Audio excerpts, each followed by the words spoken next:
Good morning, everybody. How are you?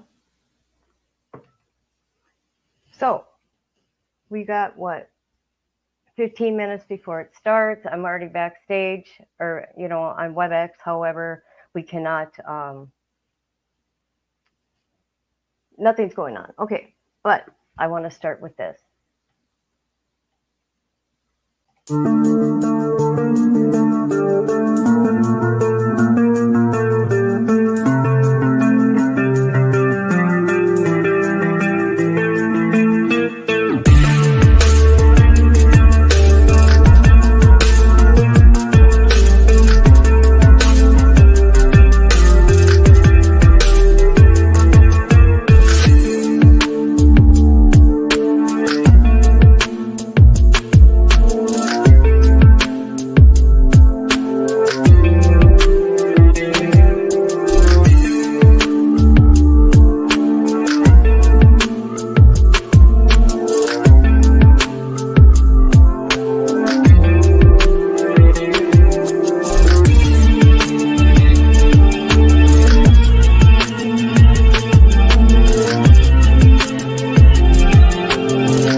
Happy Easter, Bubba.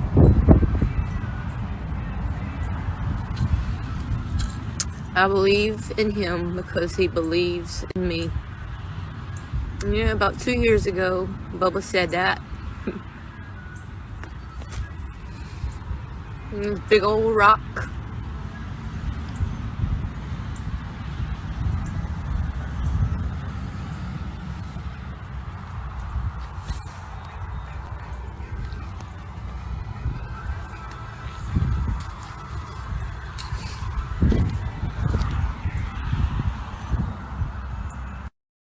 Do it again.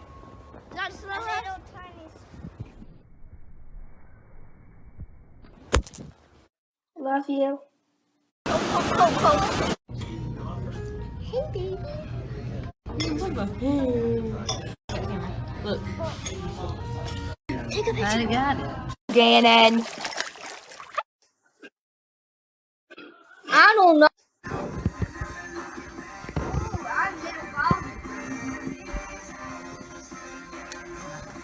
You're the neighbor.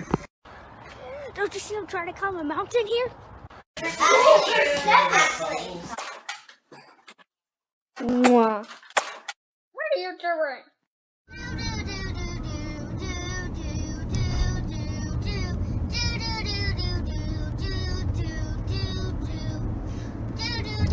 Once I was 7 years old, my mama told me, go make yourself some friends or you'll be lonely. Once I was 7 years old.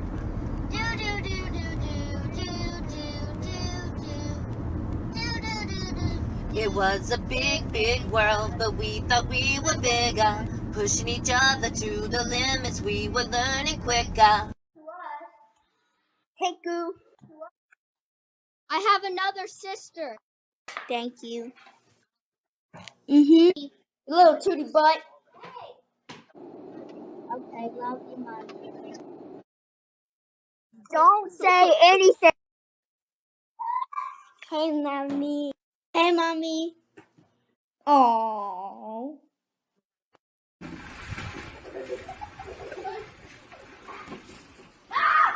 These silly kids. Go, Gannon!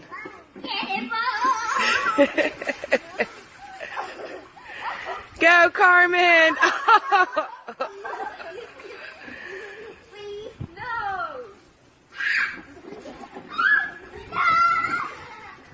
I'm gonna send an earthquake to you. You figured that. Yeah, I could beat it even faster.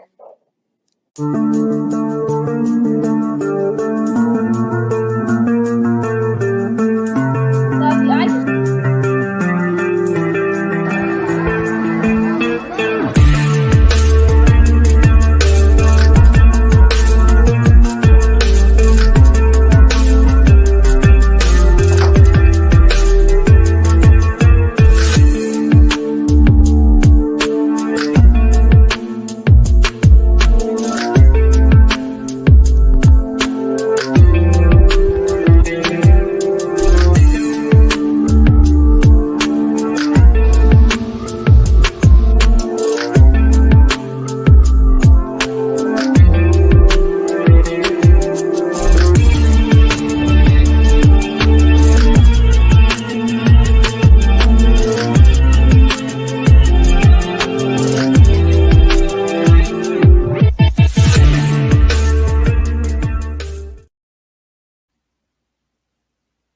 Okay.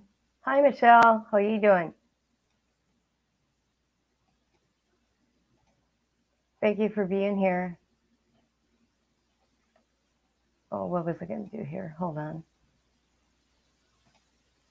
There we go. All right. We're going to go back in WebEx.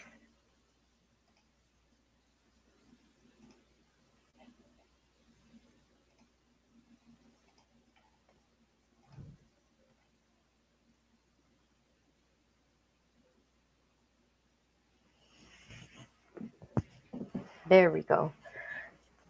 So they've been back here for over an hour already, but anyways, there's a lot of other people streaming. I talked to Amy this morning. She will be coming in and out because she works. And okay, did you guys hear that video of Gannon? And it had to do with the candle and being burnt.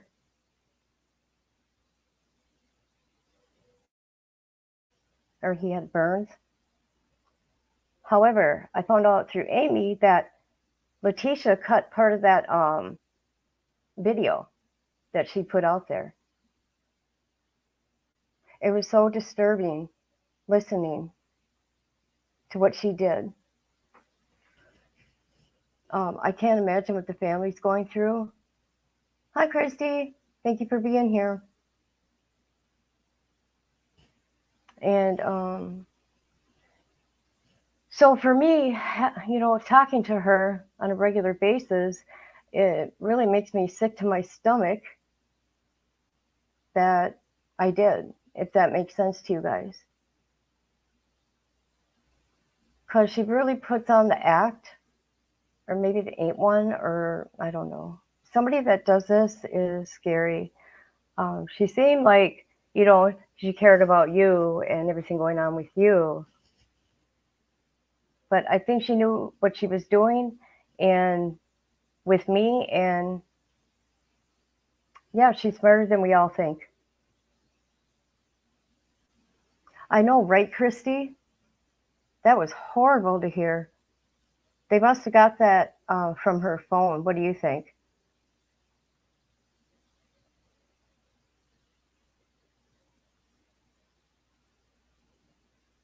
Oh, and by the way, if there's something wrong with my headset, guys, let me know, because I was informed that maybe there was noise coming through, which I hope not. These are new headphones, but I got another set coming.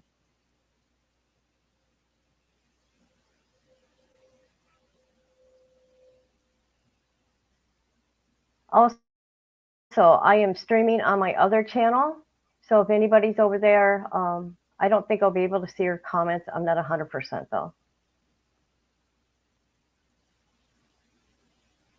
I also never heard he was shot and then stabbed. Well, yeah, and then what she crushed his skull? Really? So disturbing. And what, 2%? I wonder if I did a video on that. 2% said people that make this plea of insanity, only 2% wins for that. This was so planned and calculated, probably after the first time she hurt him in his bedroom. And then who knows what happened from there on. Was it the gun? Was it the knife? Whatever. But to go all the way to Florida, putting his body in a suitcase, bring him to Palmer Lake Road in that ranch. What do I think of her lawyer? I think that he knows that he already lost the case. That's my opinion. And what I'll do is I'll try to find it because we like to do recaps, me and Amy, like later on tonight maybe. And I want to show videos of Crime Curious did a drive. And I think we were live for 4 hours. That drive that Letecia took from her house to Palmer Lake Road to where that particle board was found. And also to, what was that pet store, Petco that she went to? She also drove there too. So she had that whole time frame right there. Because what is it, 40 miles away from his house?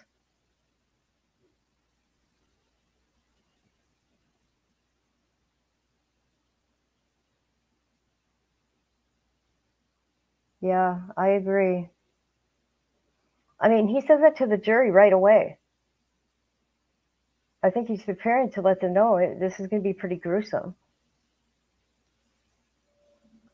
And all these cases with kids are hard, especially for the families. But I'm saying as a creator, so-called creator, whatever I call myself, I kind of quit doing kids cases because it got to be so dark and overwhelming for me. I had a friend one time a few years ago who said, "You need to take a break." I did.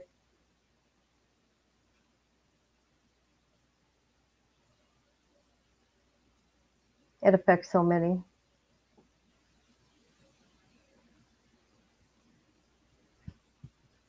So they should be starting here in 2 minutes. Oh, and I want to say this. Yesterday on WebEx, somebody ruined it. 2 people ruined it previously, a couple years ago, where we could not even do WebEx. Somebody yesterday, I don't know who it was, it doesn't matter, but hopefully they hear this, putting emojis up, saying hi. It's against the ruling from the judge.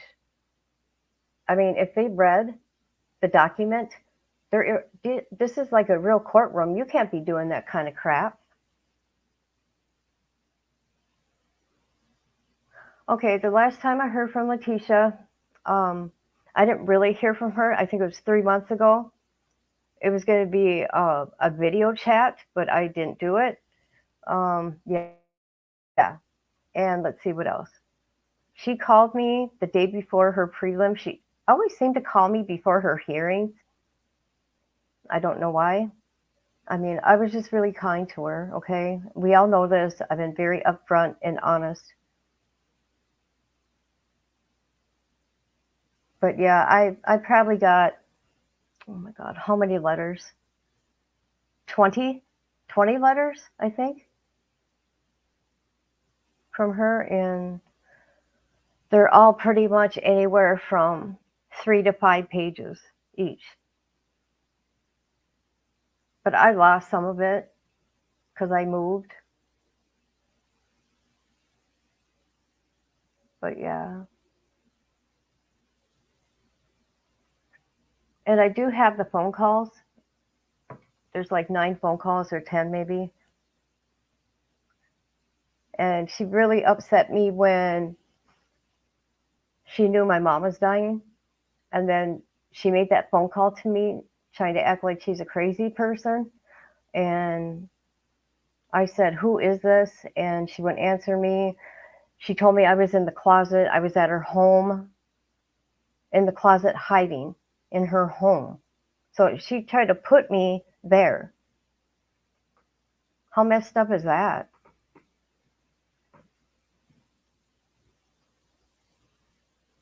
But oh well, I put myself in this situation and never again, ever, ever, ever.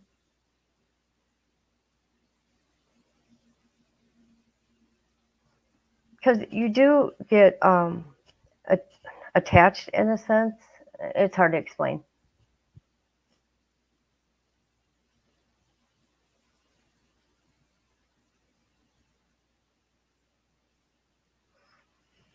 Okay, I felt from the beginning at first that it was an accident. Okay, and then her writing her letter, she seemed, really normal. And then, as we all know, I shared the letters when she said she was those three people. I mean, was that intentional? I don't know that.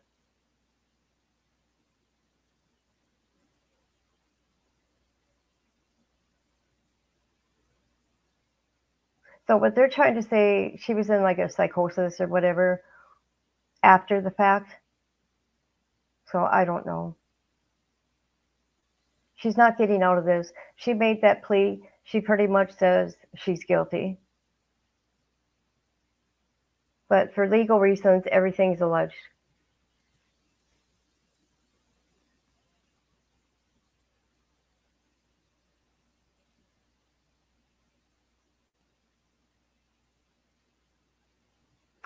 They still haven't started yet.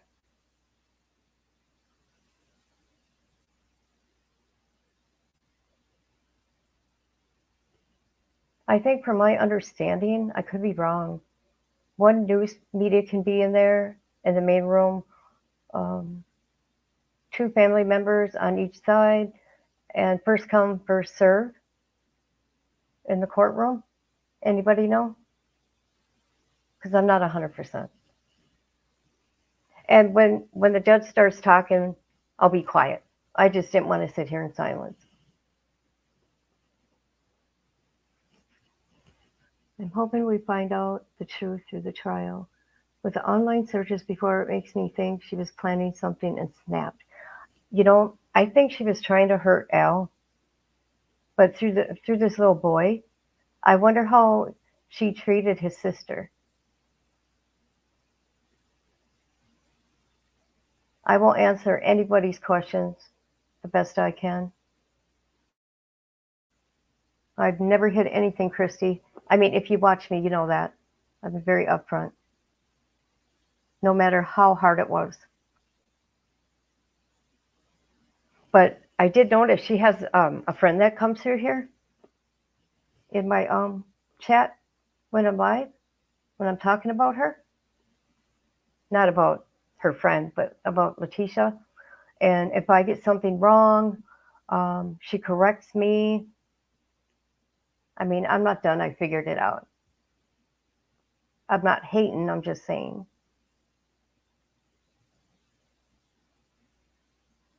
Okay, from my understanding, Harley is a witness for prosecution. Oh, here we go, people. Here we go.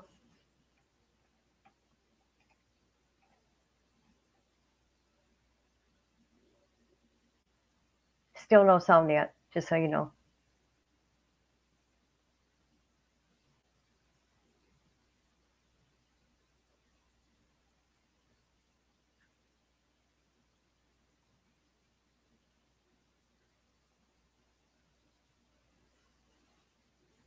You're welcome. Thank you for being here. There's so much more I wanted to say. In time, I will.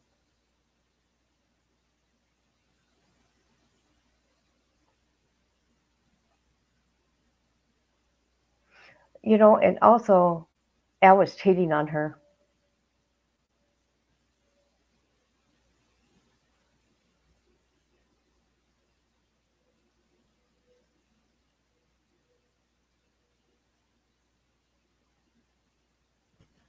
Uh-oh. We got no sound. Courtroom.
Okay.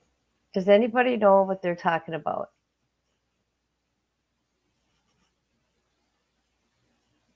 Was I muted the whole time?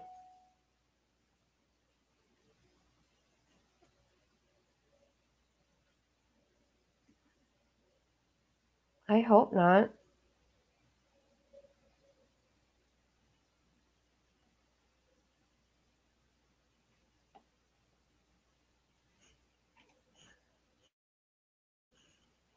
I hope I wasn't muted. Oh my God.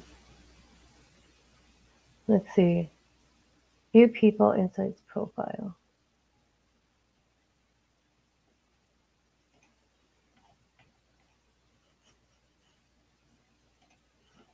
That is so weird. I wonder how that happened. Okay, about this Alaska stuff. Um, she did accuse um, some people there of sexual harassment. I even think I don't know if she told me on the phone or in a letter what happened. And what ended up happening is they said it didn't happen, that her allegations were not real, or whatever. You know what I mean, right?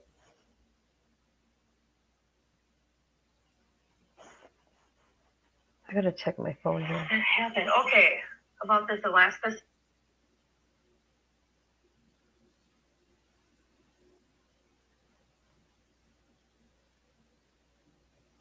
What is going on here?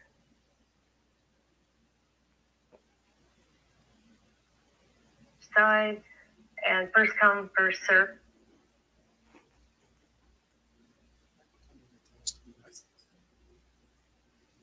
This is so weird. Okay.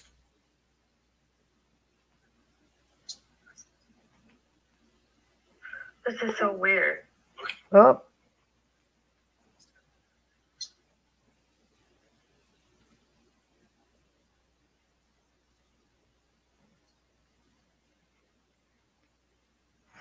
So, anyways, does anybody know about the Alaska deal?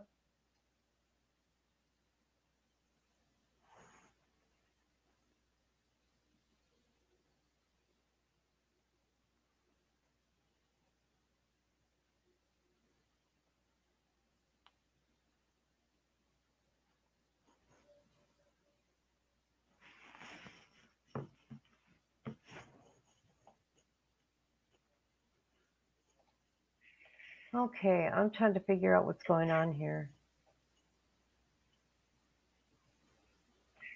Okay, I'm trying to figure out what's going on here.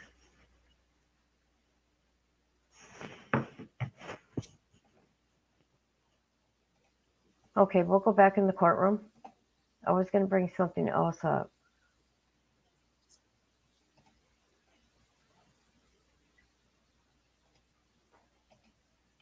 I had this earlier. This is okay. Okay, here we go.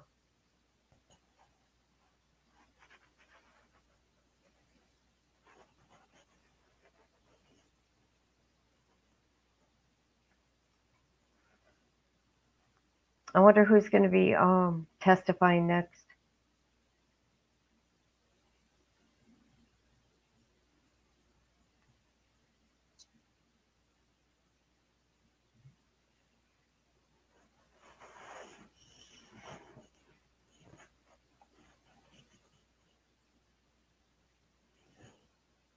See, they got everything locked up. I can't even move this bar here. Usually you can.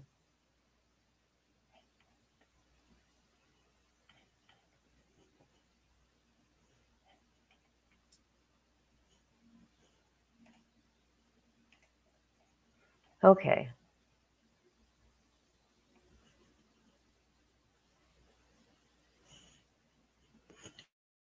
I wonder if Landon's going to be next.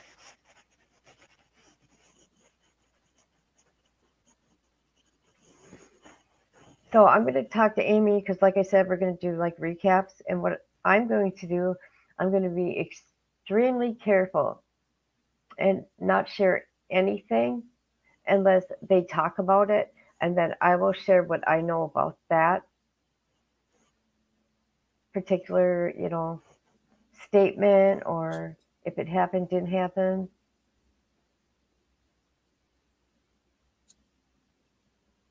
Hope that makes sense.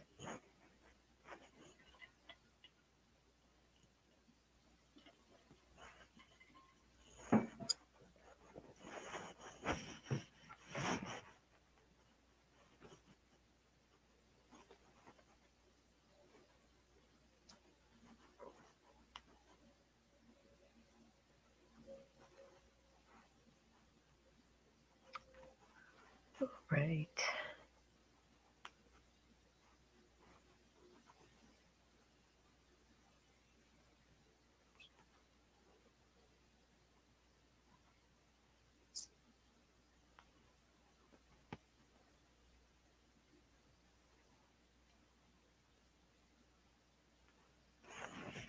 Okay, I'm going to stop sharing for a minute. I'm sorry, you guys. I'm trying to figure this out.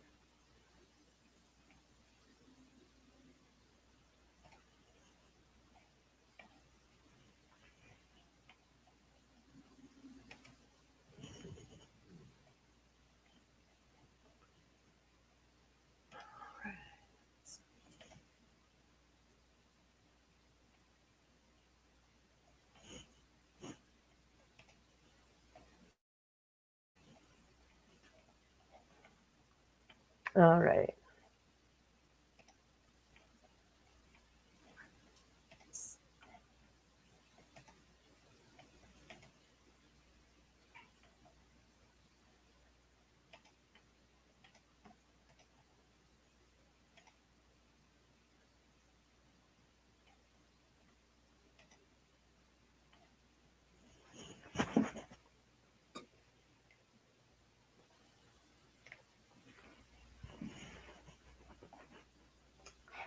This is interesting.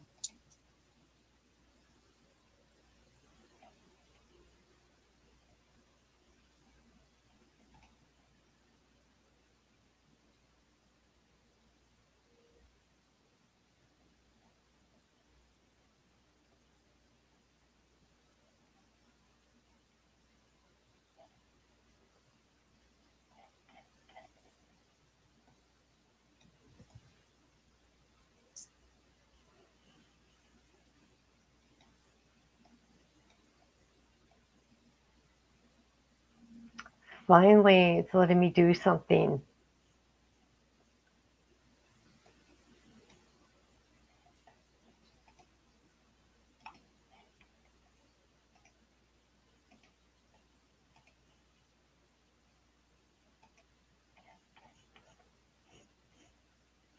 Okay, I'll be sharing this in a minute. Whoop. There we go.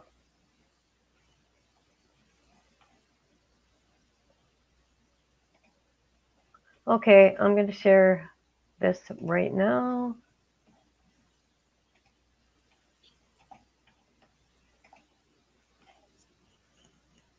There we go. She's right here.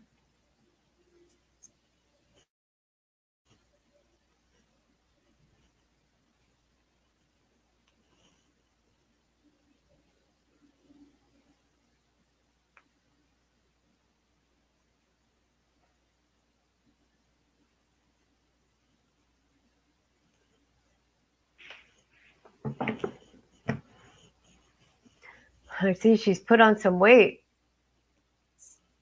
She used to be really skinny.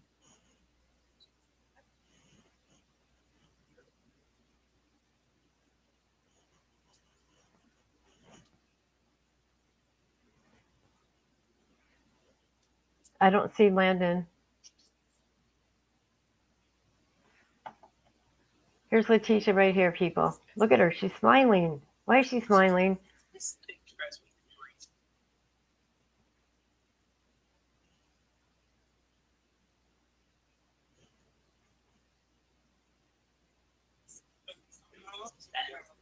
I'm a young man, but around here, people outside.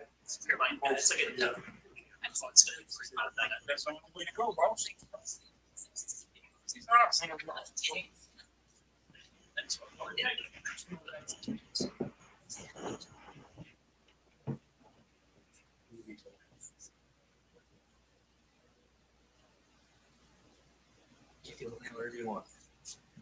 Just so you know, people, I'm looking at Letecia.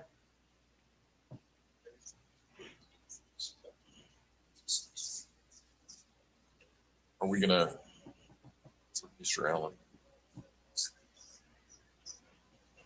Are we gonna, Mr. Allen? Mr. Allen? Oh, he's in the back. I'll get him. Michael? Yes. No. No, not again. I'll just remind you that you're still under oath. Okay. Go. Are we good to go? Yes. Yeah, okay, so you've had your time with. Yes. Okay, all right. Okay, let's go ahead and bring the jury. I don't see Landon, you guys. Or is that Landon? Judge, one thing, apparently, I'm not sure if the mics are actually, yeah, this is working. I just need to hold it closer. That one is. Yeah. And is that one turned on also? Yes. Okay. The ones at council table remain off for the reasons that we discussed long ago. Okay. But the lectern is on, witness is on.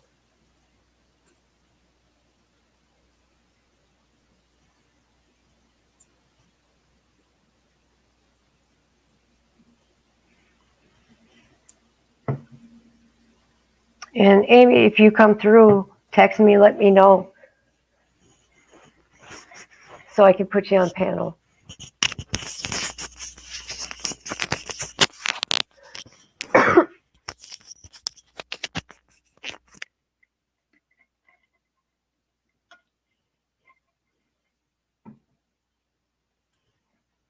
All rise for the jury, please. All rise for the jury, please. All rise for the jury, please. All rise for the jury, please. All rise for the jury, please.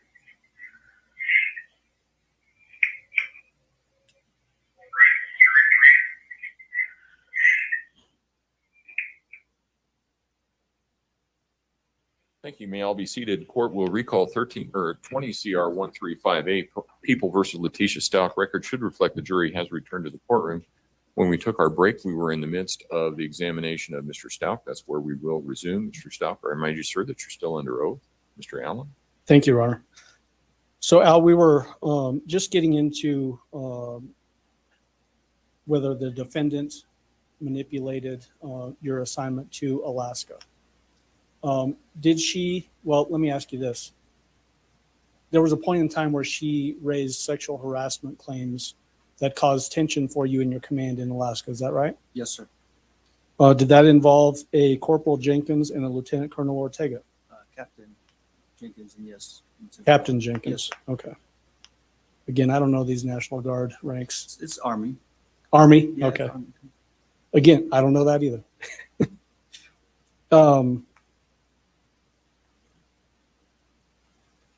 I had asked you before whether she was happy being assigned, having you all living up in Alaska, and I think you said no. Absolutely not. Yes. Did this claim of sexual harassment, not asking you whether it was true or not, but did that lead to you eventually leaving Alaska and coming to Colorado?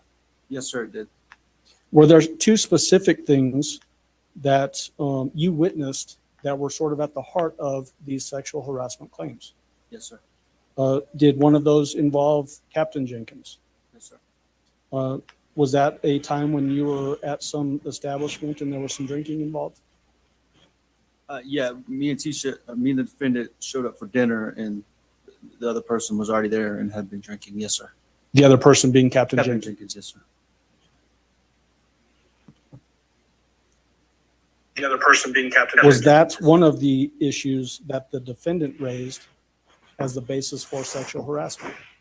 That situation, yes, sir. A comment he had made. Okay.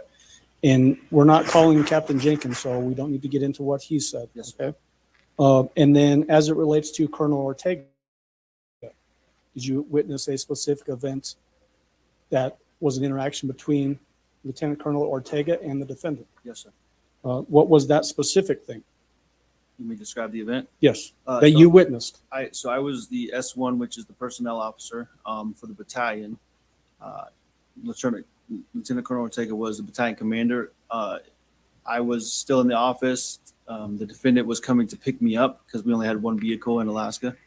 And she was coming from the house to pick me up. And when I came out of the building, he was leaning over into the truck, talking to her. I don't know what they were talking about or anything. And then as soon as he saw me, he left, didn't stop and, communicate with me, just left and walked away. And that was it. Okay. And so did the defendant specifically use that incident as another part of the allegation of sexual harassment? Yes, sir. Did she file a formal complaint with your command? There was I don't know. I don't think it was with the command. I think it went through the state.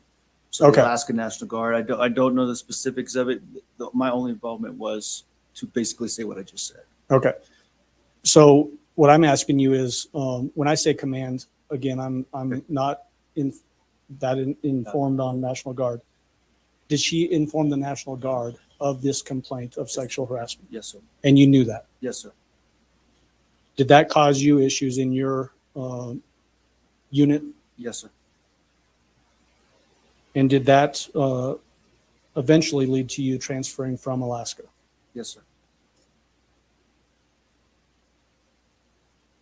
Was there a time when she specifically sent you a text and told you that she was pregnant? Yes. And did that text also include a ultrasound picture? Yes. Did she tell you that she was actually pregnant with twins? Yes, sir. Was that another form of manipulation? Yes, sir. Sustained. You can ask him how he felt Sure. about it. Did the defendant ever give birth to twins? No, sir. Did it ever turn out that she was pregnant with twins? No, sir. Sustained. Or we'll disregard that answer. Well, did you ever go to any doctor's appointments with the defendant? For that specific instance, no. Okay. Do you know whether she went to any doctor's appointments for that specific incident? I'm confident that she didn't. No, sir. Do you know?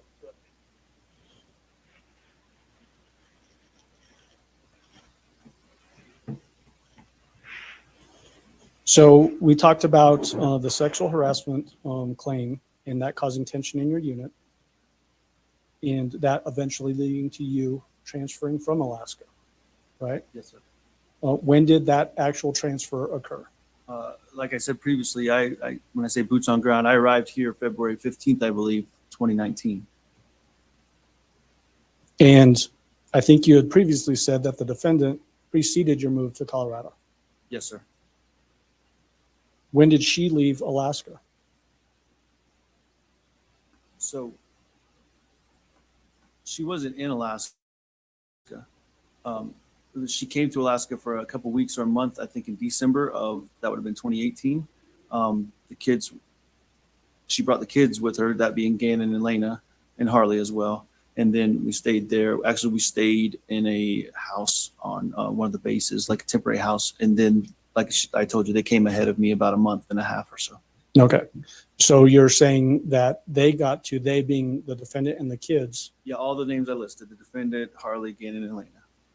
would that have been in January of 2019? I believe they came in January because we did Christmas in Alaska.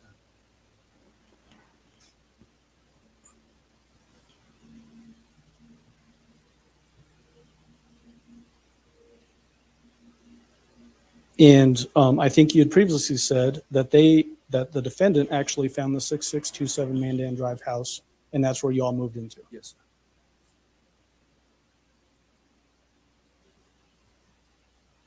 You remember the defendant filing burglary allegations in 2019? Yes, sir.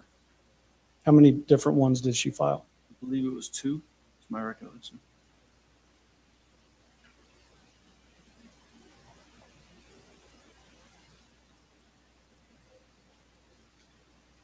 One of those specific claims was a burglary in the fall of 2019, correct? Yes.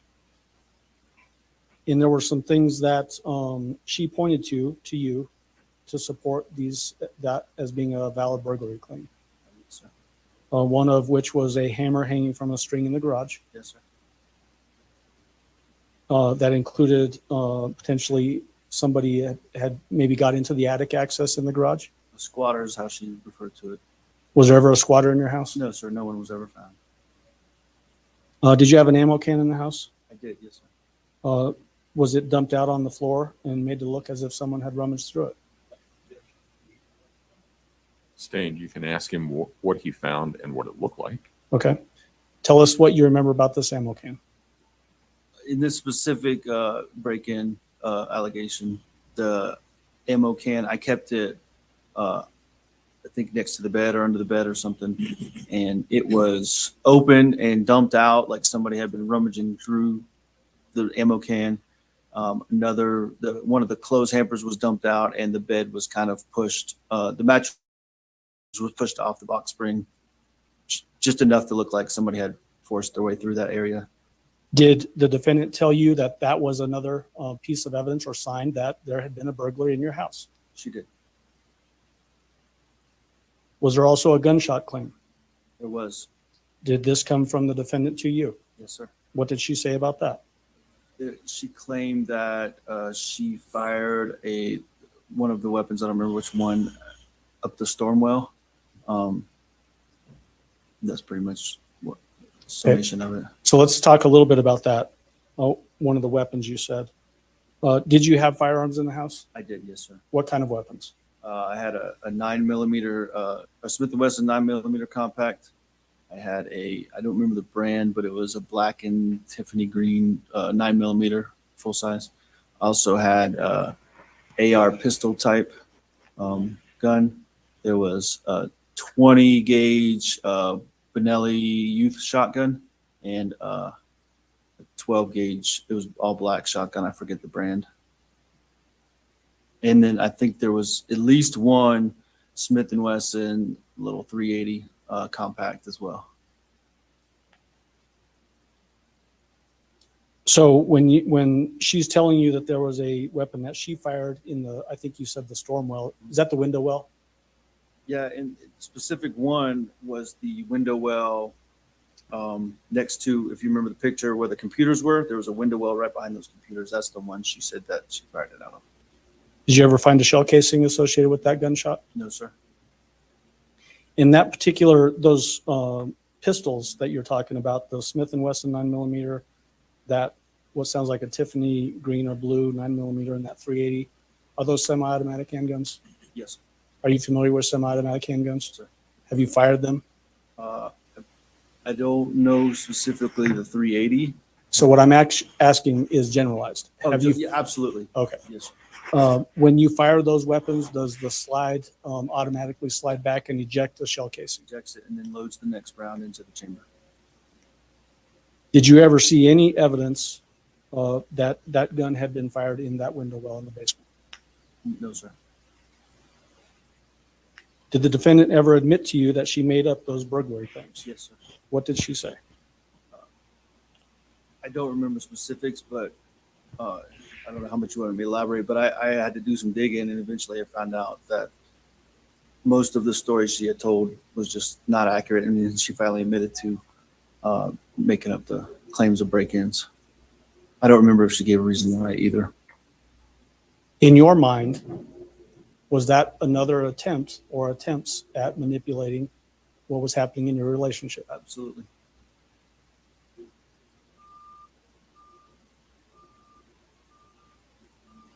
Some point in 2019, did you and the family get into family counseling?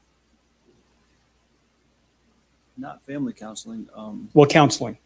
Yeah, Gannon and Lena specifically. Okay. What about the defendant?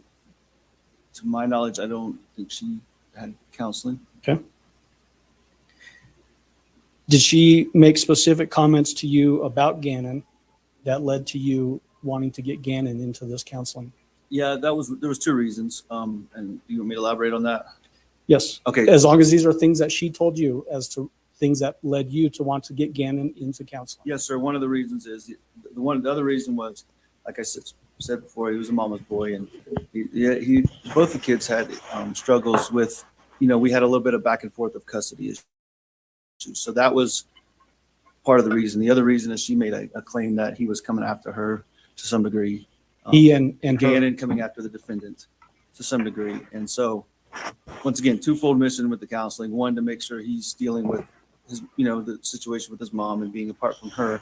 And then also the counseling should uncover anything else that's going on or any disdain he had for the defendant. Who was the defendant closer to as far as the two little kids? So Gannon and Lena. Lena, undoubtedly. You say undoubtedly? Absolutely, she was. Whose idea was it to move Gannon into the basement? It was mine. Okay.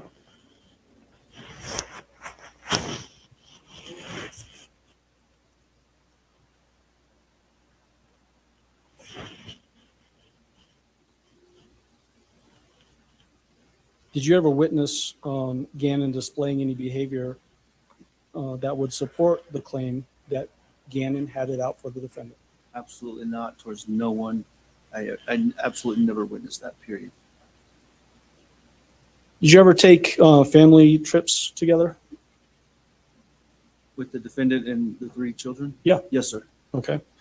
Specifically, was there a trip in early January of 2020?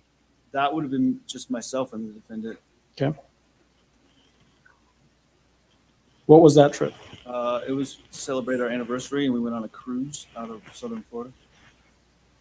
Did you need a passport for that cruise? I don't believe so. No, sir. Did you ever take any trips with the defendant that required a passport?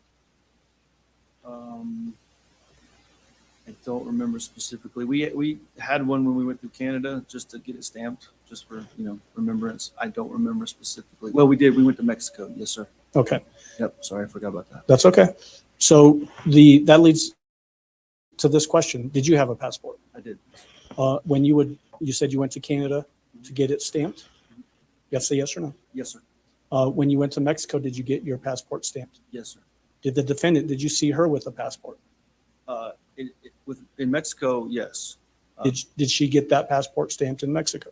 I don't remember. I would assume it would have had to been because we went to a resort in Mexico. So. But you know for a fact that she did have a passport. She did, absolutely.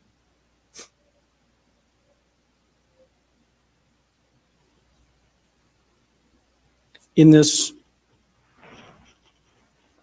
and I'm going to ask you to give me a more specific timeline, but in late 2019, early 2020, where was the defendant working at that time? Early 2020, I don't know, but late in 2019, she was employed, I believe it's Whitefield School District 3 and French Elementary School, as I referenced earlier. She was attempting, is what she Well, told. let me get to that. I'll get to that in just a second. So she was working in late 2019 at Whitefield School District. Mhm. That's it. Okay. And again, that's for our court reporter. She'll get mad at me in a minute if we keep doing that. Was she enjoying her work there? She was not. Did she tell you that? Absolutely. What did she tell you? She had a conflict based on her educational status. She had a conflict with a principal where she thought she was more educated and should have more of a leadership role. And then just other stuff surrounding that. I don't remember specifics, but. So let's unpack that a little bit. When you said that she had a conflict because she felt like she was more educated, you mean the defendant felt like she was more educated than the principal? Yes, the defendant. Yes, sir. Did you ever go to French Elementary School? I did. Yes, sir. How many times did you go visit her there? I don't remember exactly, but I would cook lunch and take her lunch for her and her coworkers. And you can elaborate on that a little bit. So just you would go there and take lunch? Yeah, with her and sit and eat sometimes with her. Sometimes I would drop it off. Yes, Did sir. you see her interactions with people at the school? Yes, sir. Did you see any problems with anybody at the school? Not with her, the team that she was always with. That conflict that you described with her and the principal, did that lead to her manipulating, in your mind, getting out of that particular school?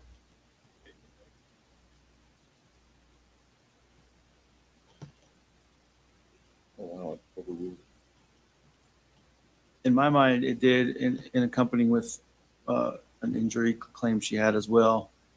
Did she, okay, so let's ask, I'm going to ask you about that. Okay. Did she specifically tell you about some allegations she made about being injured at the school? Yes, sir. What did she tell you? That she was standing on a bench or standing on the bookshelf or something, but she fell and a bookshelf fell and hit her in the head, and she had a head injury from that. Did you ever see any signs on the defendant of being injured from either falling or having a bookshelf fall on her head? No, sir. Did that lead you to believe that this was another manipulation by the defendant? Yes, sir. Did she tell you what kind of work she was hoping to get into? Yes. What was that? She always had talked about wanting to be a airline flight attendant. And so I think from what I understand, she started pursuing that late 2019 through the Christmas holiday and into early 2020. Who was she pursuing employment with? Spirit Airlines. Where's Spirit Airlines out of, to your knowledge? I have no clue. I know she went to Orlando, Florida for Spirit Airlines training is what she told me. When did that happen? I think shortly after Christmas, within a day or two after Christmas 2019. And it was a short trip.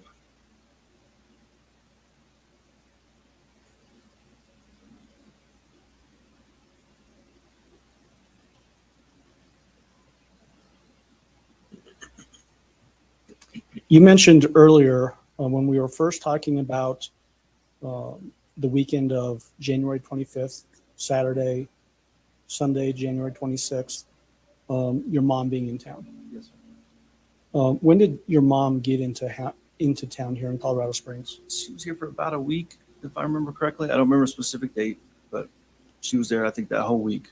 Did she stay in a hotel or at the house? At the house. Where did she sleep? I don't remember that specific time where she slept. Okay. You mentioned that there was Gannon's bed in his bedroom.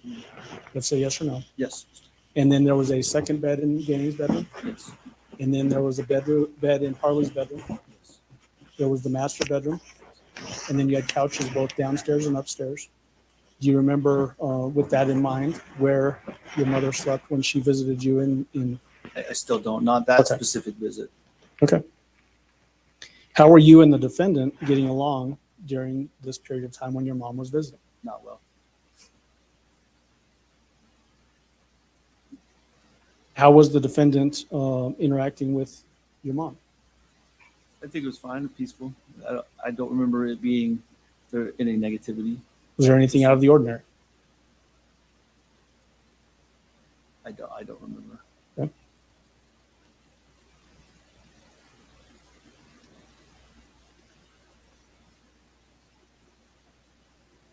You mentioned going up to DIA on January 25th after having dinner and all that sort of stuff. Is that the last time you saw Gannon alive?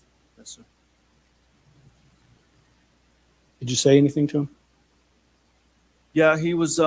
We were at the top of the stairs, and I was getting ready to leave with mom, and me and Gannon were at the top of the stairs, and I just gave him a hug, and I always used to rub my fingers through his hair, and just told him I love you, and something I would always tell the kids when I had to leave or when they would go back to their mom's house was like, you know, you're always going to be in my heart, and I'm always going to be in your heart. And I'll see you when I get back. And he's like, okay, Daddy, love you. And I'm going to finish watching Pokemon. Remember it like it was yesterday. Yep.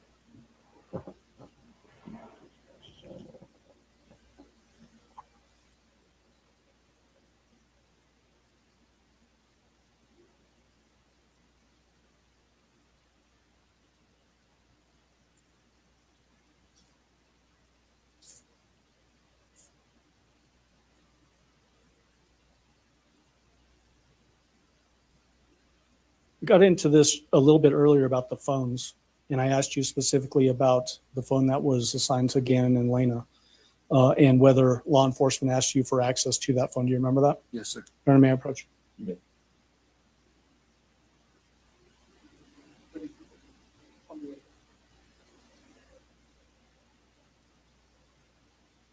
Yep, I remember. You recognize this? Absolutely, that's their phone. What is this? That's Gannon and Lena's phone from that time period. Does it appear to be changed at all? It does not. Now I move for admission of People's 228. No objection. Exhibit 228 will be admitted.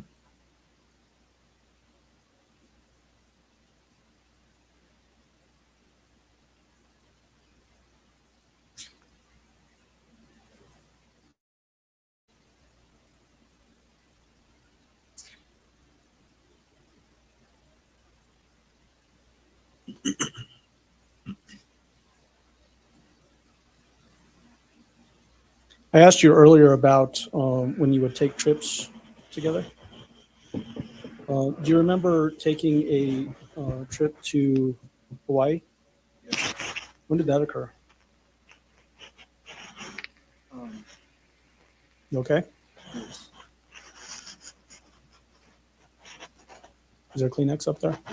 Okay. I think 2018 spring. It was right before that volcano erupted. So I think it was spring of 2018. Who went on that trip? The defendant, myself, all three children, Harley, Gannon, and Elena.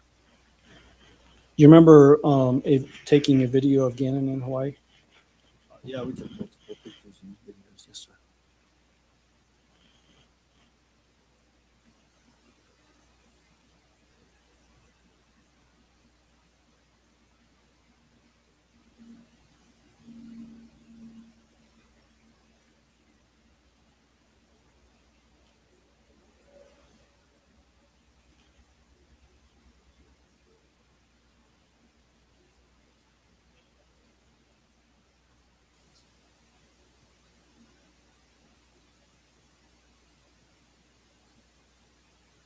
Can I approach?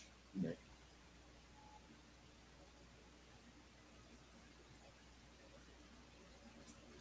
15 feet to take it out of the sleeve. Excuse me. I recognize it. I recognize my initials right there. What is People's Exhibit 50?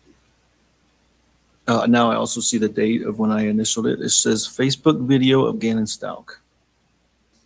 Is this a video of Gannon in Hawaii? I believe so. Yes, sir. And you saw the content? I of did. this disc? Yes, sir. Is it a fair and accurate copy of that recording from Gannon in Hawaii? Yes, sir. I move for admission of People's 50. Sweeney, Your approach. is there an objection? Yes, it's relevant. Ellen? You want me to say it from here? Yes. All right.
Mr. Allen. Yep. So we'll come back to that in a moment, Al.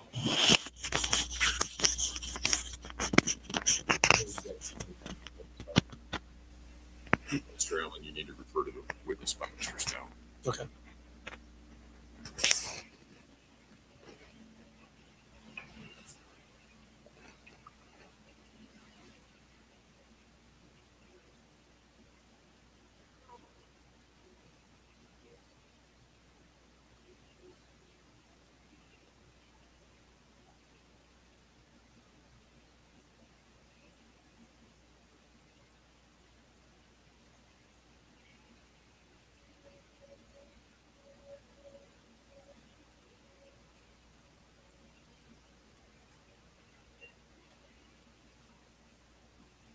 I want to go back to what we were asking, or what I was asking you about earlier about the defendant telling you that Gannon had it out for her.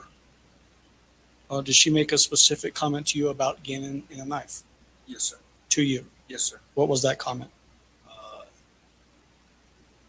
Something about he had threatened her with a knife or came at her with a knife. Did you ever see Gannon threaten anybody with a knife? No threats ever out of Gannon, knife or no knife.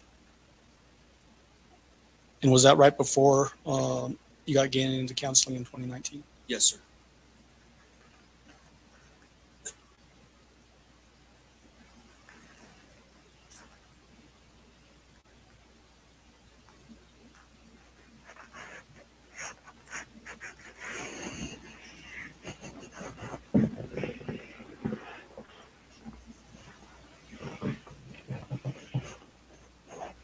I want to ask you about, specifically, I asked you earlier about trips that you would take together. You also mentioned that the defendant was trying to get a job with Spirit Airlines. Yes, sir. Did she like to travel? She loved to travel. Yes, sir. Did she like to travel to Disney? Yes, sir. Did you ever go with her to Disney? Yes, sir. In various configurations of family, I should say. Did she ever take any other trips that you're aware of, either with you or without you? Yes, sir.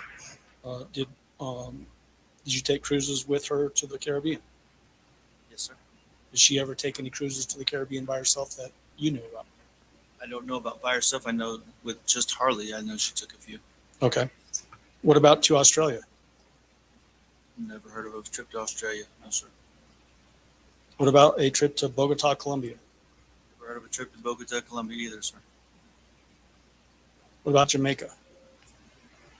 Don't know about Jamaica. Like I said, she went on trips to the Caribbean, so I can't attest to that. You mentioned that cruise in Florida in, I think you said in January 2020 to celebrate your anniversary. That was just you and the defendant. Yes, sir. Did you take other cruises together? Yes, sir. Did you take a cruise in Southern California? We left out of Southern California, went to Ensenada. When was that? Roughly? While I was in Alaska, I don't remember exactly. So between 2017 and 2018, somewhere. Did you take another cruise with the defendant in summer of 2019? We did, yes, sir. Who was on that trip? Myself, the defendant, Harley, and Gannon, and I think one of Harley's friends as well. You mentioned taking a trip to Mexico. When was that? That would have been right before I went to Oklahoma for 6 months, so 2016. Where in Mexico did you go? Cancun. Was the defendant with you? Yes. Was she with you besides going to the bathroom or shopping or something like that, was she basically with you the whole time during that trip? Yeah, there was one time I was sleeping and she said she went out and got dinner. Other than that, I think we were together 90% a majority of the trip. Did she ever tell you about waking up in a tent with cartel members? Never heard that story from her mouth, sir. Did you ever have stressors in your relationship between you and the defendant as it relates to finances? Yes, sir. What kind of lifestyle did the defendant want to live while you were with her? based on things that either she told you or that you saw? I mean, a classic example is she always compared herself and wanted to be like Kim Kardashian. That was kind of her main thing that she looked towards. I think a best way to sum it up is always wanted to live above our means. To live above your means? Yes, sir. That's a good way to sum it up.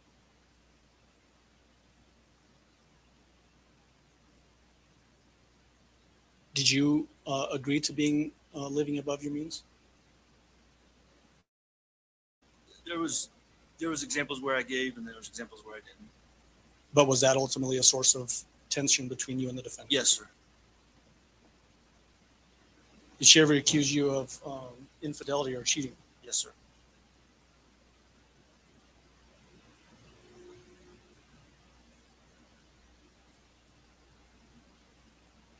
I want to ask you about that storage room. Was it typical that you would keep luggage in that storage room? Yes, sir. Do you remember any specific suitcases that were kept in there? Yeah, there was like a reddish orange one. It had some flowery. I don't know how to explain it, but some patterns on it. There was a large green one. I'd say extra large green one actually. There was a few smaller, like carry-on size black suitcases. So we had quite a few. Where did the large green one come from? I believe that. Well, I know for a fact it came from Landon, which is Gannon's mother, her aunt Veronica. Landon took a trip there at some point in mine and Landon's relationship, and she came back with that suitcase full of clothes. And I just kept it after me and Landon split up. Where, and was that also stored in that storage room? It was.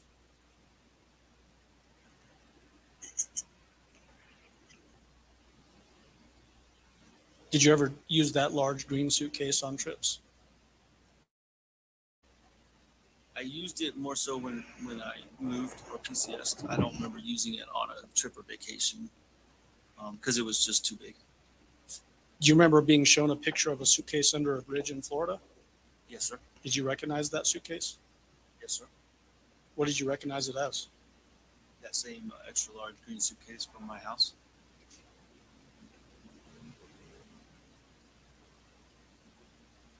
Want to have you flip to People's Exhibit number 48 in that notebook?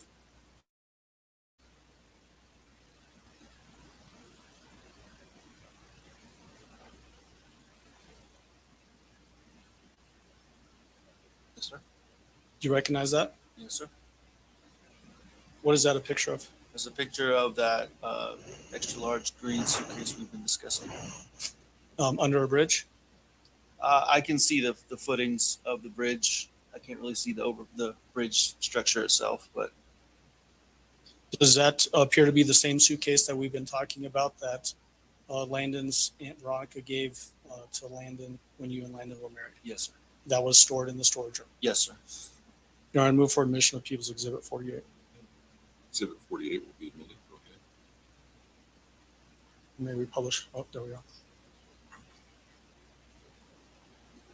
What do you remember about that suitcase other than it being large? There was a few things that were broken on it. Don't know. I don't know if the wheel was, but I think the handle on the other side was broken. There's a few things that had just worn down over time on it. But the size is the big thing. I remember how large the suitcase was. Okay.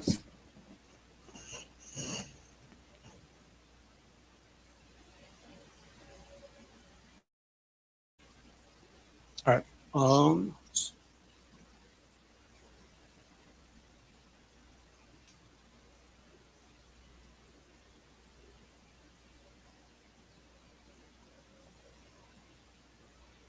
right, may I approach? You may.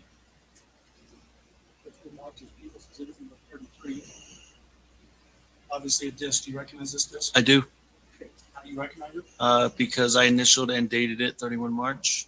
Did you watch the contents of this disc? I did. Is it a fair and accurate representation of a video that you received? Yes. I move for admission of People's Exhibit 3. Defense. Exhibit 33 will be admitted. Go ahead. Any permission to publish? You may.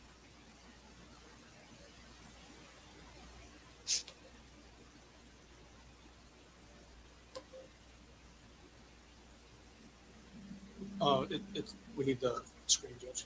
It's not, you're not feeding yet. I have a pre-screen up here so that I can see. Okay.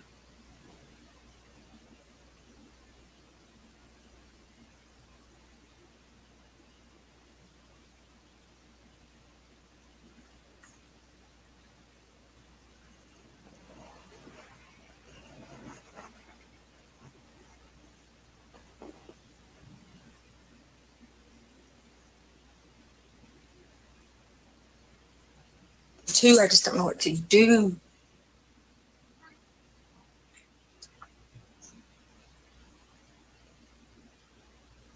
Well, devastating. Initially, Scott, I can't lie when the TMZ information. Shannon, I promise this is the last time I'm going to ask you. I'm just freaked out, okay? Are you sure you didn't do it on purpose? Okay, you promise. You promise. Pinky promise. Okay, all right. So listen. We're all right. We're gonna have to sell stuff to fix it. Okay. So we figure out what we got to sell. We can sell the sofa. We can sell whatever, because we got to get it fixed. So, lady, don't be mad at us and kick us out of the house. Okay? You got it? You got it? Okay. Shh. Listen. So tomorrow.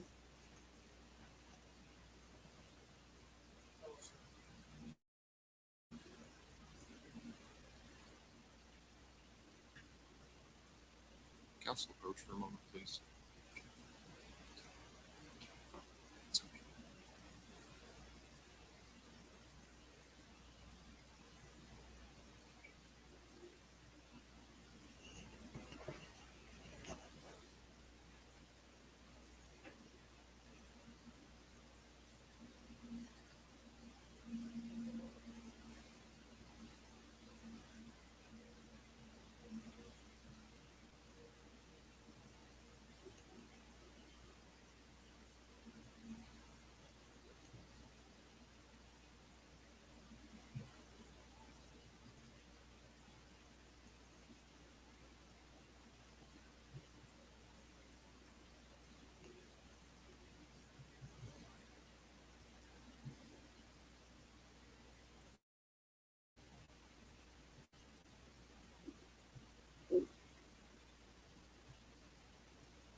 Two, I just don't know what to do.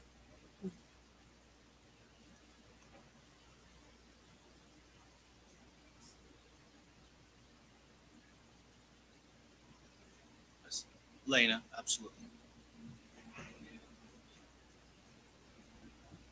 Email voice that you're on that recording, who is that? Tisha, excuse me, the defendant. And then the other voice that you hear towards the end, whose voice is that? Which are the last words I ever heard Gannon speak.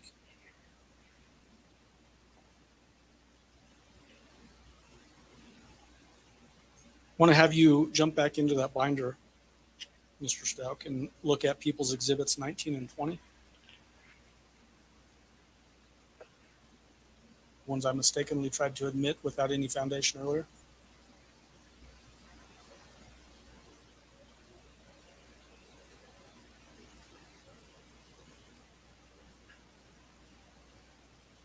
Okay.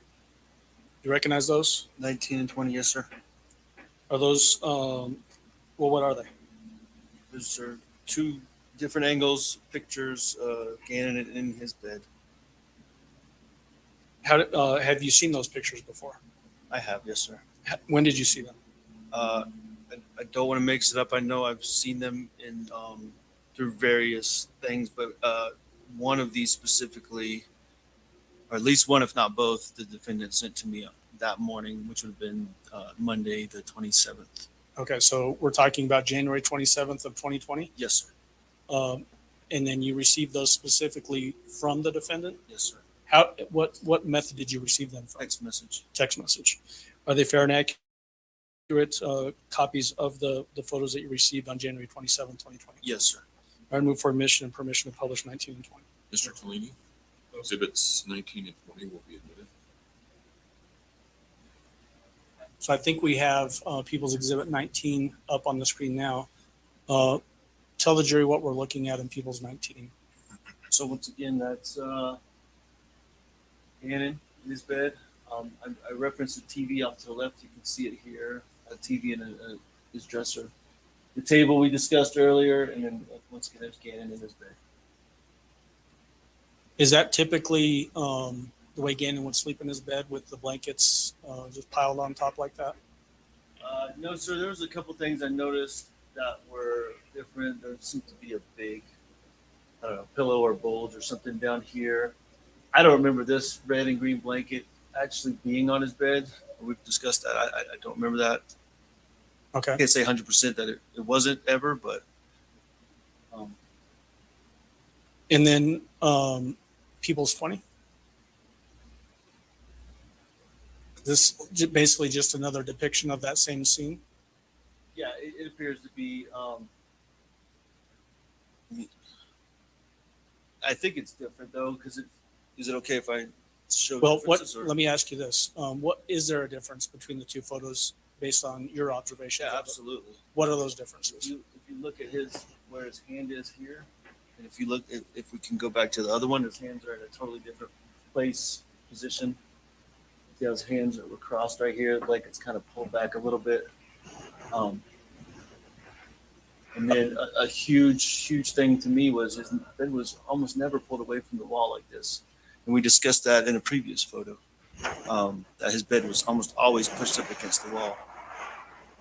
And then that's the bulge that you referenced in the other photo in People's 19 and then 20. And do you even recognize that particular blanket, or was you recognize it, but you don't think it was typically on Galen's bed? Yeah, that blanket is one that was in our house somewhere. I just don't think it was a typical blanket. It wasn't his. It was not his. It was not his blanket, and it was not typically on his bed. Okay.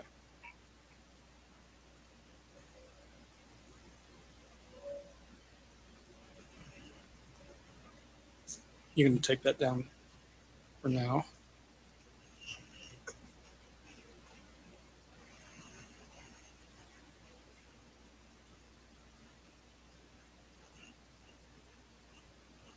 I want to jump back, Mr. Stauch, to when we were talking about your trip to Hawaii in 2018. And I previously showed you People's Exhibit number 50, which was that disc. I think I might have left it up here. Let me check.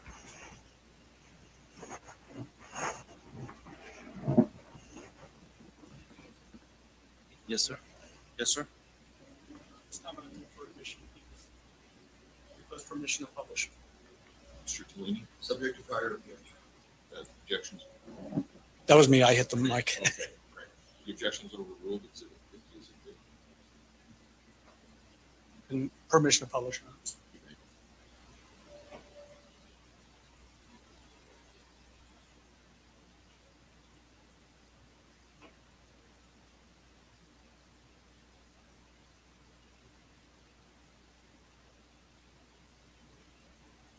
So before we start playing People's Exhibit 50, who do we see on screen there? Go ahead and play it.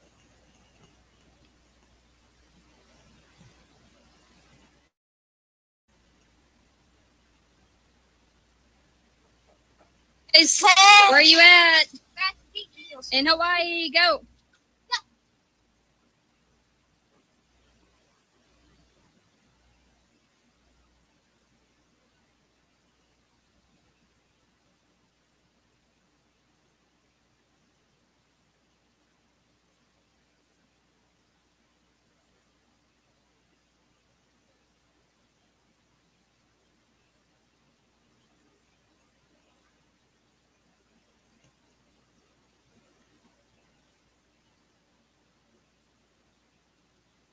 When you got back from Oklahoma, Mr. Stauch, did you participate in searches for Gannon?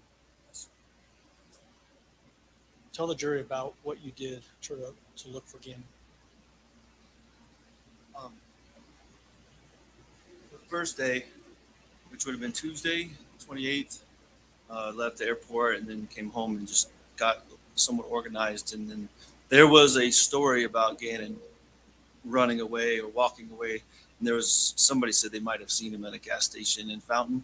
And so let me ask you specifically. You don't know whether that was a true statement or not, correct? in the moment I didn't. No. Okay. But did that cause you to go do things to see if that was in fact a legitimate sighting of Gannon? Yes. What did you do?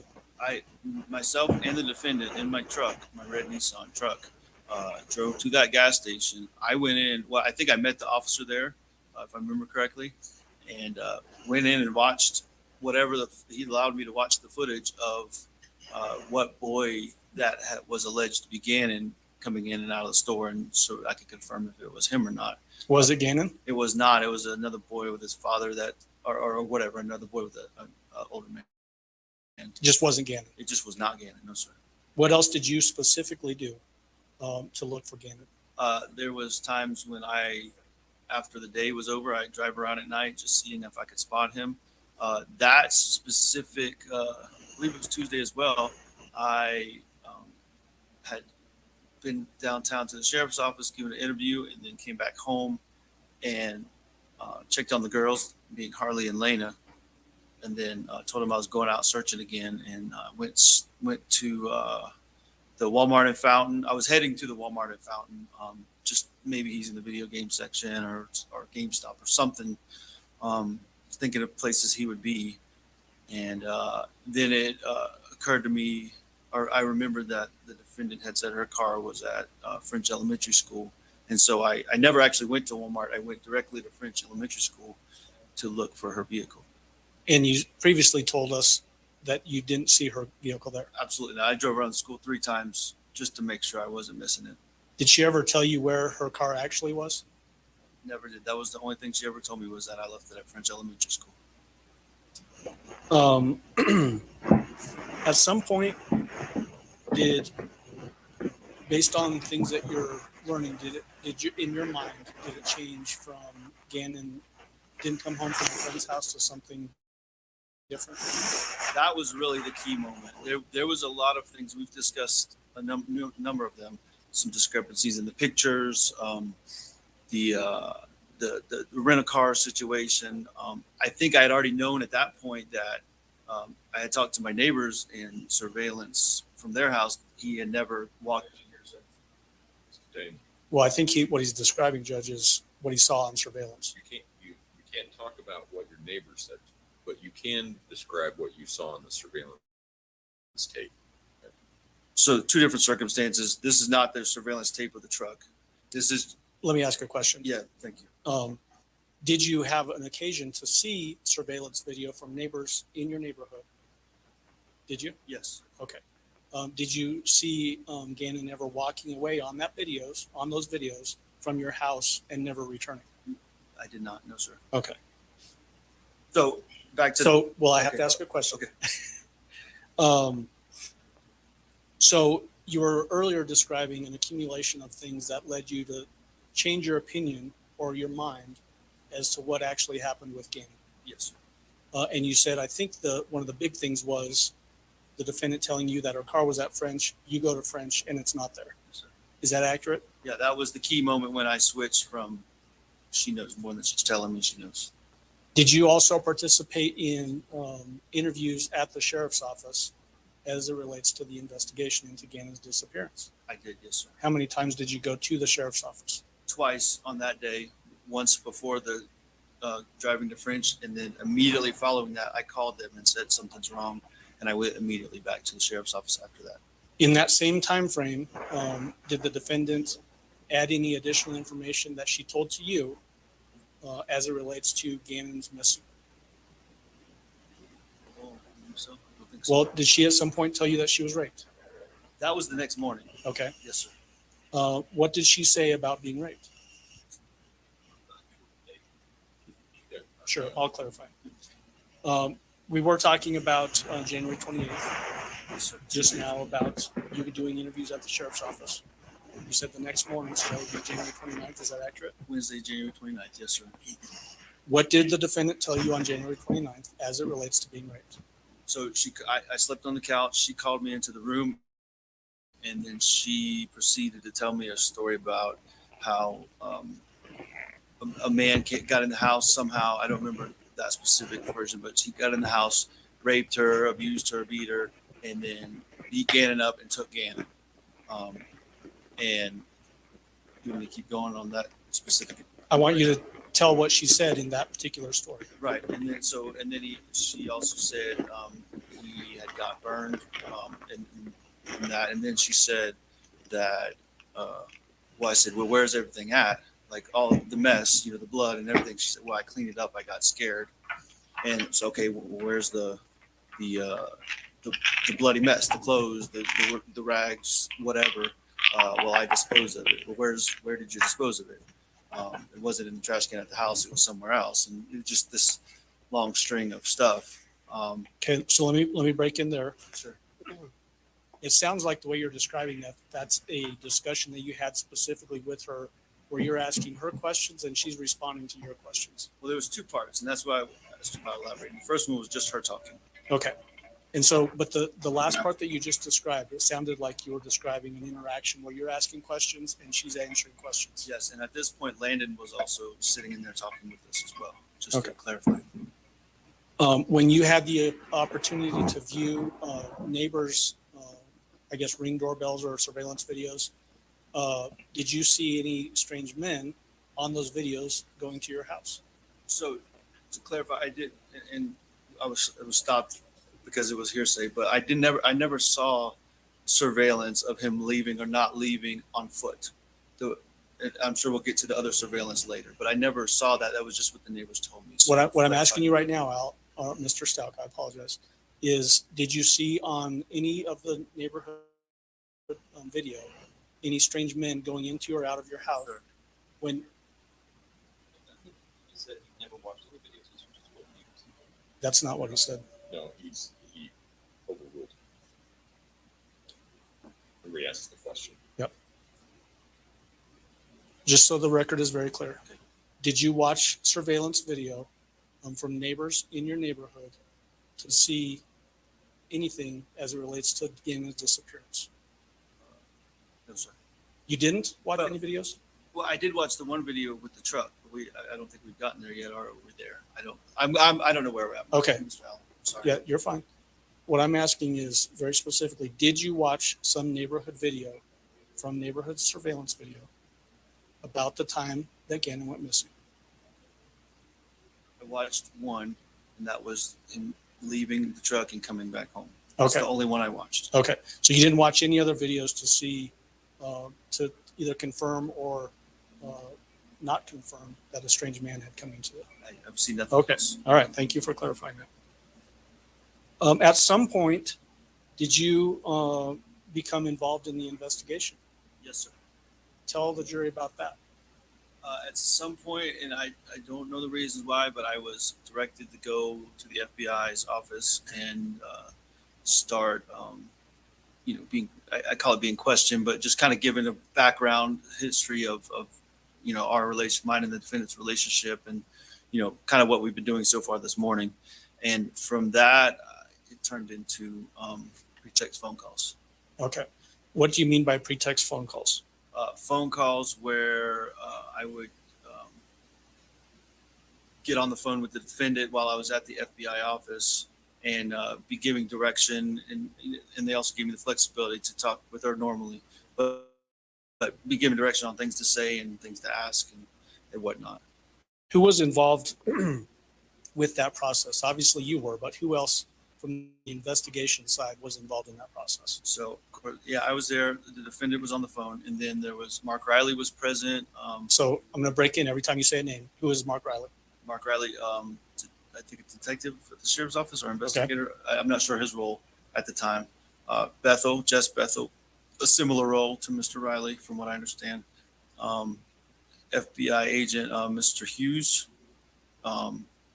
I don't know his title, specific title.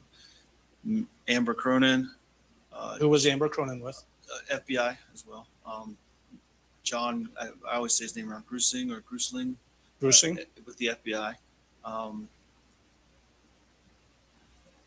I saw in passing other agents, but those were the ones that I remember being specifically in there. There may have been others. I don't remember specifically. Do you remember maybe like this agent back here, Andrew Cohen? I remember him walking around a lot. I don't remember him being specifically with me on any of the phone calls. I may be wrong about that, but Would these phone calls originate sometimes by you calling the defendant and other times where the defendant would call you? yes, sir. How do you know that it was the defendant on the other end of that phone? I recognized her voice, and we would always talk about something relevant that would, I would know it was her, whether it was Gannon or something about our relationship or our life in general. Would you also in those conversations talk about specifics to the investigation? Yes, Would the FBI agents or the sheriff's office agents, detectives, pass information to you to specifically ask the defendant? yes, sir. On some of those recorded phone calls, can you actually hear people whispering to you? Yes, sir. And Judge, what I intend to get into next is admitting discs and then playing those discs at some of these phone calls. I don't know if you want to go through the admission now and then we can do that other process when we get back, or Are any of them less than, say, 15 minutes? because of contextual issues, I think it makes sense to play them in order as opposed to breaking them up. The very first one is an hour and 57 minutes. All right, so let's do the foundational elements necessary for admission. Okay. And then we can play them after lunch.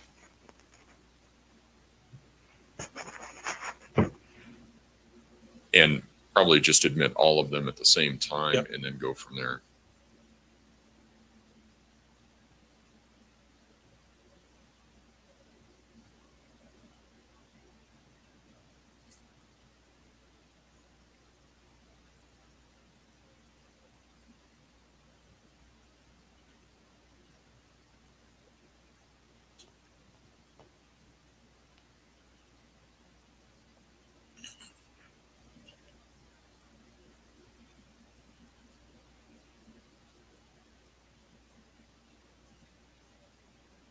And so for the record, Judge, what I'll be showing him for admission is People's Exhibits 35, 36, 37, 38, 39, 40, 51, 52, 53, 54, 55, 56,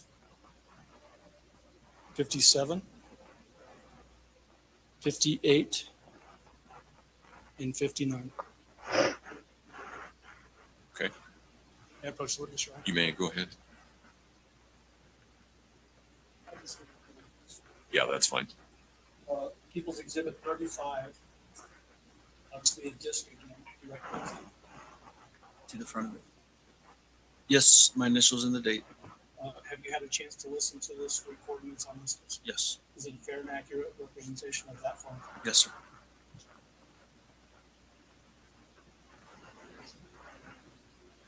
People's Exhibit 36, do you have your initials and date on that one as well? Yes, sir. Did you listen to this recording? Yes, sir. Is it fair and accurate representation of that recording? Yes, sir. People's 37, are your initials and date on this? Yes, sir. Have you had a chance to listen to this item? Yes. Is it a fair and accurate representation of that recording? Yes. People's 38, do you have your initials and date? Yes, sir. Have you listened to the contents of this disc? Yes, sir. Is it a fair and accurate representation? Yes, sir. 39, do you have your initials and date? Yes. Have you had a chance to listen to the contents of this disc? Yes, sir. Is it fair and accurate? Yes, sir. 40, are your initials and date on this? Yes. Have you listened to the contents of this disc? Yes, sir. Is it fair and accurate? Yes. 51, are your initials and date on this disc? Yes. Have you listened to the contents? Yes, sir. Is it fair and accurate? Yes. 52, are your initials and date on this disc? Yes. Have you listened to the contents? Yes, sir. Is it fair and accurate? Yes, sir. 53, are your initials and date on this disc? Yes, sir. Have you listened to the contents? Yes, sir. Fair and accurate? Yes. 54, date and initials on this disc? Yes. Have you listened to the contents of this disc? Yes, sir. Is it fair and accurate? Yes. 55, are your initials on this disc? Yes. Have you listened to the contents? Yes. Fair and accurate? Yes. 56, are your initials on this disc? Yes. You listen to the contents? Mm-hmm. Yes. Fair and accurate? Yes, sir. 57, are your initials and date on this disc? Yes. Did you listen to the contents? Yes, sir. Fair and accurate? Yes, sir. Tedious, isn't it? Yeah, sure. Uh,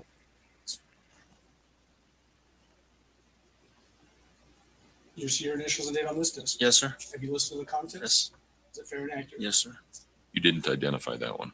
Oh, I'm sorry, 58. Thank you.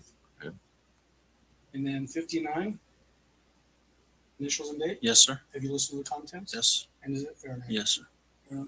It's not a new formation of those exhibit. I can reread them or you have them. I have them. Mr. Tellini? All right, exhibits 35, 36, 37, 38, 39, 40, 51, 52, 53, 54, 55, 56, 57, 58, and 59 will be admitted.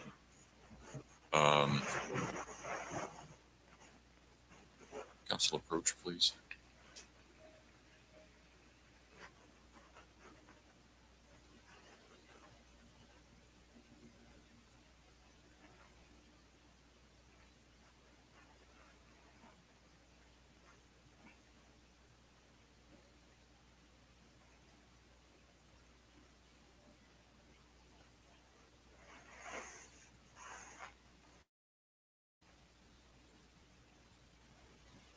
All right, ladies and gentlemen, I think you know where this is going and what my conversation was about.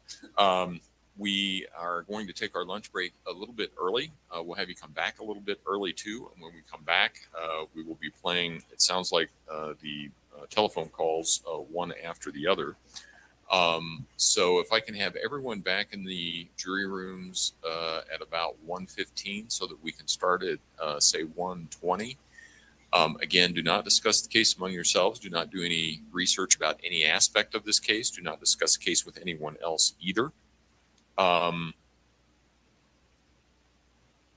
Mr. Combs had relayed to me a question by a juror as to whether or not you can receive a transcript at the end of the trial. The answer to that is no. The transcript is for other purposes.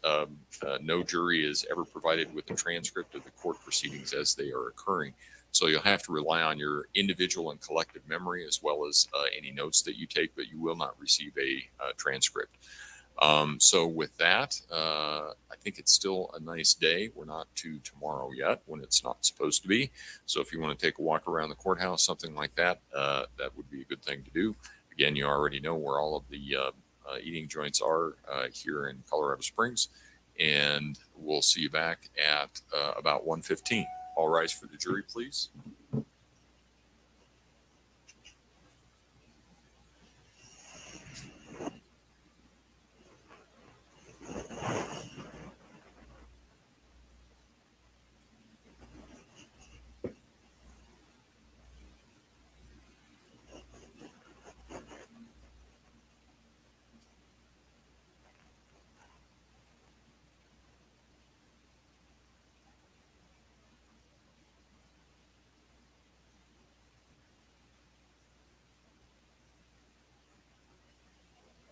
Thank you. You may all be seated. Mr. Stauch, you can go ahead and step down from the stand now.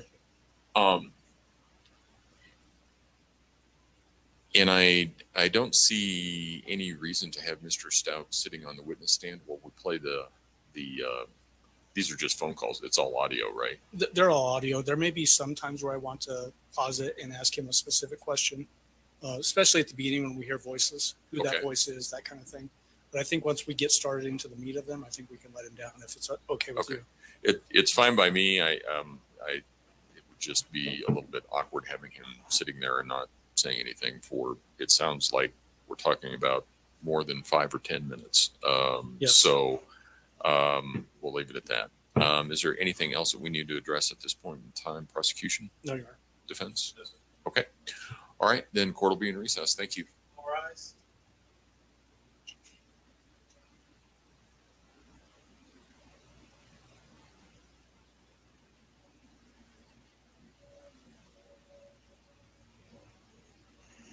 Well, how about that? They kick you right out. Hey, Angel, how are you? Have you been watching this? I don't even know where to begin.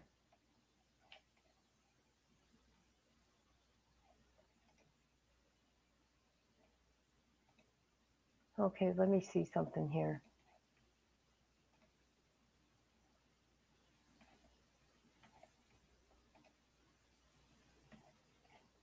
Yep, so that's what they do. They kick you out. So what I'm going to have to do is go back in about, let's see, 2 o'clock. So their lunch break is going to be like an hour and 15 minutes, 25 minutes.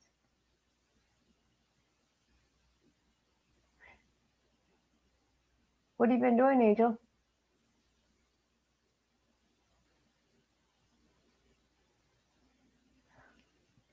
I don't even know where to begin with all this.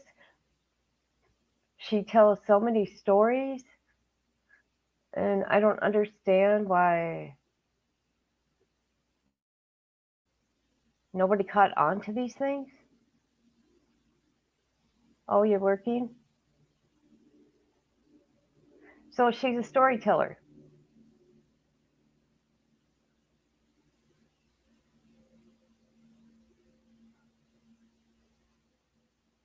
Angel, do you think that she's insane? I mean, you can pretty much feel everything out.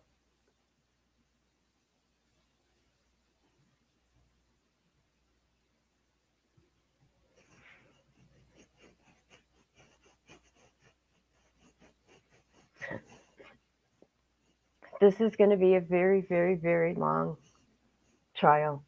Very. Al is the first witness.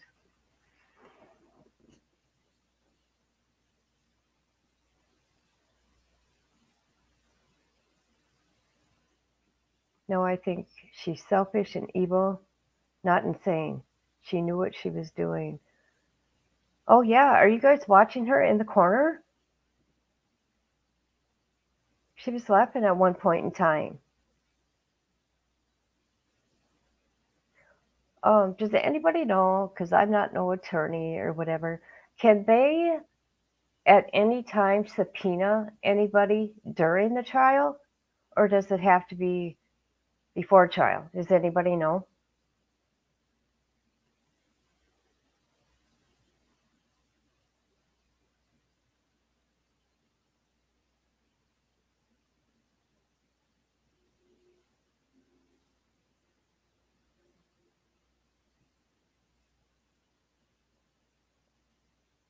So that's a question can ask Scott Reich. Michelle, how are you, Michelle? Oh, hello there, beautiful. How are you Hey, doing? how are you? I am, oh shoot, about to get hit by a car, This is sitting in the road trying to pull out. How are you? I'm okay. This is gonna be a very, very long trial. Very long. Yeah, Have you been listening to it? I've listened to a lot. I was in class earlier, and so I didn't get to listen to maybe, I don't know. I heard half of Al's testimony, so, but not all of it. I came in at the part, I heard the video being played again and heard him being asked about the traveling. So I did hear that. I can't remember the part, her liking to travel and Kardashian wannabe and stuff like that. I did come in on that or before that. So I'm Well, not sure what I missed. so you would know better than me because you got that Gannon group from day one, okay, on Facebook. Right. Did you find anything about her talking about the cartel and Alaska and Yes. about her being ARD? Yeah, I remember something about the cartel. I'll have to go back when I get stopped and see what exactly was said. But I do like vaguely remember something about that, yes. And Alaska, again, I vaguely remember something about Alaska being said. And then the whole book, I kept, trying to tell you, yeah, she said a book dropped on her head. So I did hear that that was finally brought out. I knew I wasn't crazy when I was saying that. I was like, I know that she said that because I actually have a screenshot of it somewhere, and I haven't looked for it, but I had vaguely remembered her talking about that book. And I think what stuck with me is the whole, oh, she's going to try to claim the insanity, saying that book did something when it fell on her head or whatnot. But yeah, like I said, let me see when I get stopped and have a moment. Let me see if I can find that information about the cartel, Alaska.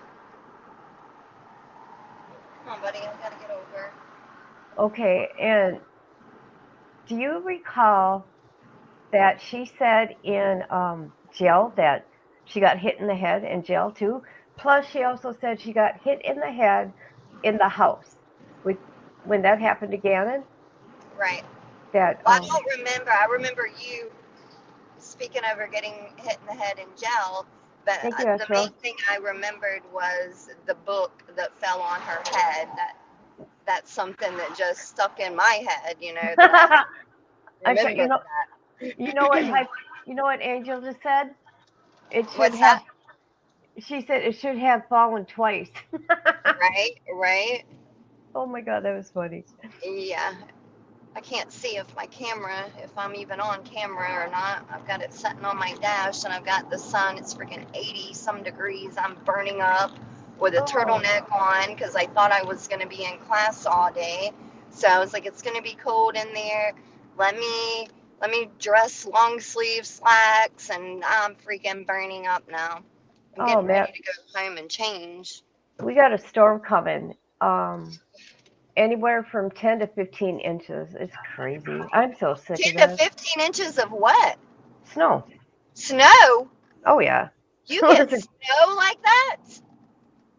oh my Oh God, yes. my gosh. Oh, we've gotten so much snow. Every time we Snow? get a storm, we get a couple feet at least. Girl, it's 84 degrees right now and you're gonna get snow? Oh my gosh, I couldn't live that life. I literally could not live that life. I've got my AC in my car on. I am burning up. Chuck, get over. I can't drive worth a darn. Yeah, I don't go out in the snow. I don't like it. Well, No. I can handle the snow. It's the ice I have a problem Oh, with. yeah. When we get snow, it's very rarely. I had a Jeep Wrangler before I traded it or sold it and got the car I have now. And my Jeep, it obviously would make it out in the snow, but I still didn't like it. I'm not, I didn't know how to drive in it, not really getting it. Yeah. You don't know how to act in that kind of weather. So all of us in this state freak out when we get a little bit of snow, like, oh God, what do we do? Go out and act crazy. It's literally. Close down the town. No, yeah. I mean, people, seriously, the bread's gone, the eggs are gone, everything's gone from the grocery store shelves. Just any increment of, oh, we're going to get a little snow. You're not going to get bread, you're not going to get milk, and you're not going to get eggs. And I do not know why it's those things. I've never eaten an egg in my entire life. Oh, really? So, yeah, I've never ate an egg. But yeah, people act crazy. I don't know why. I understand. I don't even understand milk. I understand bread for sandwiches, but I don't understand milk and eggs. I'm like, You're what? funny. So, are we on a break right now? I Are we on noticed the? there was Are, no live stream, so that's why I checked in to see if we're on a break or if I'm missing something and my connection sucks. I didn't know. no, we're still live. I'm gonna keep this going live. I got you. I Yeah, I mean, was it on just that makes sense.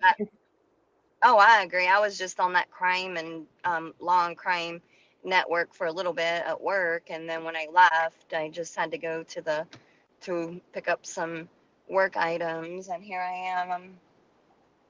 gonna change clothes and I probably will head back to work. I don't know yet. I'm undecisive if I'm gonna head back to work or just chill. I don't know. I wish there was a news outlet that was in there Yeah.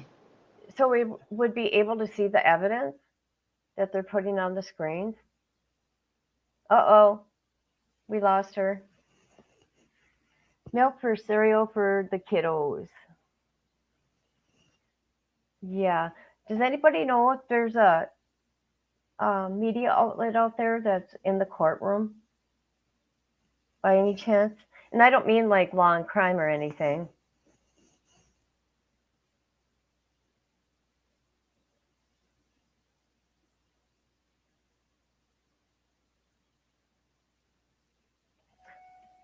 We lost Amy, but she'll be back.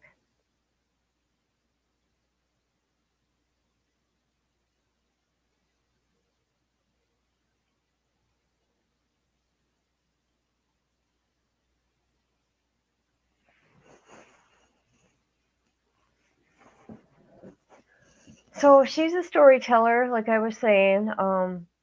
Don't know what to believe. I'm, oh God, I don't even know what to say. I'm just like blown away. And she liked to travel and she liked to make it look like she had this wonderful life. And now I'm going to show a video that I seen. Where did I see it?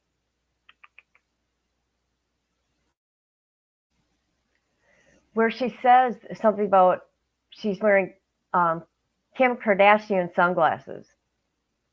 Yeah. But even Elle said she seemed to be loving to Gannon. However, he wasn't there majority of the time.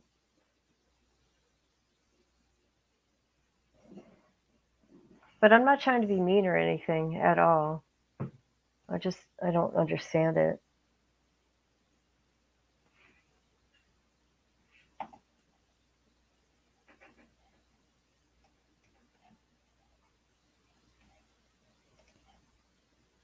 Kardashians, who the heck wants to be like them? Nope.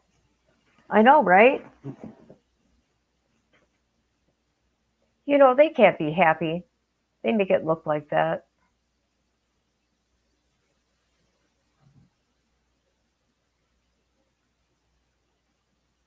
Is there anything you guys can think of that we should go through before they come back from lunch?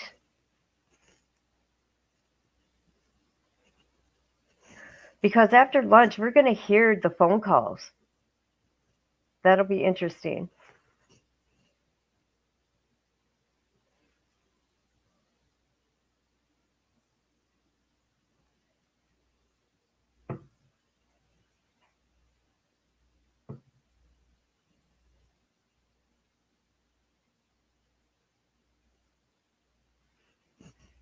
Sorry, I don't mean to be silent here.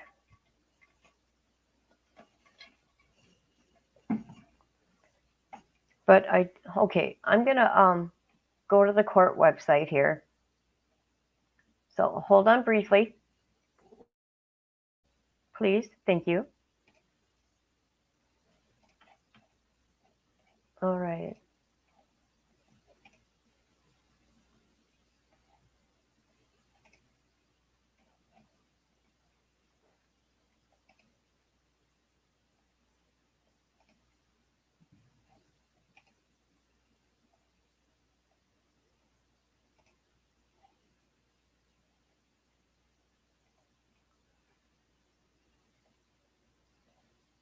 Okay, I'm looking something up here.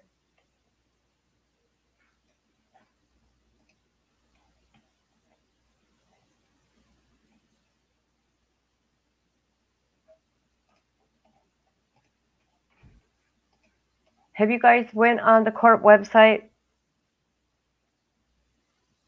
and read some of the documents?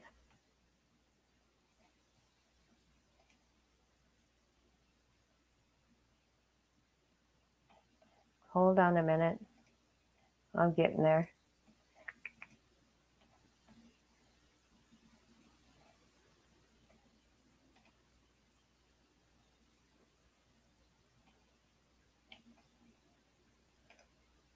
Oh, wow, they redacted some stuff already.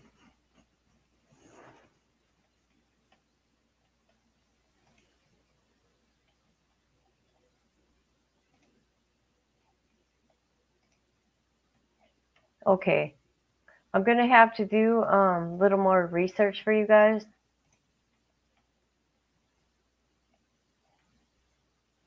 Let's look up the witnesses. And this is what I find is interesting. I'll go right here.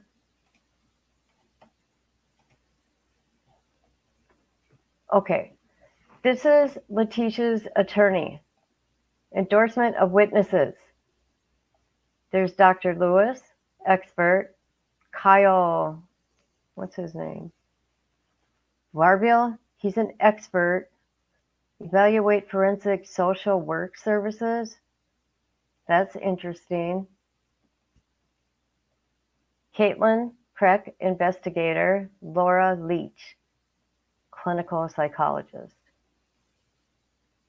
Denver, Colorado. Kenny, Amy, Deborah, Harley, Katrina, Brenda, Amy, Dee Dee. Okay, so that's who they're going to call for witnesses? I'll put the link in for you, Michelle, in a second here. Now, this is her family. And I see her daughters on here too. Okay. Here's another one here from her attorney. And what does this one say? Whoop.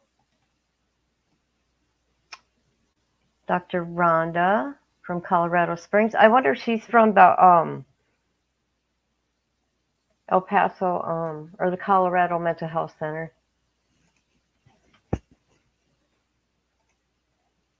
Okay, these are all the witnesses, potential witnesses from the DA. See? Look at all these names. These are just people. These aren't people that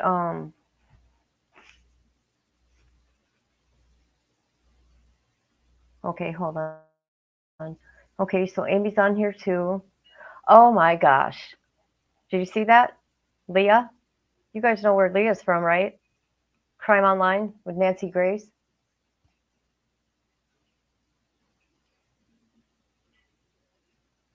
Landon.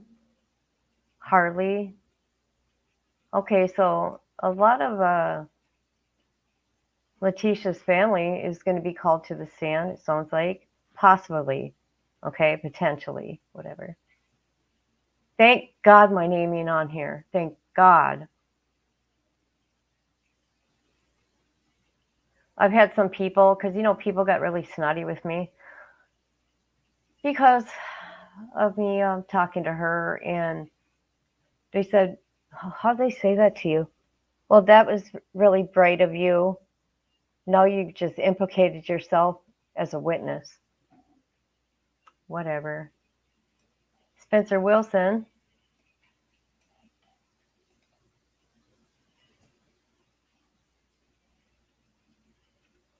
And all the Colorado Springs PD that was involved. District Attorney's Office. El Paso County Sheriff's. Wow. Look at this, people. Unbelievable. I don't think they would call all these people, do you? FBI.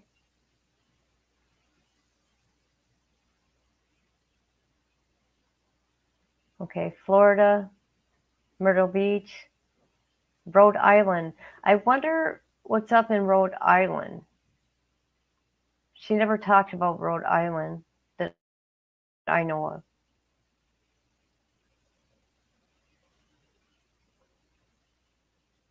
Search and rescue, other experts.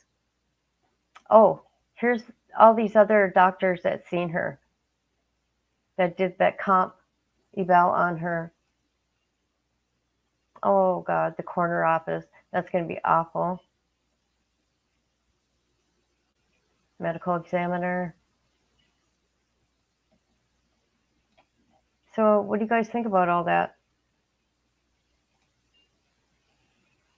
Okay, Amy or Michelle, what I'm going to do for you, I will give you the link to the website for her case.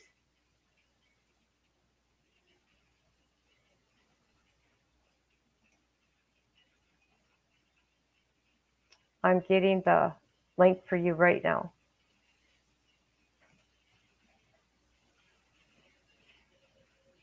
All right. Let me know if it works for you. That's okay, Amy.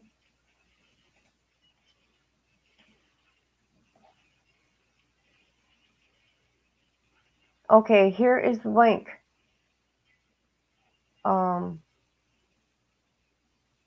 To the court website so you can read the documents yourself.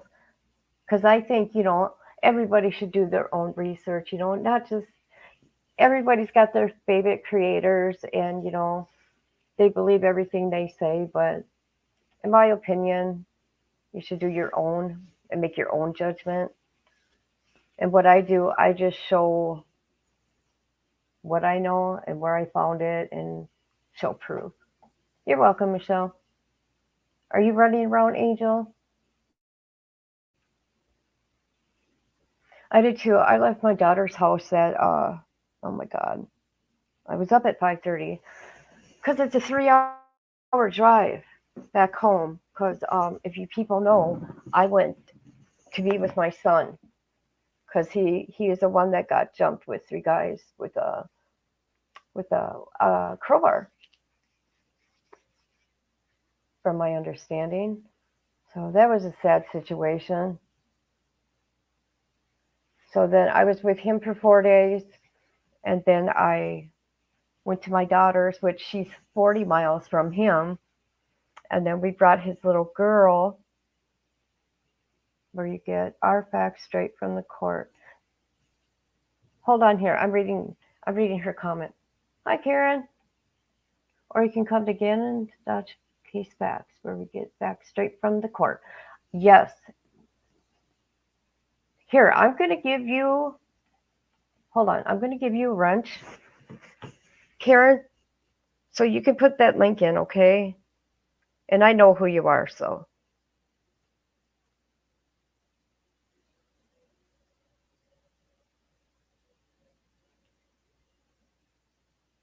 Okay, you should be a mod now, Karen.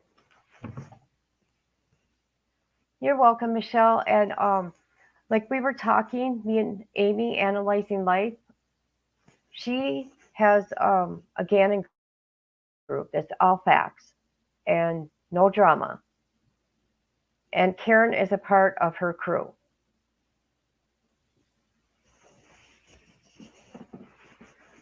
Okay, where was I at?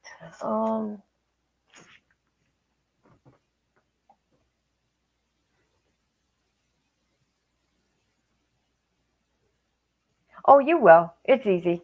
Because you can go get links. Like you can get the link to your group, and you can post it in the comment section.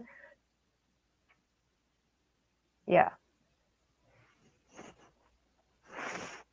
But anyways, I seen oh gosh, I'm sorry guys. Amy's back. Hold on. Thank you. Hey. Hi. My phone got super hot. Did it? Why? Oh, it's 80 degrees. Oh. Yeah, over 80, but yeah, I had it on my dash and it shut down. I was like, oh shoot, I hope they can't hear me. Because I was just running in the house like, I gotta pee. I got Karen here. She's wonderful. Karen? Yeah, she's put the link into the Facebook group. Do what? She put the link in for the Facebook group, so I'm going to pin Awesome. that. How can I pin that? Hold on. Pin message. There we go. And these ladies are wonderful, everybody. If you don't know who they are. And plus, Amy's been my protector, haven't you? Yeah, Karen is amazing. She is awesome. Yeah, she's been very, very kind to me. But I'm gonna get my earbuds. You look pretty.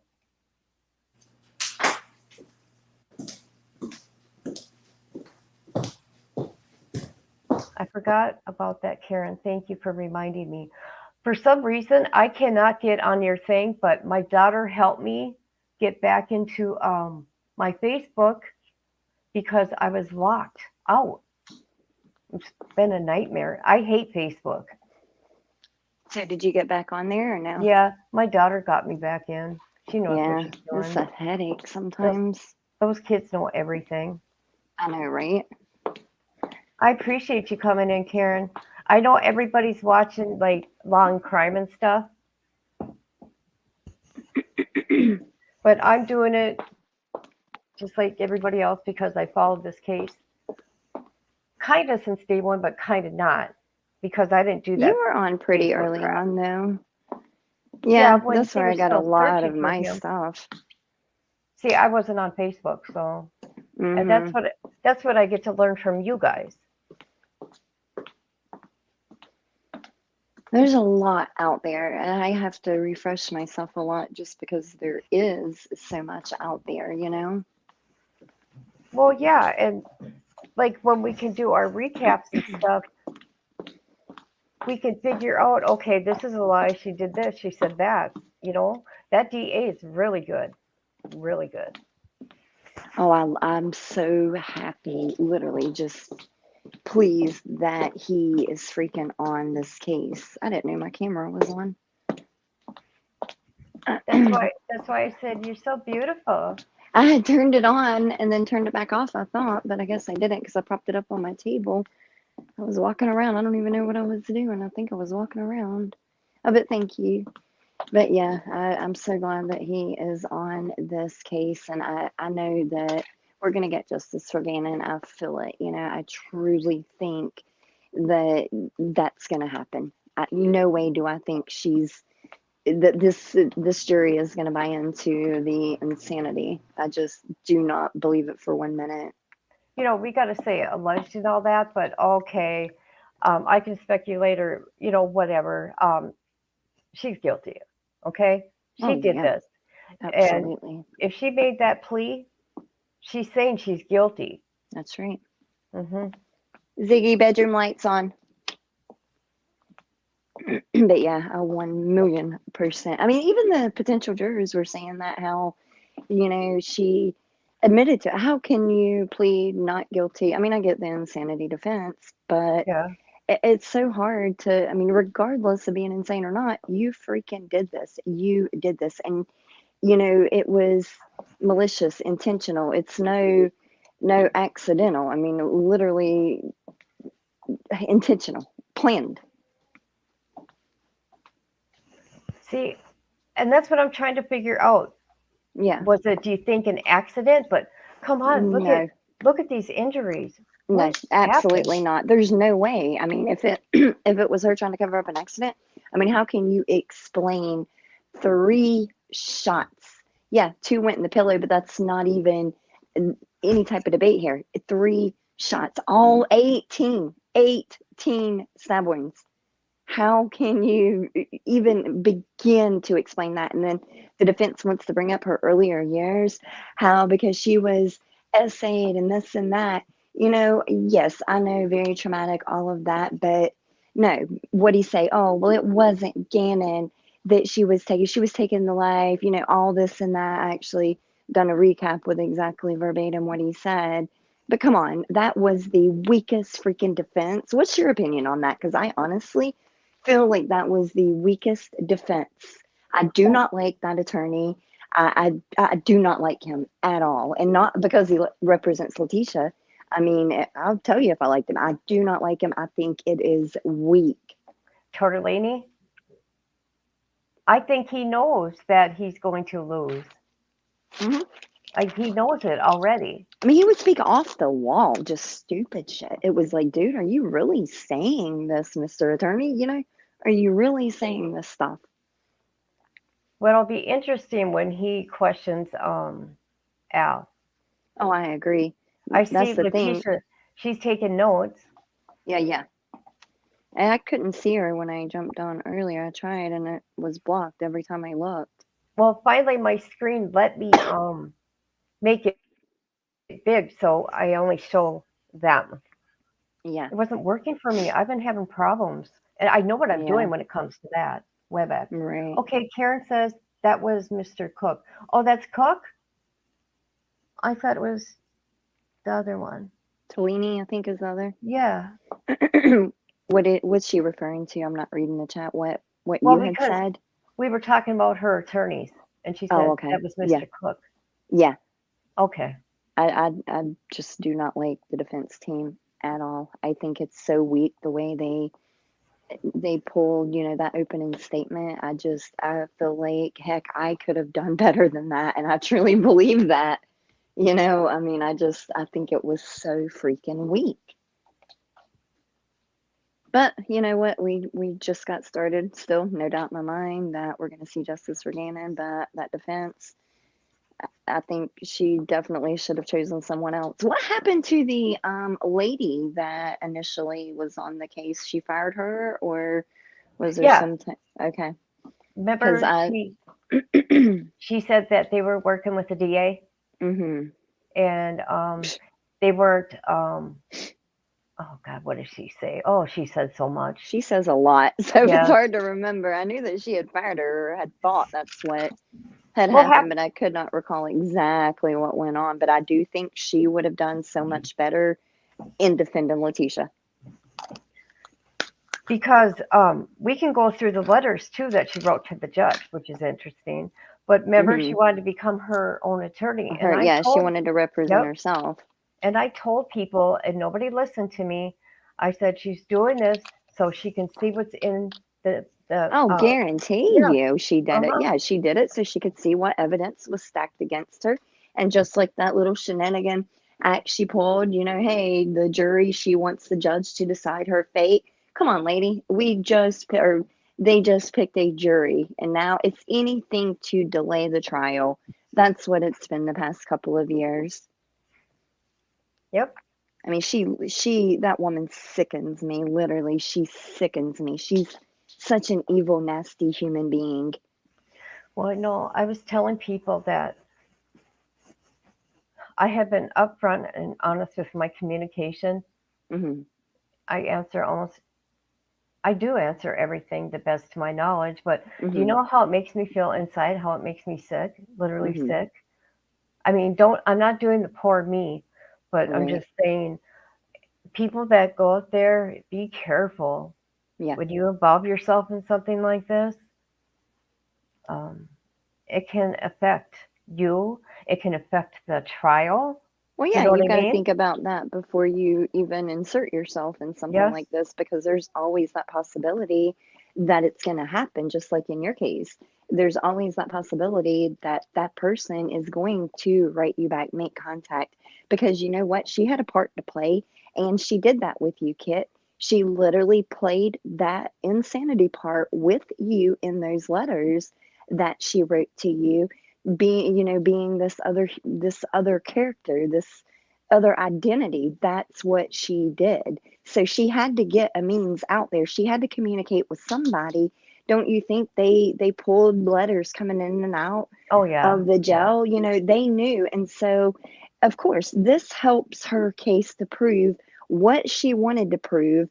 Writing all these creators that wrote to her, it helped to prove her case. Hey, I wrote this letter of, this person and that person. See, I do have a personality disorder. It's all a part of her game. She's always thinking, like she said before, and God, I say it every time. I wish I could remember verbatim, but she said, I'm always one step ahead. Oh, really? I tell you that every time I talk to you. I wish I could remember Oh, yes, you did. Yes, you when. did. Every life. Yeah. Yes. I mean, I Okay. wish I could remember when she said that, and it just stuck in my mind, kind of like that book that fell on her head. That stuck in my mind, Yeah. her saying, I'm always one step ahead of everybody, you know? And she was. And yeah, and that's where the book falling on her head. And I think that's why it stuck in my mind, because when she made that statement, I started really listening and, looking at what she was getting out there communication wise. And then, after that book, and then, or her saying, she's always one step ahead. And then all of a sudden, oh, a book fell on my head. Well, there you go. And then those letters that she's writing you and others, where she's this other person, she had this set up right from the get go. She had it right from the get go that she was going to try to play the insanity card. And I truly believe that. I get it's hard. I get it's difficult to fake that, but you know what, it is possible. No matter how difficult something is, it is possible. Yeah. And like you said, yeah, she talked to more than just me. She talked Right, to other people, at least 5 other people that I know of. right. Okay. Yeah, I know a handful that she talked to, and Mhm. I mean, you're the only one that I actually speak to like in person, but yeah, I mean, Yeah. she wanted to get that out there. With her writing you and the others, she laid her foundation of that multiple personality there, letters coming in and out of jail, and her attorneys got access to those letters. Oh yeah, see, she is insane. She's writing as this person here and that person there. So yeah, it just kind of laid out that foundation of what she wanted to do all along. Well, Again, yeah. just my opinion, but And you remember in these letters, her handwriting was different for each one of yep, those people. that's what I'm You saying. remember that? Again, all Yep. a freaking part of what her game. It's all a part of her game, and I truly believe that it's all a part of her game that she's playing. She knew what she was doing. She had so much time on her hands to think about what she was doing, what she was going to do, how she was going to portray herself, how this insanity. Don't you I guarantee you it was researched by her, people that were actually insane that, did get that insanity plea. I guarantee you she researched those cases and found out, hey, how did this work? How did this happen? What did they do? What brought it up? All these pertinent questions that would be asked or looked at. Okay, you say that, and a thought came to me.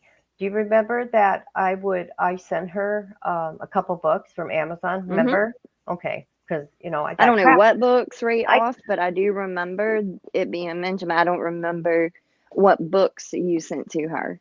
Oh yeah, I got called a lot of names. I heard Facebook groups are saying, just go to Kit. She'll send you money. I'm like, oh my God, you Wow. people are evil. Yeah. I mean, I'm not saying I disagree. So, I don't think she should have ever been sent money. Even her friend came out. I don't know if it was in my group or somewhere else, but had made the comment. I've actually got the screenshot. Don't send Letecia any money. Harley is the one that needs the money. Letecia has plenty of money being sent to her. So, that was amended by her best friend, Amy. Well, And like the I said, only I've got the yeah. screenshot. So people were sending Letecia money left and right. For her to make that comment, Letecia's got plenty of money on her books. Don't send her anymore. Send it to Harley. Harley's the one that needs the money. Harley is the one that's struggling. Yeah, and I just felt, okay, I'm writing to you and you got to pay for paper. See how I thought about it that way? It's not that I Yeah. just was doing this just because. I would have never told anybody that I spoke to her except Yeah. for that message that she wanted to put out there. Yeah. Okay? That first phone call. Of course she does. Of course, Well, not the and first now you phone see call. why she wanted to put that out there, get that out there. So we, here out in the real world could look and, oh, yeah, she really is freaking insane. She really has something wrong with her. And a lot of people said that. Yeah. So Well, again, she played it, Well, I gotta find the names of the book. I'm gonna have to go through my Amazon, but she told me I like true crime. Okay, And remember, I talked to you about this before. We wanted to go through the letters and see if something in the book, Yeah, okay, matched up with what she said. yeah, with her stories. Yeah, find that and I'll research it. I'm Yeah, pretty good about researching, so I'll yeah, see what I you're can really find. good. So Karen asked a question here. Don't think you're out the hook yet, kid. No, I don't. And Yeah, that's why I'm sick to my stomach also. yeah. Defense hasn't released their list yet. Not funny, I know. No, but you know what? We do true crime. We know it gets dark, and we're not laughing because, it just, we make humor out of it, because it's so ugly and dark. We know when to be serious, you know what I mean? You Or got I to do. make a little humor out of it for sure. Yeah. No, I've been waiting for the phone call or the knock on my door. I'm not kidding. You know what I said for a joke? I go, I'm not getting my door. I'm not going to answer my phone.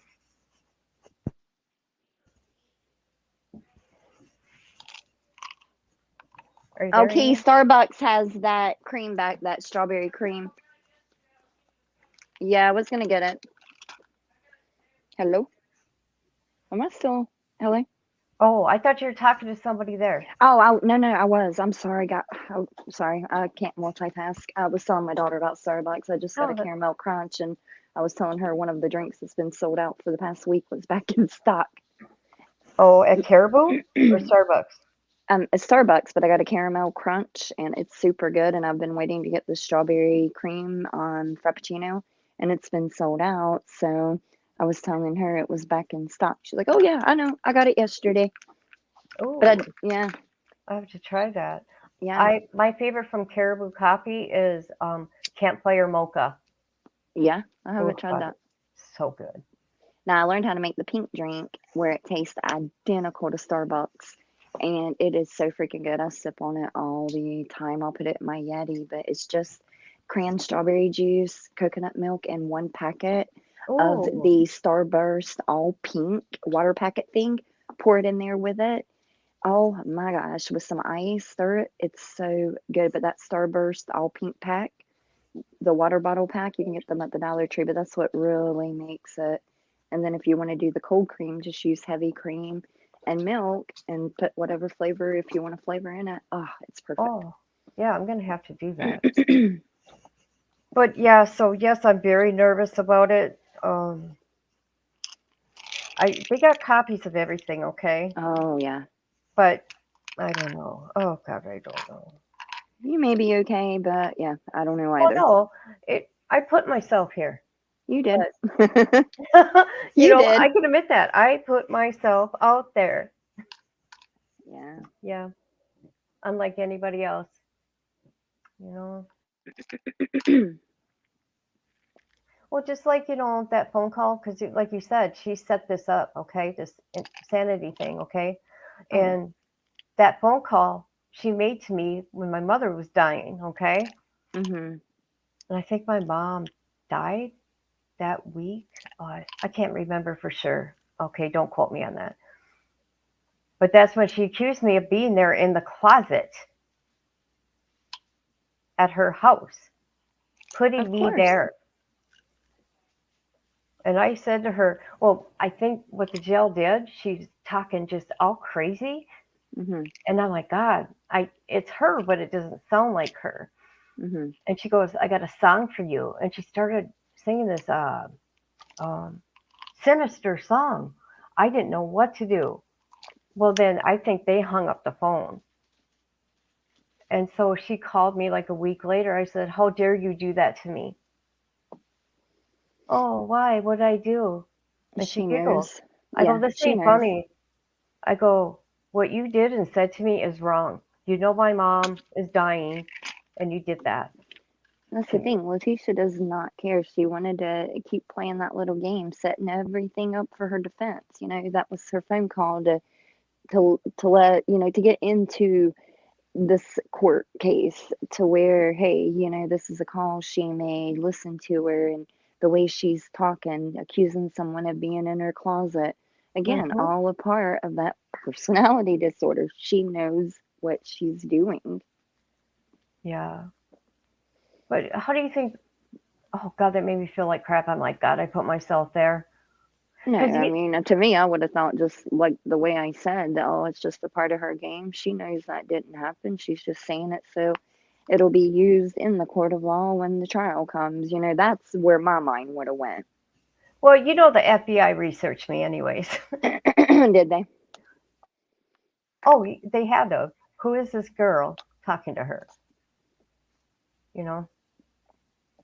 I don't know. I think, like I said, it's just her game. I think people kind of, I don't know, but we all don't think alike. You know, to me, it's like, oh, well, it's expected because this was the defense that she was going to use. So, of course, she's going to, you know, act out like that and, you know, make calls like that and write letters like that, all because it's part of her defense. Not that she knows those people. She just needs to get out the general idea that, hey, this woman's freaking crazy, which obviously she is, but she's not insane, in my opinion. She's not legally insane.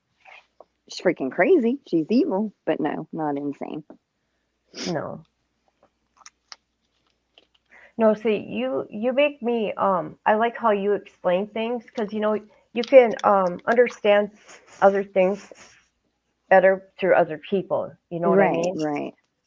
So Oh, everything, yeah, because we all think differently, you know? I yeah. mean, my thought and where I go with it could be completely different than where your thoughts are going with it. And that's why I like to discuss things because we're not all going to have these same thoughts. What a you know, boring world we would live in if we all thought the same exact ways, you know? Well, yeah, because you and me, along with a bunch of other people, but especially you and me, we work good together, Yeah. and you know we can talk things out. You know, whatever, give each Mhm. other our opinions, and Exactly, and not take it personal. It's just, hey, that's my opinion on it, and that's yeah, just the way I felt, you know? Nothing personal, just some for things sure. we're gonna feel different about, and that's obviously okay. Yeah, for sure. Oh, I wanted to mention, like you told me, and I didn't know that the West trial is going on right now. Yes. There's 3 trials going on right Yes. now. Big ones too. It's so hard, and Gannon's my first priority, just to hoping, and I know he is, so I'm not even gonna say hoping. Just seeing that he gets justice. He's like my number one priority on these trials. If I only have time to cover one, it's gonna be Gannon. Even though the boys' case was so dear to me too, you know, it just, I don't know, Gannon. I've got to listen to this case, and if I have any free time at all, then it's gonna be those boys because those boys, they deserve justice as well. And they haven't been found. They have not. No, it is so freaking pitiful. I don't understand how people can do this kind of stuff. I'll never Yeah, understand it. no, we're not. We're never going to understand it. We don't think we're not. Yeah, we don't think like those kinds of people. You know, they adopted these boys and they received $4,000 a month. They were basically living off of adoption. They were adopting, and that should be against the law to begin with, unless you have a stable income and you can support yourself and your children. You absolutely should not be able to adopt. And I'm sorry if I piss anyone off, but that is my view on that. You absolutely should not be able to adopt if you cannot. If you do not have a job and you don't have the financial means to care for your family and your own children. Because I feel like the West, the only reason they were adopted those boys, that $4,000 per month That's crazy. was for their their way of living. You know, that's it. That's where they receive their money from the state, and that should not be allowed. Absolutely not. That sickens me that that even happened and could have been prevented if laws were in place. $4 grand a month. Oh Jesus. Yeah, and so of course adopt the kids, you know, and hey, kill 2 of them. And I don't God, that case just it drives me insane even thinking about it, just talking about it. But those boys deserved so freaking much more. Was it their grandpa, their biological grandpa, wanted to make a statement and he talked to Yeah, you to make that statement, right? he did, yeah. Yeah. Actually, because I released it, because I had some news reporters contacting me. Oh, Hey, wow. can you please let him know that we want to talk to him? Can you please? And Oh, he was geez. like, no, I don't want to talk to the mainstream media. This is just what I want to get out there. And we corresponded a few times. Really nice guy. He sent me a picture of his daughter and him. But yeah, he really nice guy, but he did not want to talk to the mainstream media at all. Oh, so it's the boys' bio mama's grandpa Yes, yeah, and he sent me a or photo of daughter? Yeah. her, yeah, of her and him. It's probably still out there circulating, but it was her and him.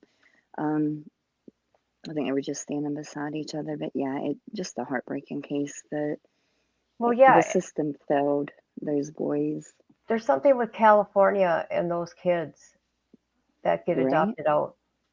What is that little Yeah. boy's name? That Hernandez? What's his name? That little Oh boy? my God, Gabrielle. Yes. That case is, oh my gosh. I'm not an emotional person. I don't know if you know that about me, but I really don't have a lot of emotions. I can't believe I'm saying that, but I don't, You're funny. I'm not emotion. I'm not. My mom, she'll straight up tell you, I do not, anybody will tell you that knows me. I don't have a lot of emotions, but that case right there, oh God, it really got to me. It really got to me watching the documentary on that. It just, it sickened me. But no, there's very And few that, cases that get to me like that. Gannon's case is one of them. And the boys were in a Classic and Sincere. Let's use their biological names, Classic and yep, Sincere. that's That what we case got use. to me. Yep. And then Gabrielle Hernandez. Those three cases just they touch me for some reason. I don't know. They definitely are cases that touch me. Hey, Kate, don't say anything about you seeing me. Love you. Be Nah. safe. Be careful. Y'all didn't hear that. I'll probably be back up. Oh, hold on. I'm going to pause.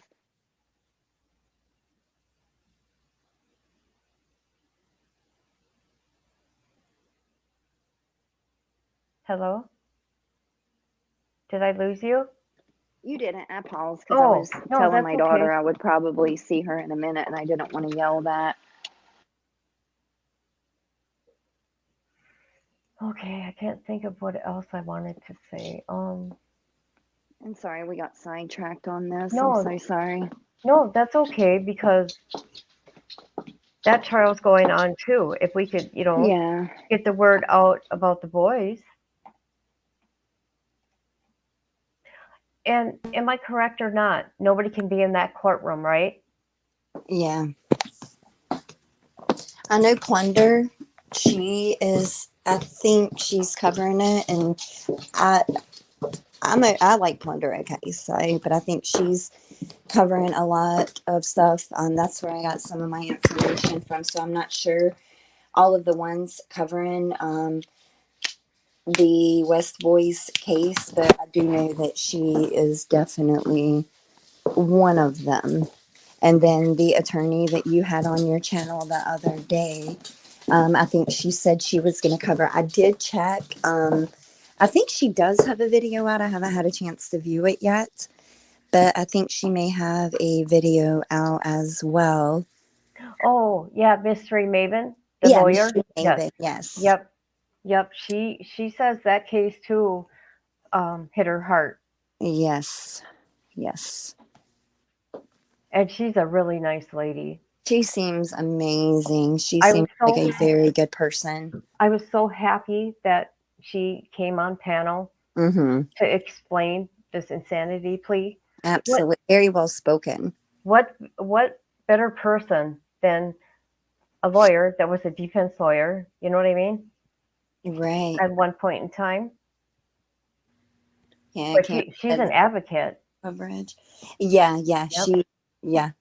I love the way she explained things and just, made them very understandable. I know some of the stuff that she had said I had researched prior, just so I was kind of in the know of a little bit about it, the statistics, but very knowledgeable and it made sense. But I still say, and I even asked her, how hard would it be to fake the insanity? And, Of course, she says it's very difficult, and I believe that. But I'm telling you, I just feel like Letecia knew what to do, and she did. I think Letecia is a very intelligent woman.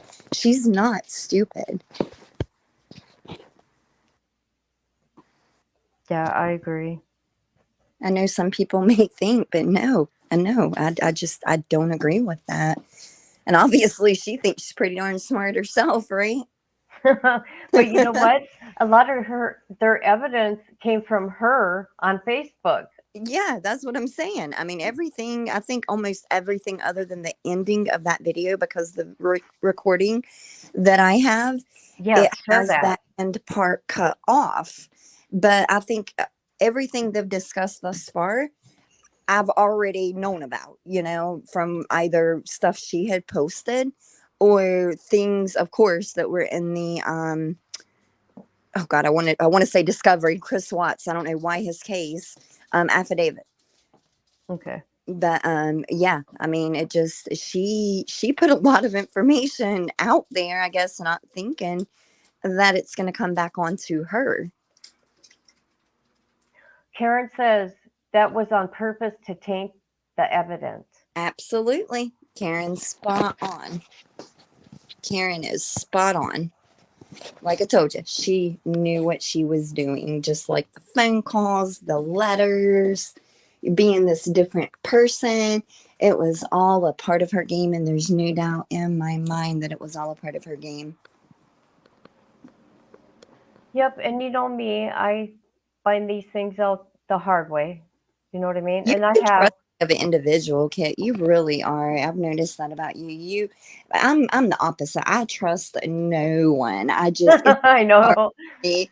It's so hard for me to trust people. I trust you. I trust Karen. I actually made her admin of my Facebook page, and typically I would say no. I would never make someone else admin, because they have all the rights like I do. But for some reason, I trust Karen. I trust you. Two people I've never met in my life, but I feel I can trust you guys. So hey, don't y'all shit Thank on me. you. Oh, you think I No, will? I don't No. think either one of you would. I don't, or I just, and I'm a pretty good judge of people most Yeah. of the time. Most of the time. Well, and you say Karen has stuck up for me when Yeah. she sees people, have talked down on me or about me. I think that's so cool. Oh, Karen's amazing. Yeah, And Karen. she don't know me like she knows you. No, I don't know her as well as you think I know her. I mean, I literally, she joined my group, I think maybe a year. Like I told you, I opened that group for me to put information that I found in one place. And so I opened that group, and then people started requesting. And, I was like, well, do I really want to let people in? This is my notes so Yeah. that, I can cover this information, because that's when I done, my YouTube channel more. So I primarily did not open that group for anyone other than myself and information that I obtained that, I kind of wanted to go back on. And so she joined, and I don't know. I don't know. She's one of the people in the group that I trust. I trust her. It's hard Yeah. to explain why. It's just a gut feeling. I get these gut feelings about people, kind of like I did that one lady. I told you I don't like her. I don't trust her. I'm not Oh, going to yeah. say her name, but I was like, I don't like her. I don't trust her. Watch out for her. And what Yeah. she do, she stabbed you in the back. And what she do, I'm not going to say what she's doing, because then everybody's going to know, oh, this person went and spoke crap about you. And I'm not. I'm just giving my opinion, Yeah. We don't need to say names. No. Exactly. Some people rub me the wrong way, and just some creators, big creators, I actually cannot stand. I feel like they're only doing what they do for money, monetizing their channel in the middle of the trial or opening statements. And, I can't do that. I'm sorry. I can't make money off of things like this. It will not. And I can if I wanted to, but I Oh, yeah. choose not to. I I can't could open either. to monetization, but I choose not to, because I feel, no, I don't want to make money. And you know what? If I did make money off of the channel, if I did open it up, like Gannon's case, if I ran ads throughout, the trial coverage, me speaking about, Gannon, and all of this stuff, I would donate that money to Landon or some type Yep. of, organization to help children. I just, to me, that's a huge deal. And I don't like to feel like, oh, this person's solely profiting and doing this to make money. But again, just my opinion. I know we all don't look at it that way. Yeah, because I thought about that too. Okay, I don't want to be monetized. Yeah. However, maybe monetize for the family of that child that I'm That would be reporting cool. on and give them the Yeah, proceeds. the money that you make, that would be amazing. And I have thought about doing that, just going ahead and monetizing my channel and just whatever money I make, donate it to either the family, or if they don't want that, then donate it to a charity and provide receipts for my donations and show, hey, this is what my channel made and this is going to this organization, this charity. That would be Yeah, so cool to do something like that. But I for know sure. a lot don't, and hey, that may be their way of living, and it is what it is, right? Because it is Yeah, work. That's one thing I will tell you, and that's why I had to stop doing as many videos, is because, sorry, my dog's barking, because it was a lot more work than what people think. I did not realize, to get facts and accurate information, just how much research you have to do to verify stuff. It's crazy. it is. It's time consuming Hmm. and It's hard to and work, have a job, have a family, and then to do that. I don't know how people do it that work and have a family, because they cannot be spending time with their family. They can't. yeah.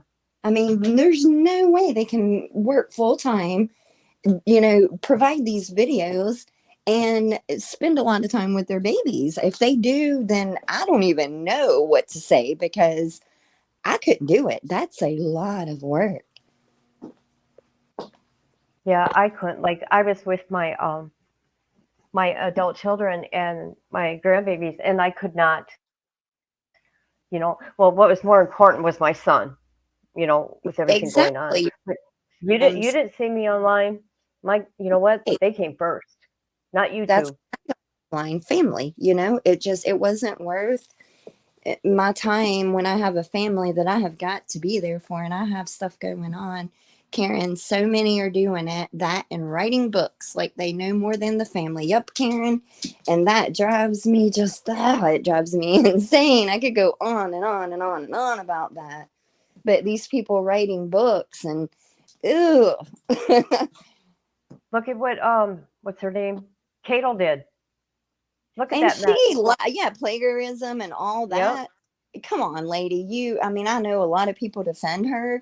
I'm sorry, I'm not one of the people that's going to defend her. I think that she added tidbits in there that were not accurate, and no, she's not just a little old lady. I think she's a little bit conniving as well, in my opinion.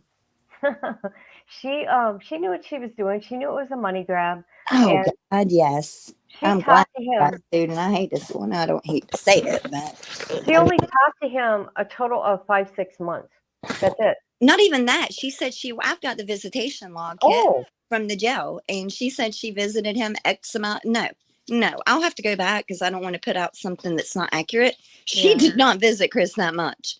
I have got the visitation log. I can tell you every single person that visited and for how long they visited Chris Watts. And Really? yes. And she absolutely, at first, I was in one of her groups before I got kicked out for pointing out, you're You not. got kicked out. Yeah, because I Yeah. told the truth. Yeah. I brought Yeah. it to light and I showed receipts. People Oh, don't like that. okay. People don't like you correcting them. She's actually in my Vallow and Daybell group. Oh, you got a Lori Vallow group? Yeah, she's in my Vallow. I've got two groups, Gannon and my Vallow Daybell group. That's a pretty big group.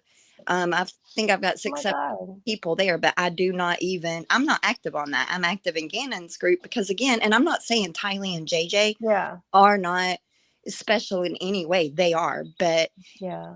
Gannon, just like I said, he's touched my heart, and I've got my focus on him. So I'm not that active in the Daybell Vallow case, but I do have a group and I've got several moderators that do amazing at pretty much running the group because I really don't. If somebody posts the YouTube creator link, I'll go in and delete it just because I don't want that type of stuff posted. But, other than that, they do a great job at running it. But You would think I would have known that about you. See, that's how you know I don't do Facebook.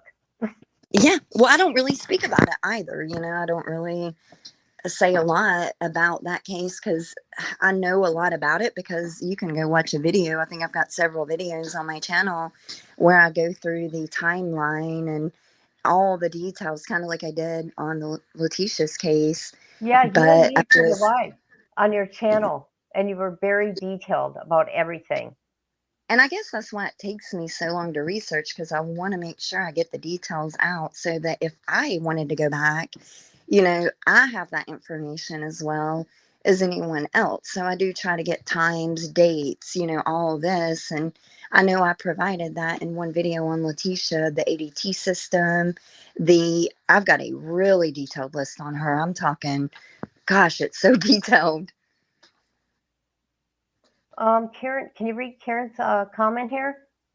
Amy, I just sent you screenshot of books. Look at the cover pictures. Disgusting. Oh, let me go check that out real quick. I should be able to do it staying on. See, the cases that touch my heart, of course, Shannon, J. Tiley, and Baby Elephant. Yes. Evelyn Boswell, yes. Evelyn, yes.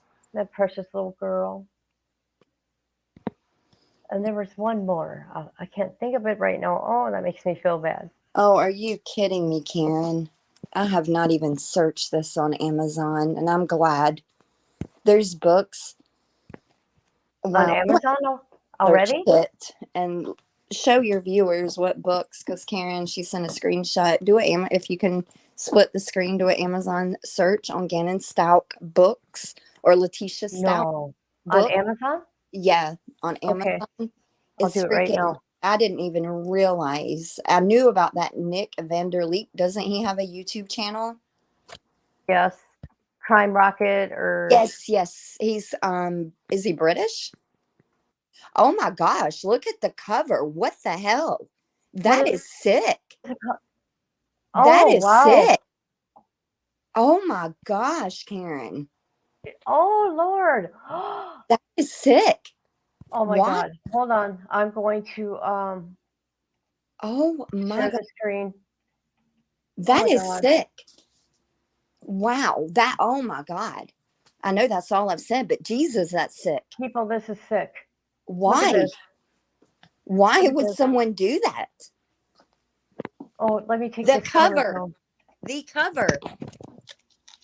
Wow. Who is the author? Hold on, let me make this big. It's Riza Ferrermuth. I've never heard of her, and that is freaking sick. Oh my God. Why is that okay? Why would a human being ever do that? That's the freaking cover of the book. Okay, there's more. Look at this. Look at that one. What the fuck? Jonathan Crone. Why? Look. I mean, wow. Look at this one.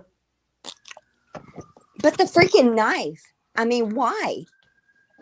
Why would you choose of all the stuff you could have chosen to put on the cover of your book? Why would you do that?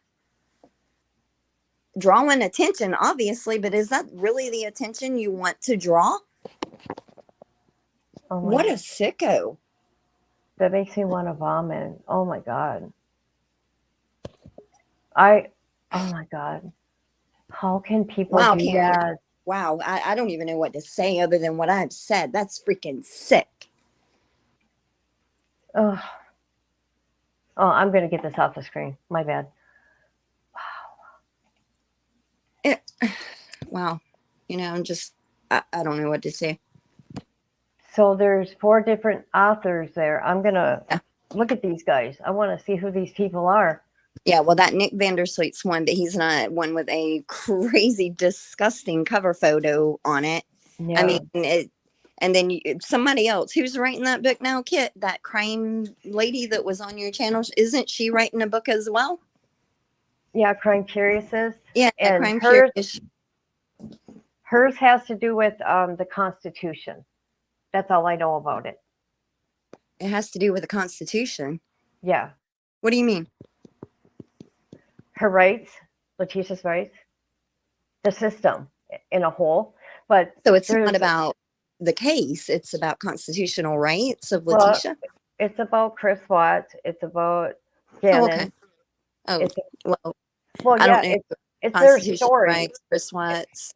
I'm not 100% what it's about, but it's Gannon, Chris Watts, Redwine, Patrick Frazee. Oh, red wine too. Karen Oh, covered that case. I'm pretty sure she's got a group because I'm in it.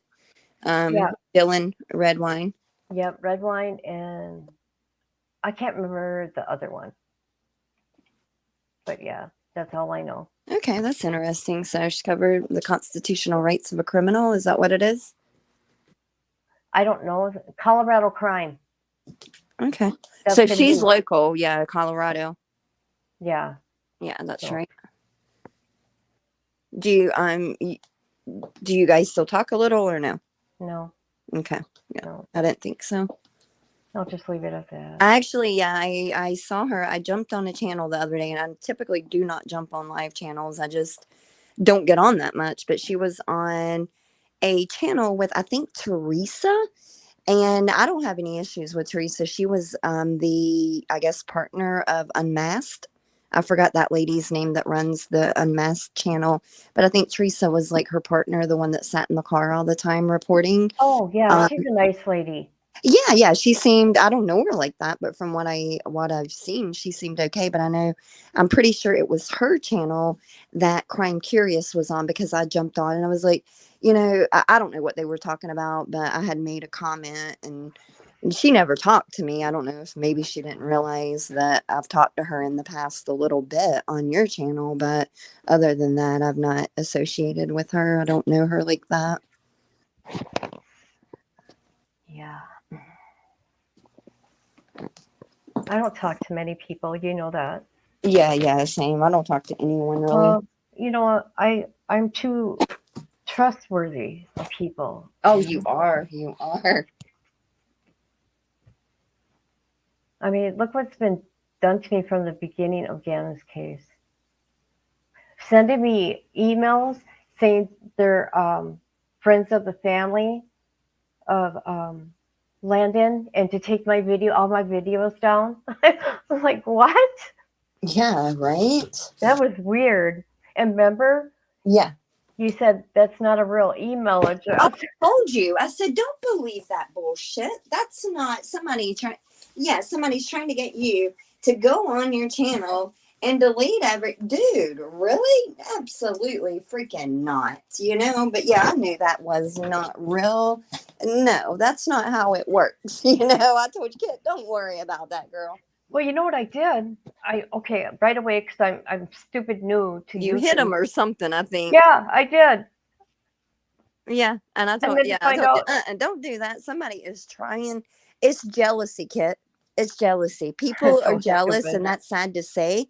They're jealous that Letecia did communicate back with you. Some are jealous over that fact because they've tried to communicate with her for their own whatever gain, and she didn't communicate with them. So they're trying to, make certain your information does not, and you have no content out showing that communication. That's why I told you when you sent me those letters and I put that watermark on them, don't put your letters out without a watermark, because people are going to take those letters. Yeah. People already have. Without the watermark? Yeah. Really? I didn't know you had help before I watermarked them. No. I'll tell you offline. Okay. Okay. Mm-hmm. Because I'm such a good person. Do what? because I'm such a good person. No, but I Yeah, learned the but you hard can be way good without, doing some of this stuff. Just reach out to me. Hey, should I do this? I'll tell you real quick. because I didn't know how to Nope. do a watermark. Do what? I know how to research, but I'm not tech savvy. I didn't know how to do a watermark, remember? Yeah, yeah. Heck, I don't really know how to do one good, but I did it the best I could. I did it enough to show that, hey, this is kit stuff. Leave it alone, or at least credit her for it if you're going to use it. Because you know what? That's how we met. That's what type of person I am. I reached out to you and I was like, hey, can I use your You video? did. Or can I reached out to get permission because I'm not going to snatch someone's stuff without giving them credit, and making sure, hey, is this going to be okay with this person? But I remember that's how I met you. I reached out to you just, hey, can I use this? And we just hit it off. You were the only one too. You told me that. Yeah. Yeah. And that's kind of crazy to think that, people don't do that. And I wouldn't care if people would just say, "Hey, this is where it came from." Exactly. Yeah, I, that's my point. you At know, least I've had big creators mention my stuff that I know they got from my channel, but yet my name's never in there, and it's fine. Like I said, I don't make money off of it, yeah. but it's the point. Show a little bit of respect. We all want to get this information out so others will know, but sometimes it's not even worth it. The way people are, I feel like it's like I said earlier, a lot of them are in it solely for the money. YouTube is a huge money maker. That's the best money maker that I know of on, the platform, social media. You're not going to make that money on TikTok, Instagram. YouTube is where the money is at 1,000,000%. Oh, Oh, yeah. TikToking? Do what? TikToking? You can yeah, I mean, because I've got one of my channels that I do monetize and I make money off of it, but it's nothing compared to what I can make off of YouTube. Nothing. It's like pennies compared to what I can make off of YouTube. Wow. Yeah, these big YouTube creators, they are racking in the money. Every ad you see, especially if you sit through it, Yeah. and some of them, I was watching one yesterday just to see if her information was accurate on what she said on Gannon's case. Yeah. And she had so many ads. It really pissed me off, because there were so many ads in that video.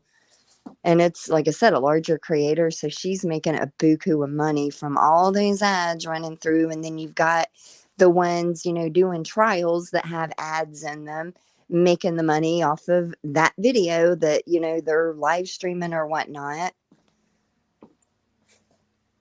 So you put the ads on there yourself? I don't know how that works. Yeah, you choose when you monetize, you choose whether you want to show ads. And for every ad shown, you're making money. You choose what type of ads you want shown that are, consistent with your channel or that would be good maybe on your channel. And for every ad that is shown on your channel, you're getting money for each ad shown. And if that person sits through your entire video, because you have the option to skip it after so many seconds, if they don't skip it, you get paid even more for them watching that whole ad. So YouTube don't put the number that you want.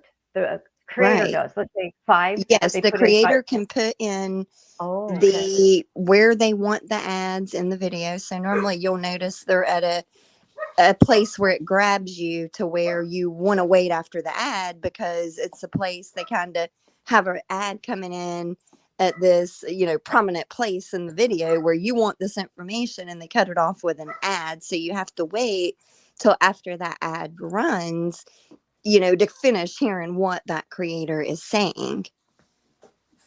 Oh, wow. Yeah. But I don't like it. But again, that's just me. I just feel like some of these creators put in a boatload of ads, and I get that's your way of making your money by whatever, but I don't know. Sometimes it's ridiculous, especially when you're profiting off of somebody dead, a little boy. And maybe they're not looking at it the way I'm looking at it, but I Yeah. feel they're profiting off of Gannon, and I do not like that at all. Well, especially from what I see, what people are saying about Landon, that really bothers me. Oh, The yes. mother, Mm-hmm. they say some dirty, nasty stuff online. Well, that's the thing. People are, when she had that GoFundMe up at the beginning, and people, oh, she's making money. No, you know what? What are you guys thinking? God forbid you guys to be in a similar situation to where you actually see what is happening. You can't go to work for X amount of weeks, because you've got a trial to attend. Yeah, the state pays for some of this. The state absolutely does not pay for a lot of this. You're losing all this money not being able to work. People don't look at that. They just want to, they're so freaking negative sometimes. I think I could be wrong. This was maybe 2 years ago, $30 a day, I think, and they pay for your hotel, and that's it. Not your food, not the time you're off work. I mean, come on. Yeah. I'm trying to go on WebEx, and it's not letting me on. Is anybody else having a problem? Let me go right now and check it out. It says join, and it's not letting me join. What is it saying? Is it saying it's not started yet? Nope. It's saying launch. And where you can click the join button, it's not letting me get in. It's so weird. Yeah, there's still hold on.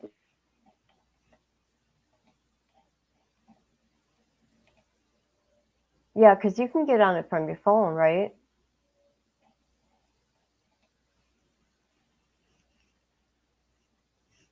Oh no, this is crazy.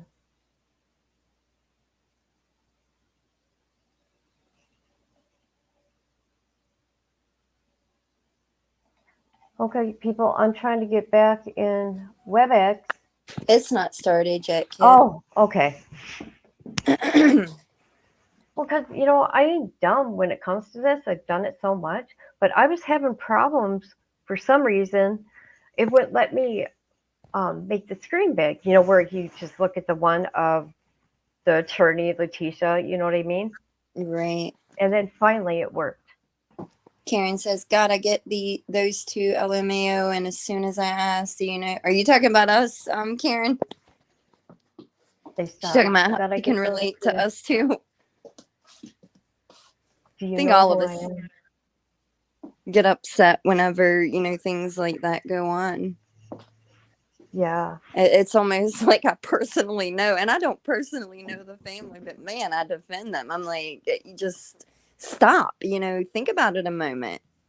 Oh, oh gosh, who did I protect? Just listen to me, protect recently. Not protect, but I got my opinion out. Who were they going after?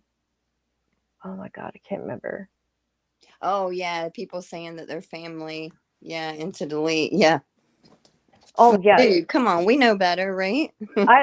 Karen, I was getting emails saying I'm upsetting the family, and no. Oh, you were getting crazy emails. I know, and it wasn't the family at all. But they tried to portray that, Well, they got me at first. And then I found out differently. Mm-hmm. Silly people. Kind of funny. I know what to look for now. Like I said, I was so new to YouTube. I didn't know. Live and learn, right? Yeah. All the time, don't I?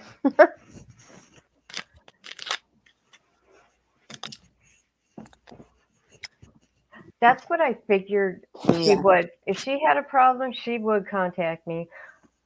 Yep. But I don't think, I don't think she'd want to talk to me, but she did come in when my dad was diagnosed with cancer, and was very kind about it.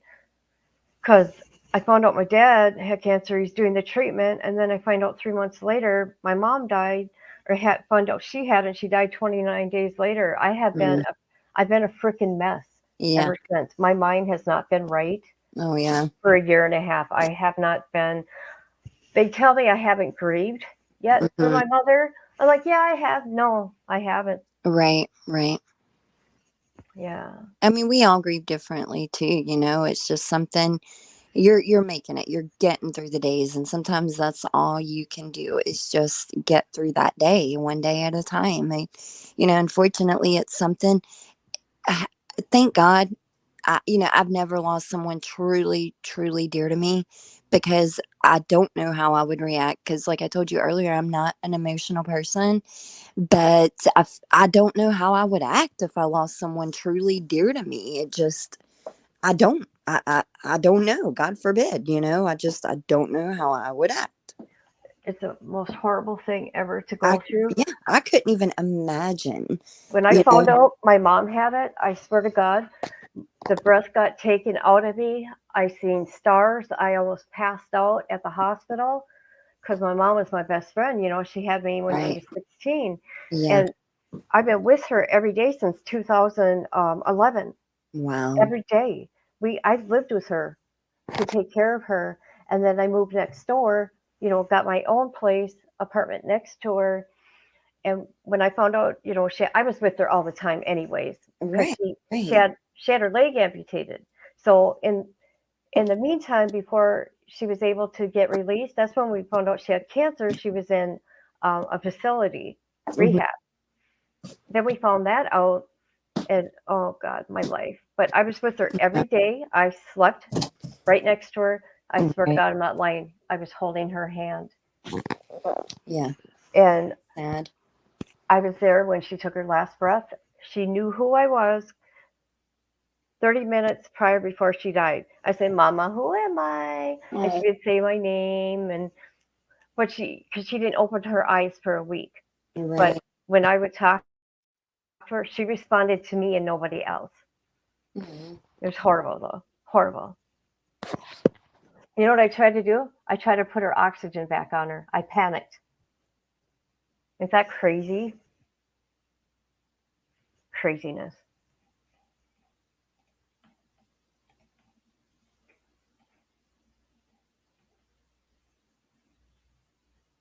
I still can't get in.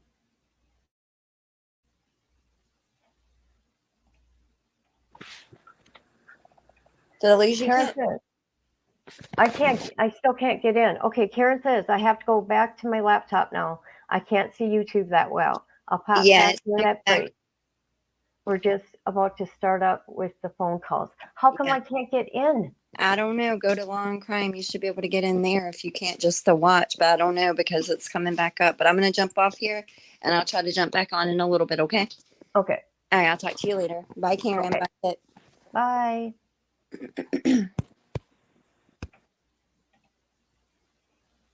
This is crazy.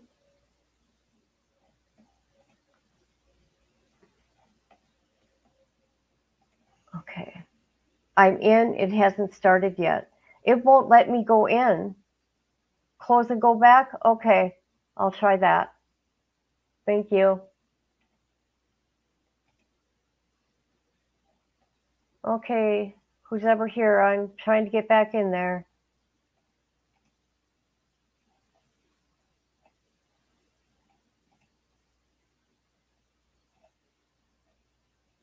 Let's see.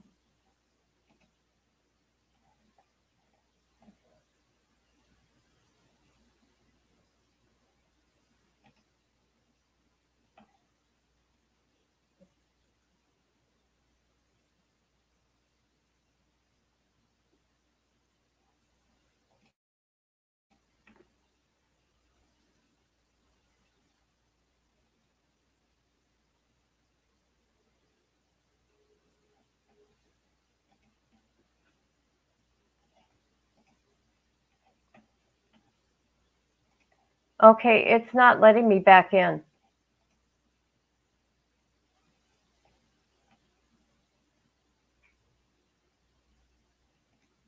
I don't know what's going on here.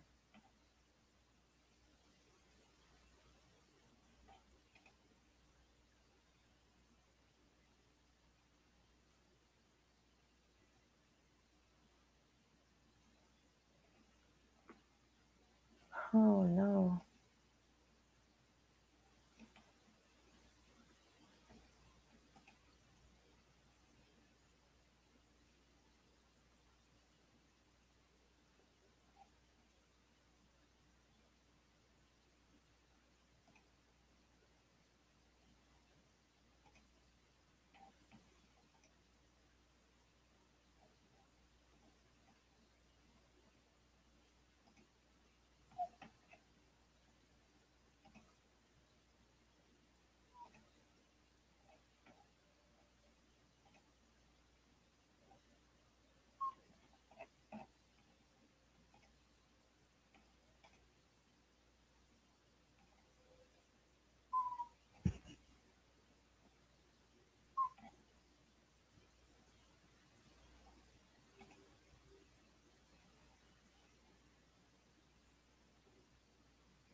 Okay, I don't know what's going on. It's not letting me back in.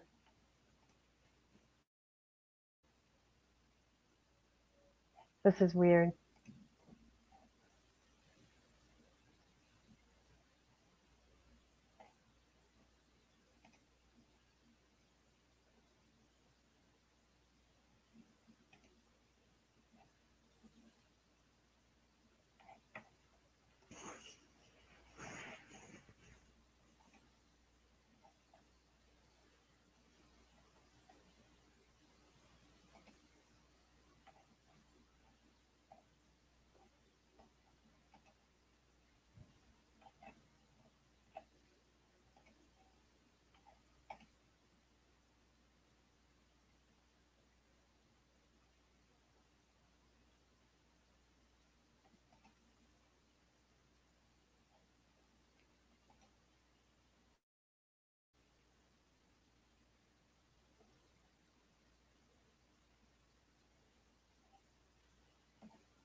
Okay, just so everybody knows, I'm not able to get back in. I'm going to keep trying though. Hold on, please.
I'm back Excuse me, in. sorry, Jess.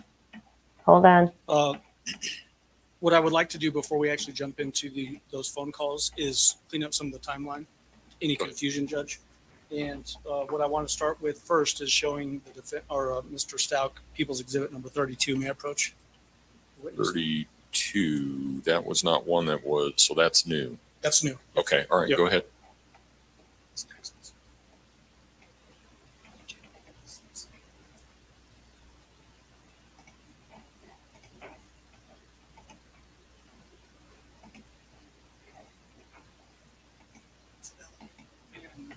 Take a moment to familiarize yourself with People's Exhibit number 32. Flip through it, and then let me know when you're familiar with it.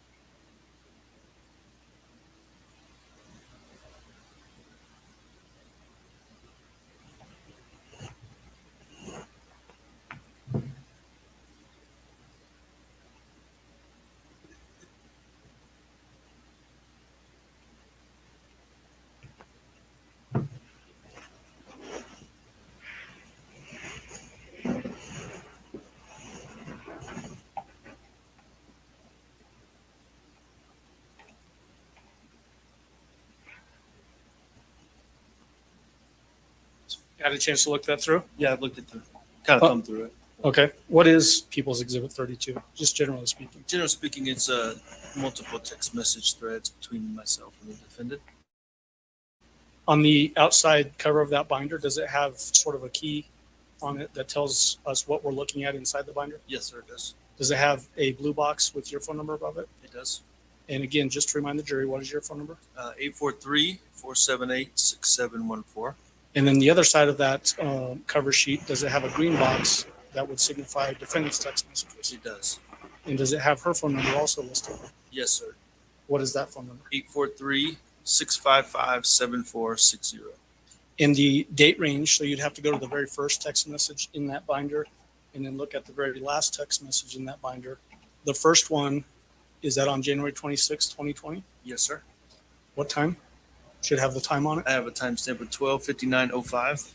And then the very last text message? January 29th at 8:16:48. Say that time again, I'm sorry. It says 8:16:48. So 48 seconds. 48 seconds, yes. Yep, okay.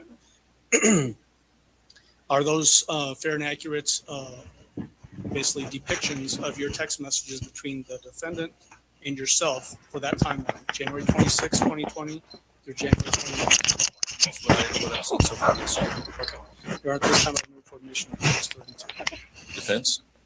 Finding that they use this exhibit to refresh his recollections, time and dates and so forth. No proper foundation has been laid for how they came to be. I think they'll probably be laid for a different way later on. I don't have Exhibit 32, so all I know is that they are generally described as text messages. Let me see them. Okay.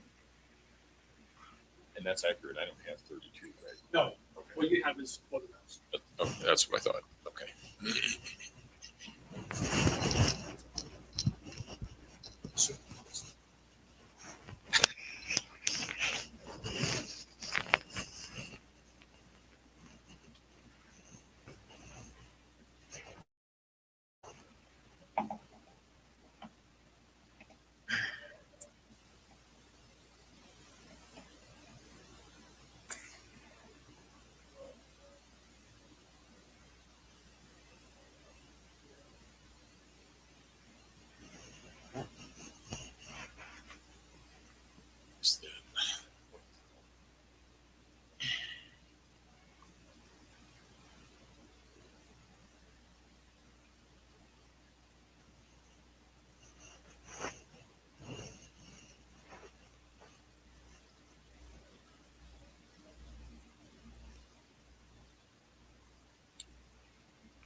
Mr. Allen? So, Mr. Stauch, how do you know what those are?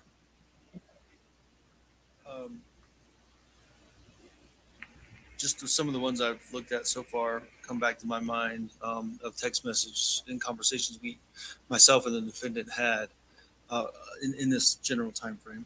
Did you receive those on your personal cell phone that is signified by the phone number on the front cover of that sheet? Yes, sir. That's my recollection. Yes, sir. And the number that they are attributed to as to coming from, is that from essentially what you understand as the defendant's phone? Yes, sir. The objection's overruled. Exhibit 32 is admitted.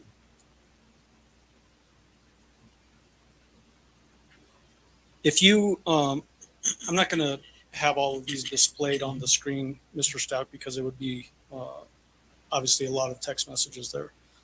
But can you flip to January 27th at 2:48 a.m.? Page number? No, you'll have to look at the time and date stamp, so it'll be closer to the front. January 27th at what time? 2:48 a.m. 2:40.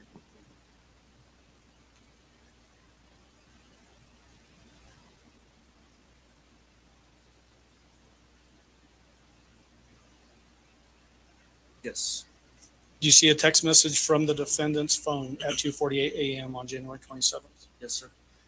What does that text message say that was sent to you? It says he is in the bathroom again and blood coming out butthole, and he is crying about going to school tomorrow like this.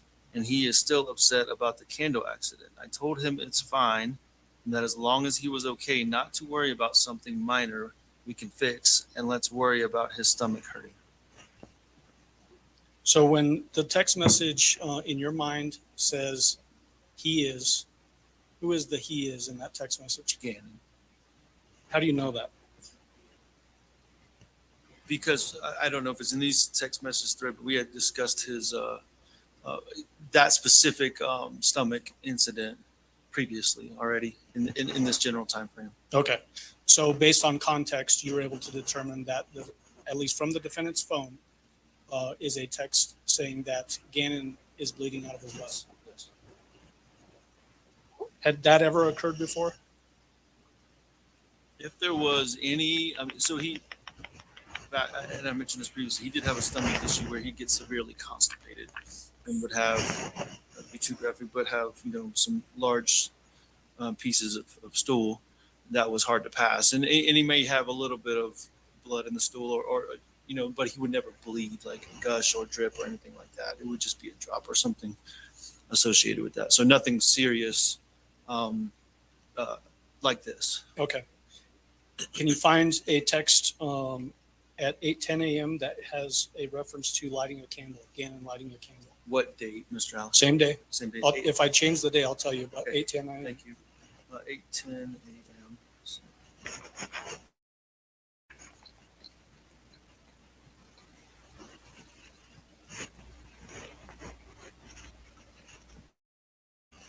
Don't see 8:10 a.m. about the candle.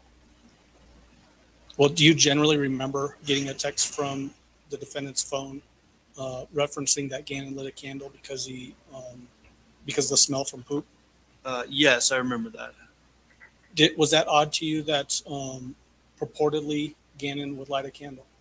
Yeah, I don't remember him ever playing or lighting candles on his own accord. Okay. If he was directed to, maybe, but never, going in and doing Mhm. that on his own.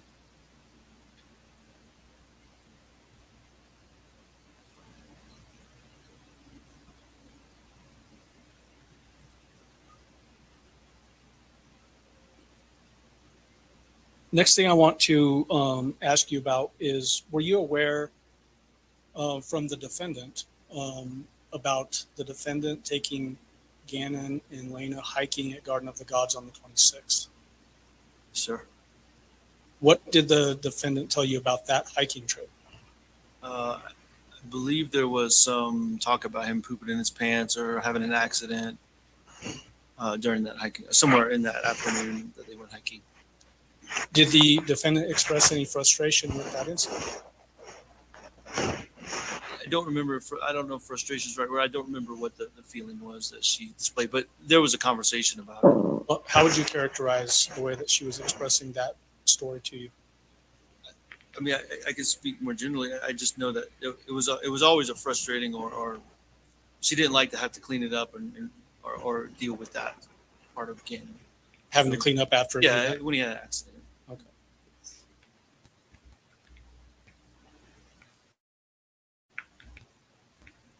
And then we already had previously talked about, you got a text message on the 28th in the morning, 2 text messages actually with those pictures of Gannon and Ben. Do you remember that? Absolutely. Okay.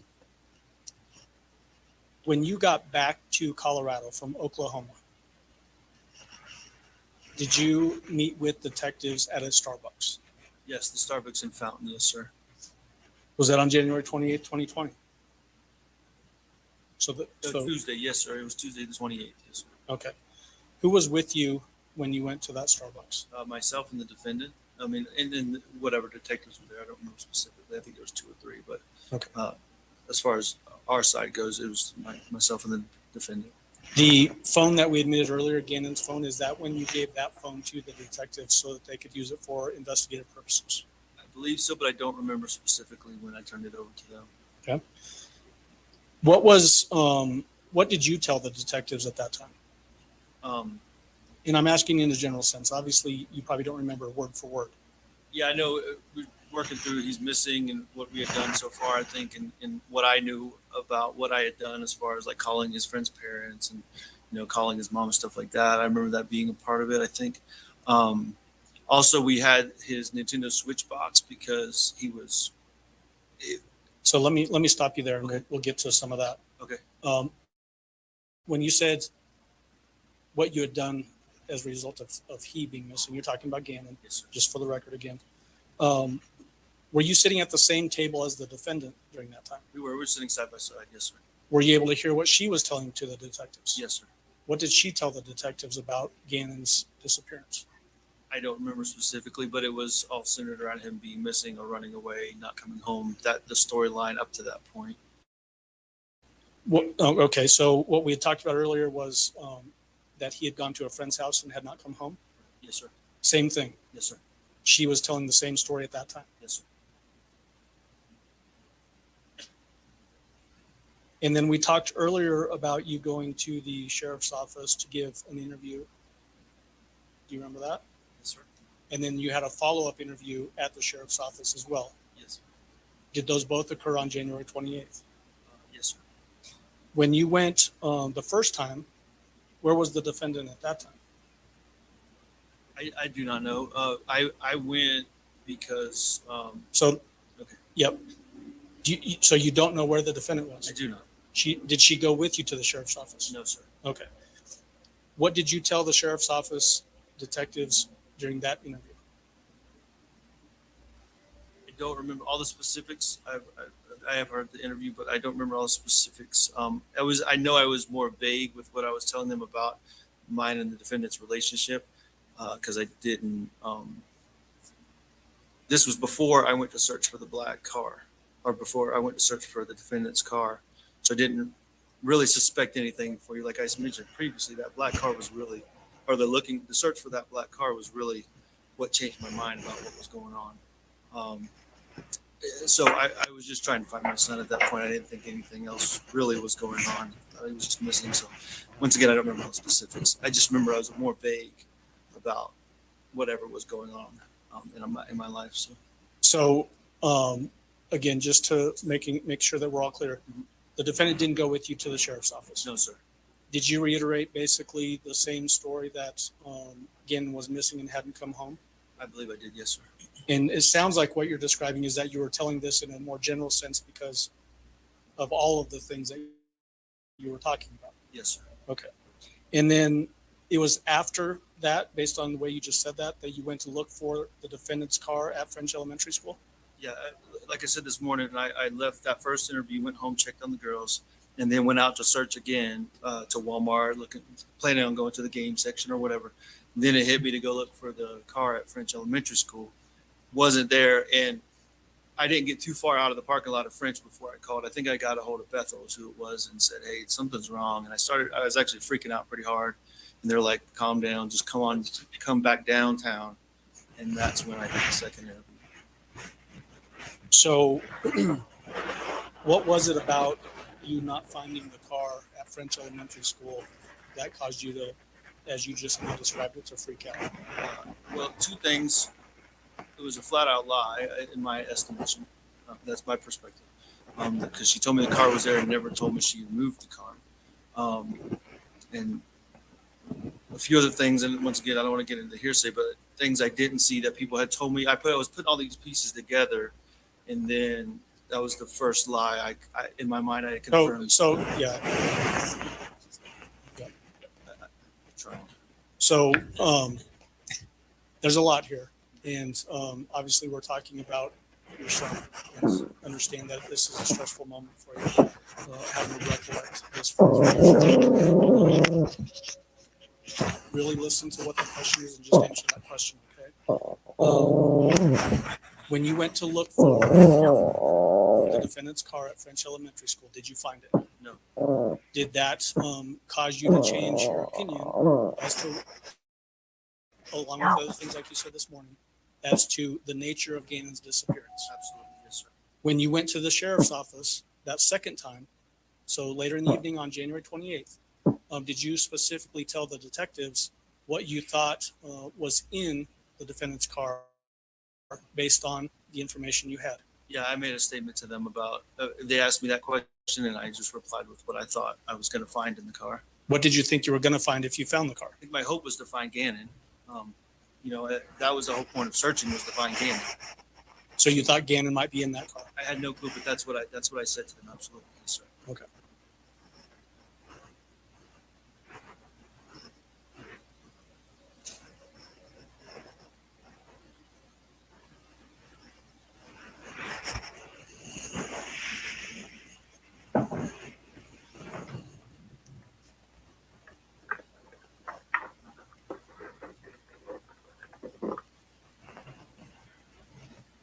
And then if you can flip in those text messages to January 29th at 7:19 a.m.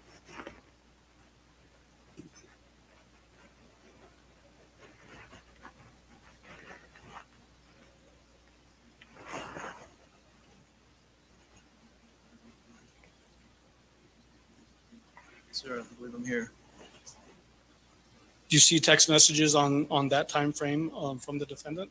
Yes, sir. Do you see any text messages wherein you're getting text messages about a rape? About what? Rape. You said January 29th at 7:20 a.m. or 7:19 a.m. We're not publishing. Oh, you did. Oh, sorry. I thought we did it, Judge.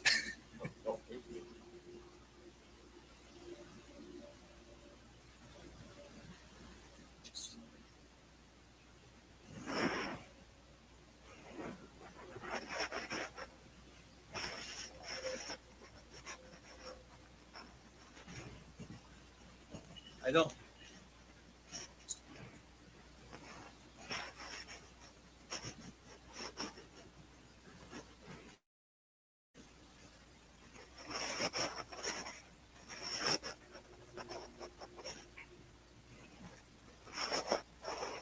And as always the case with technology, now the screen is black on this computer. So while I'm trying to get this computer up, Mr. Stauch, do you remember when it was that you were notified from the defendant about a rape story? I'm not asking you to look at the text messages. Yes, absolutely. It's in relation to these texts. She was asking me to come talk to her in the bedroom through the text message. As I stated this morning, I was sleeping on the couch. She was in the bedroom. And then I finally gave in and went in and accepted her request to talk. And that's when she started telling the first rape story. What did she tell you about a rape story? The first story was, like I said, she had got raped. The person, there was, not just the sexual part, but she had been beat up or whatever. And then Gannon also had been beat up, and he talked about his burns and all that stuff as well. And then Gannon was taken by this person. That it happened in Gannon's bedroom, and that she cleaned up the mess. And I think that was the brunt of the first version of the story.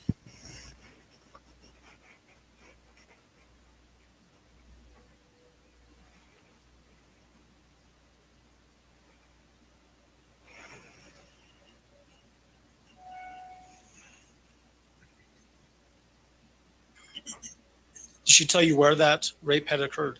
Yes, sir. I think you were messing with computers, but Yeah. it happened. I was. Yeah. She said it specifically happened in Gannon's bedroom.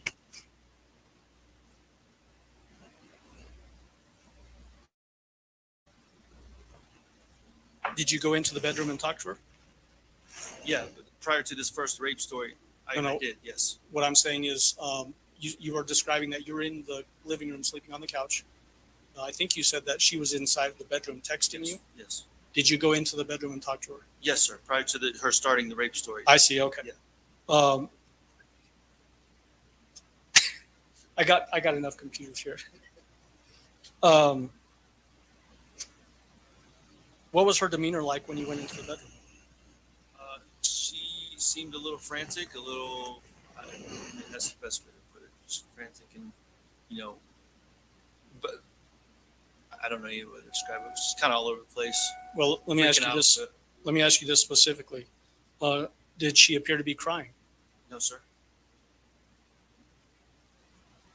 What about her voice inflections? What was her voice doing? It seemed normal, not normal, but it seemed, she was frantic, like I said, and freaking out. So it was kind of rushed, and she was telling me about how she got raped allegedly. So What did you do with that information now that you're hearing this for the first time, that there's potentially a rape that has occurred in Ganon's bedroom? So 3 specific things. Well, before those, first I asked her to stay in the room, that I'd be right back. My mom and my sister had slept the night before in Ganon's room. So I immediately went and told them they need to get all their stuff and get out. And I told them very limited. I don't know what all I specifically told them. I just said this may be a crime scene now. I think I notified the authorities to some degree. And then I went and got all of the weapons in my house and basically confiscated them and put them in my truck and locked them, made sure I had the key. I think, my one Smith & Wesson 9mm compact, I handed to Landon's brother, just for safety, and keep it on his side. I trusted him. He's like a jailer or a police officer or something. So, all right. So let me break in there for just a moment. When you say you went to gather all the weapons, are you talking about those firearms that you described earlier? Yeah, every single one of them. And I did it in a specific order. I got all the ones that were mine registered to me. And then I went back and asked her, said, I need you to Who is her? Excuse me, the defendant. Okay. Went back directly to the defendant, said, I need the ones that are in her name, which is the shotgun, 12-gauge shotgun, and one of the pistols possibly. And I said, you don't have to because they're yours, but I need these, and I'll put them away for safekeepings right now. And she did. She complied, and I went and put those in the truck as well. So what was in your mind? Why did you think you needed to lock up the firearms in a vehicle? Because my first impression was a bullshit story, and that something else was going on, and something happened in the bedroom that I just wasn't sure. And I guess it's my military training. I don't know, but safety was the first priority for everyone. So get all the weapons out of the house, put them somewhere safe, and then I went back and talked to her. What did you do after you put the guns in the vehicle? I went back and directly went straight to her and asked her to retell me the story. Who else was in the bedroom at that time? Landon was also in there.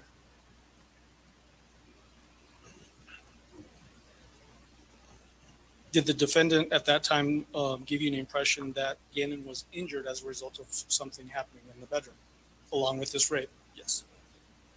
Anything about blood? Yes. What did she say about blood on Gannon? Well, it was involved in the rape and the beatings that they both supposedly took, that there was just blood everywhere, her blood and his blood. Did she say what she had done in regard to that blood? Yes, she said she had cleaned it up. Did she describe any blood on bed sheets? I believe so. I don't want to say specifically yes, but I believe she did. Okay.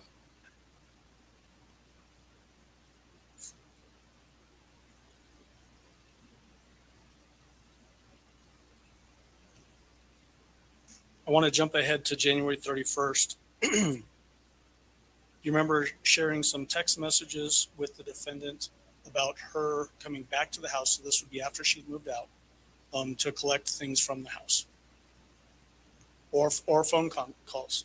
So let me clarify this. You said after she had physically moved out, or came in, got her stuff, and moved out? Where she had physically removed herself from the house, but wanted to come back and get her belongings. I just want to clarify. Yes, yeah, absolutely. There was multiple phone calls and text messages throughout those few days. And I remember specifically, we scheduled a time for her to come, and I scheduled a time that way I could ensure a deputy would be there to kind of monitor the situation, because it became very volatile by that point. So did the defendant in fact come to the house? Not on that first time. I think it was the second scheduled time, but she did. Who did she come with? The defendant came with, herself. Harley came, her mother, and her brother, Dakota Lowry. What is her mother's name? Deborah. I don't remember. I don't know exactly. Okay.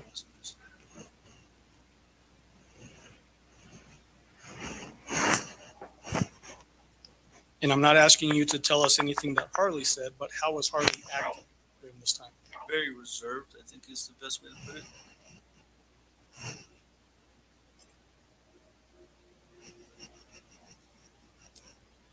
As far as people that were already in the house at that time, not talking about who came with the defendant, but who was at the house separate from that group. Who was at the house? My brother Les, Stauch. I think Landon would have been there, and Veronica, the deputy. Veronica being Landon's aunt, to clarify. Whichever deputy, I think it was Berklich. I'm not 100% sure. I was there, of course. I think my sister Becky would have been there as well. Rebecca Lynn. I think that's it. Where was Lena? Elena as well. Yeah, Elena was there. Thank you. Were you watching what stuff was being carried in and out of the house? I stayed in two main areas. I stayed in the kitchen for a while, so I did see traffic coming up and down the stairs from Harley's room, bringing stuff, and then I went into the bedroom at one point while Tisha was gathering some of her belongings. And I do remember the deputy followed me in there. He was in there as well the whole time I was in there with Tisha. So probably the defendant speaking. So that suitcase that we talked about earlier, that green suitcase, did you ever see that come out of the house on that day? No, sir. Did you ever see it come out of the house in relation to this investigation? No, sir.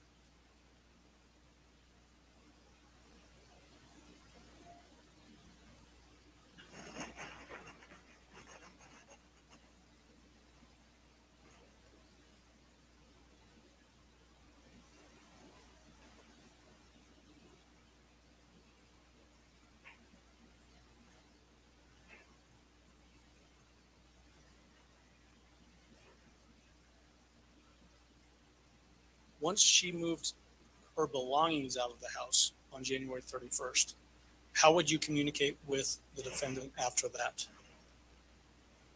Through text message, there may have been, and I'm speaking in between the period before I started the pretext phone calls.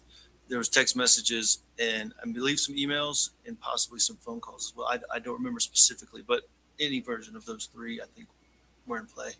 What about in-person conversations?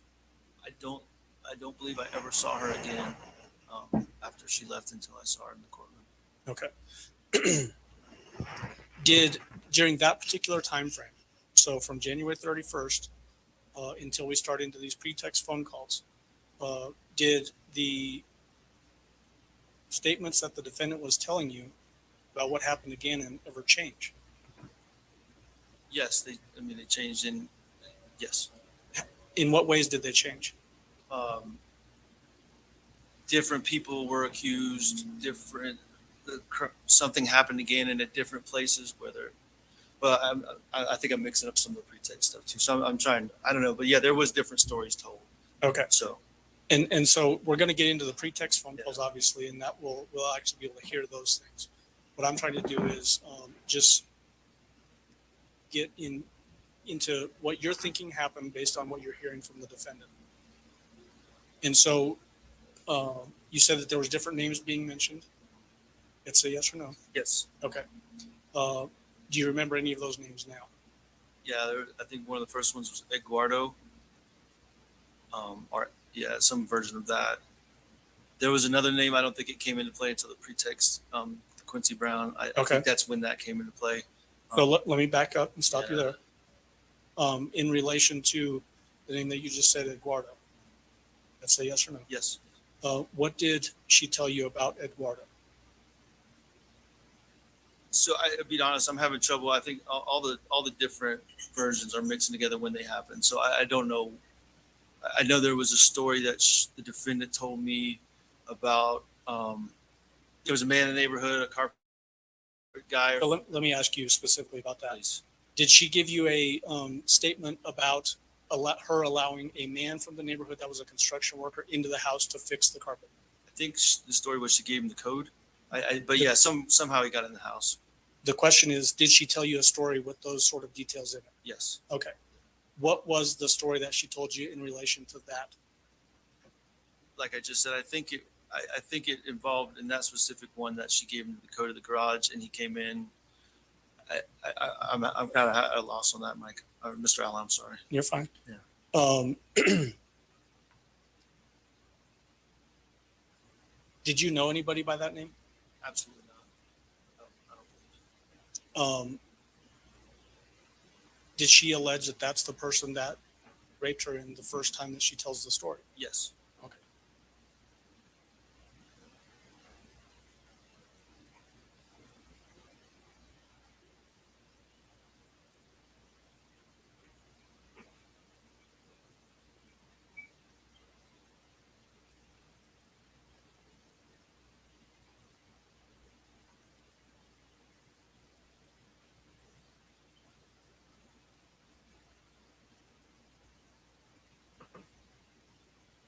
Now I want to jump into these phone calls, and we're going to have to reconnect our computer. So just a moment. That first pretext phone call,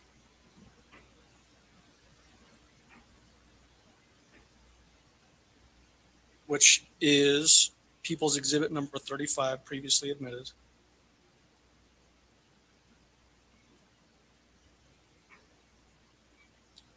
Who was on that particular phone call? It would have been It's myself. not, yeah, it's not tricky. Yeah, it's Was you myself on and the that? defendant. Yeah. Okay. And then there's other people that are feeding you information to ask them. Yes, sir. Okay. You're at this point, I would ask to permission to publish People's Exhibit 35, which is, this is that longer phone call, an hour and 57 minutes. Because there's so many, what you'll need to do is when we stop one and begin the other, you'll just have to tell, for purposes of the record, what it is that you're doing. Yeah. And what I intend to do, Judge, is play it for just a second so we can hear voices, have Mr. Stauch identify who those voices are, and then just let it play from that point.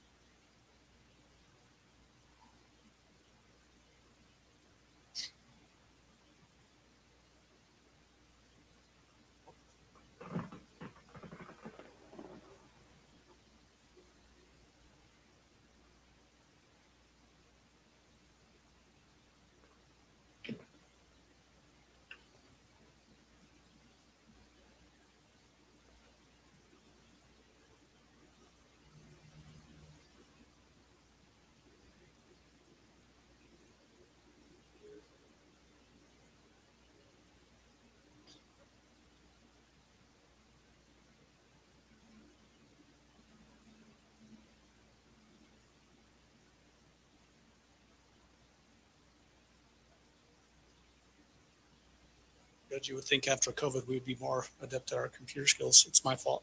All right. Don't have our technological issues, but it's not mine.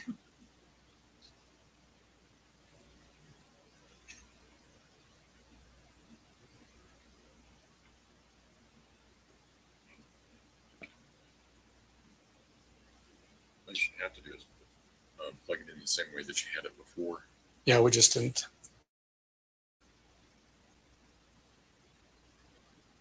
Okay.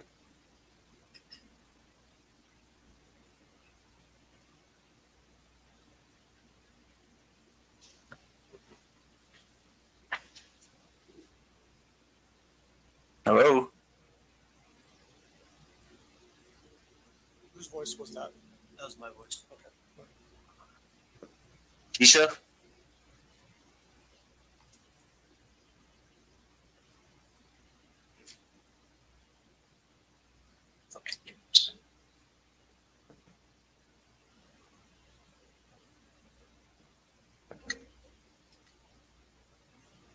Hello. Hey. That's defendant's voice. Okay. So, Judge, at this point, we'll just let it play.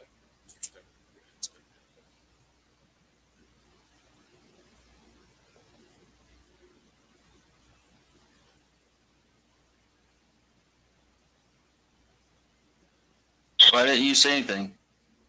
Yeah, I said hello. It's just hard because I have to get service off Wi-Fi.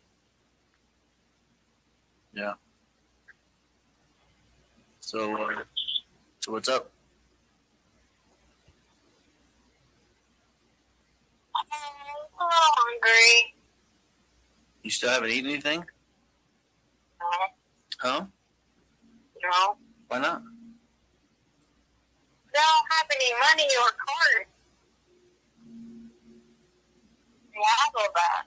I want like debit cards, credit cards. Who has all that? They have it from my car. I don't have anything from my car. Oh, you didn't have it with you? I did. I had my purse with me, but they took my purse and they took my Apple Watch and all that. They took everything I had possession on. Why did they do that? I don't know. I guess the same reason they took everything that was in my book bag and all they car. I mean, they even took the dog paperwork and the social security card and my birth certificate. My passport, which is why I can't be at the airline because I have to have a passport. You're not working at the school anymore? I thought you had the early college thing going on. Right. They took my laptop. Then they took my car. I called in and said, I don't have a way to get to work right now. I'm going to work on that. I have a car back in a day or two. I'm still waiting, and I don't have a way to get to work. So I got my place out of Denver, and I don't have a passport because I have to have my passport and my crew badge to get on DIA. So you still Need to help me get any of it. who's no one, like the police or whatever? I called the evidence department several times and just been like, can I at least get anything that deals with my everyday life of operating, like my cars, my passport. And then the guy was like, well, why do you need your passport? I said, no, it's required by FAA to have it with you at all times, or you cannot even get to the airport, can't do anything. Yeah, you told me that. I forgot. I'm sorry. I just want to get my content like that because how am I supposed to work if I don't have any of it? Yeah, I know. Placed on hold. Please wait for your contact to return. Hello? Weird.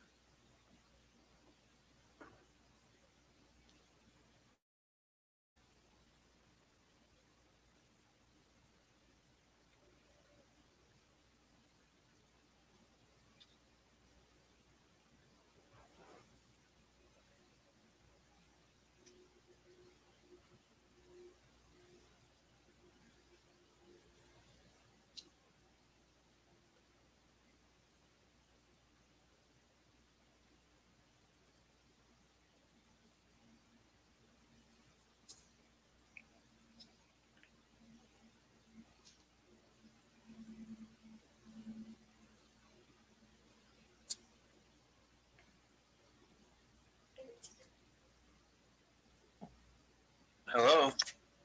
Hey, What happened? the Wi-Fi, I don't have a number, so the Wi-Fi just died, so I had to use this Indian dude's phone number here to call you back on because I don't only have Wi-Fi. Okay. Anyway, so I'm not into that stuff. So I'm not trying to purposely not go to work, not do anything. I just need help obtaining any of it to even do anything. Well, I'm having trouble too because they still freaking got my truck and you know how I have those badges I got to get in? Yeah. I can't freaking get into my secure part of my job, so I can't even do what I'm supposed to be doing either. So it's freaking driving me nuts. So the people are fussing at Harley because she needs her high school diploma and she needs a report with her ID, social, and high school diploma. And I'm trying to explain to them what's going on. Yeah. I just can't get any help because she's supposed to be there every week on base doing stuff. She leaves in 28 days. For basic. Yeah. Yeah. So did anything ever happen with that job? That new MOS? Yeah, the guy wants to talk to her about it. That's why he told her, he said to come in, but we didn't have a way, so we explained that to him. So we didn't have a way. We don't have a way to get on base because they have IDs. They have everything. It's in the book bags, everything. Okay. What were we talking? What was that thing you said you called? I just popped in my head. CIB or something? Yeah, you guys, I'm trying to talk to you about like help, and they're not. I'm not downing or talking about anyone, but they don't need to be the lead agency if they're not going to lead. So the Colorado Bureau of Investigations can even look at it from a different approach. So I called the Colorado Bureau of Investigations and I talked to someone, and they're going to call me back. What did you tell them? I didn't say anything bad about anyone. I just said there's a lot of key things that they're choosing to leave out. And I said it's becoming a witch hunt after one person. I said when they're barking up the wrong tree and they're not even following what credible things that I've told them. Like they want tips from the public, but the public was not there. Well, what credible things have you told them? That's what in our emails I'm trying to, and I know you said you were waiting to talk to me and everything, but what is it that you've told them? Because I know we had some, uncertainty about some of the things initially, and that's fine. But like, what is it that you told them that they're not looking at? What is the? Can you walk me through it? I know I asked you for that timeline. Second, I can't breathe. Even 1 second. Take your time. Just try to get some deep breaths. Just trying to put the window down. Just stupid thing because it's hot. And like I'm having to like run into people I don't even freaking know. They could be mad killers and shit to be like, hey, can I use your phone? Hey, can I sit in your car for a minute? Hey, do you think I can drive your car to the store? I know I'm starting to feel some heat too. Like I told you when I went to Bass Pro Shop last night, I wanted to get some clothes, but I was trying to hope to run into you on the north end, like you said you were out there. But well, like I said, I was just trying to hope to bump into you or something. But I feel like I'm having to hide now. That's why I went and got some redneck clothes, like the clothes that you don't like, because all those nice clothes I have at the house that you got me, I would just stick out like a sore thumb, and I'm just trying to hide too. I don't know how long you got, but I just wanted to start with you for Saturday what I have. Okay. Listen, I scooted away for lunch, so probably hour and a half, so we got plenty of time. All right. What do you mean scooted away from lunch? You don't have a car? Yeah, I got a rental car. Uncle Jeff helped me out with a rental car, but I just had to get away from all them people, like I've been telling you. It's just crazy. So you staying by yourself? Me and Uncle Jeff. Okay, so your Uncle Jeff is there with you. Yeah, okay. It's been like me with my family members the whole time. So how long can your Uncle Jeff stay? I have no clue. It's people have been kind of jumping in and out, but I just didn't want you to be by yourself because I've been trying to be with you because I don't think that you should be by yourself with them because it's a bunch of vultures. That's all. Yeah, I'm starting to slowly see that. So, but yeah, let's just timeline because I want to hear your timeline so I can try to make sense of it. Saturday, okay. You said you wouldn't question, you would just listen. Saturday, hold on, Tisha. Saturday, what do you mean Saturday? Right before me and Mama left. Saturday. After you left. Okay, gotcha. Okay. So this is the paper I have. I had to get it notarized because that's what that guy said to do. Right after whoever found us and took his car, that's where we had left from, was the attorneys. But anyway. All right. So I'm going to just go through certain things. I'm not going to read it verbatim how he did it because it would be more like in law terms. But, key one, Albert and his mom left for Denver. We put DEN in there. Around the house, cleaned up. G helped with stuff. Helped me get stuff out of his car. Gannon's always barefooted because that was something that he asked me. Even taking the trash out, things like that. He took the trash out. He stepped on something in the garage. So my car parked. You had those boards that were underneath my car, right? Yeah. Was going to go help because he was saying that there was some kind of piece out there that was going to help me. You know the little zip ties that you have on things and it's hard to get off? Yeah. So he knew where something that to go pop this off. So he was going to go get it because I had bought them some things from the clearance store. All right, so he cut his foot on those boards. We flipped the boards over because we were freaking out because I was like, oh my God, your daddy said don't get oil or anything from your car leaked on those boards. You know what boards I'm talking about? The one, like the 2x4s that I have, like that you drive over to park in the garage. Yeah, yeah. So I let Gannon sit down in the back of the car. You know how funny I am about my car. But also, we just bandaged it up, whatever. All we did was stick a bandage on it, whatever. And I said something to him about, Gannon, you gotta quit coming out here barefooted, which I do the same thing. I take dogs out barefooted anyway. Yeah. Hey, let me ask you. Hold on, wait a second. I'm just thinking here, and I'm going to listen to everything. Just something that popped in my head. He always goes out the front door to do the trash. That's so weird. But he was helping me on the road. I had bought them a bunch of stuff in the clearance store. If you look in the garage. I got you. Okay, I thought you said take out the trash. I'm sorry. Let me explain this to you. There's 2 bags that was put in the garage because I had put a bunch of stuff in there. I went and bought them a bunch of crap that went on sale from the clearance store because they were changing over to like warm weather stuff. But obviously in Colorado, you can still wear the cold weather stuff. I saw Lena online wearing, so therefore I knew it was in the house. Anyway, so my point was, he was really, helping me out, whatever, just talking to me about something. Who knows what he was talking about? He tells me about video games. I listen, but I don't understand them.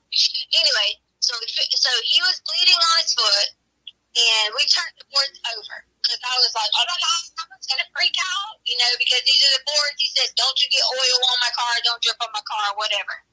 Right. So, during this time frame, was supposed to be taking the trash out.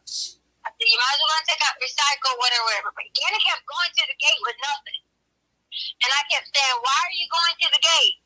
He was like, I'm going to make sure the gate is locked.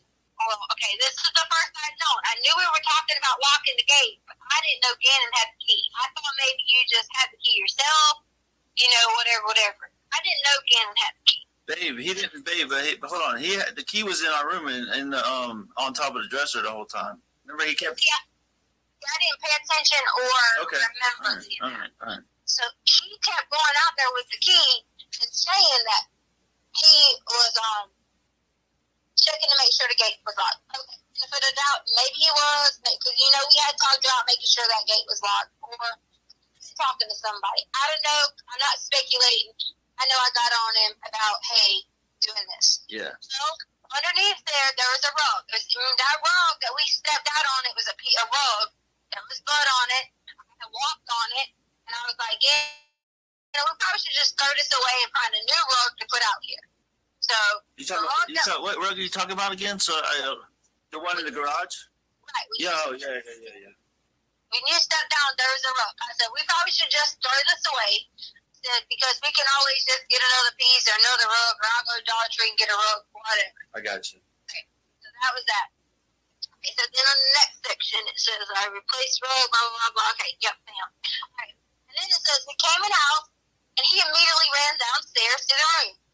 So then I kept going down there, because his door was locked. He said he was keeping Lena out, which, again, I didn't question, because they always get where one minute they want to play with each other, next minute they're like, get out. Okay? So then I sat on the sofa with a foot on the Peloton shoes because I was going to ride the bike again because my friend said they were going to redo a later time that we could do the bike. Gannon kept coming in there saying, are you going to stay here? Are you going to stay down here? Are you going to stay down here? So I took it as if he was like excited I was going to stay down there and, just be able to run around and do whatever. But I had to go upstairs and help Lena, yada, yada, yada. So I got on my statement, it says I was back and forth, but came back when I heard a loud noise.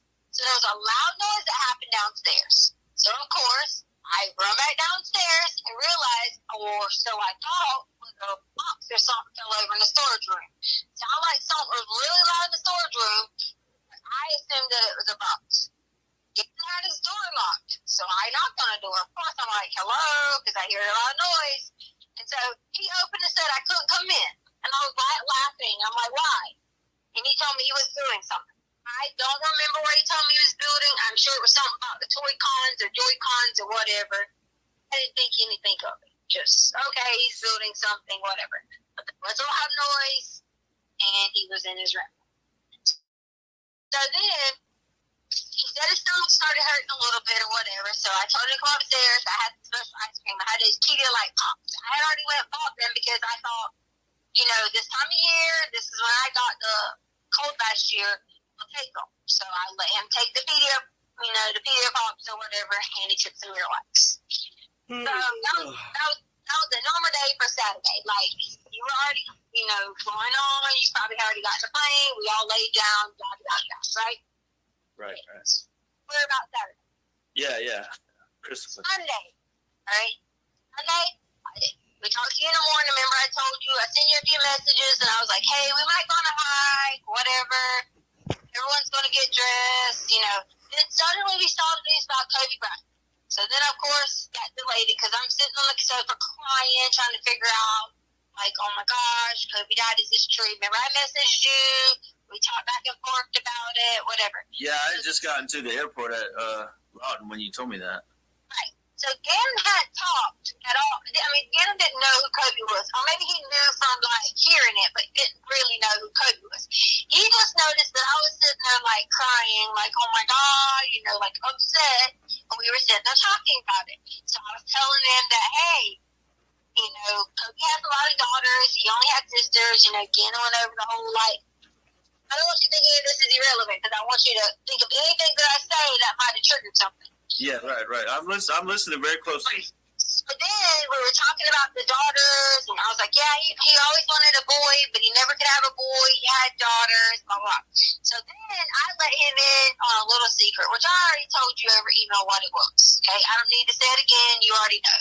So me and him were talking about that. He was kind of like, really? And I told him, I said, yeah, you know, like I lost a lot of babies. I said, it was kind of hard.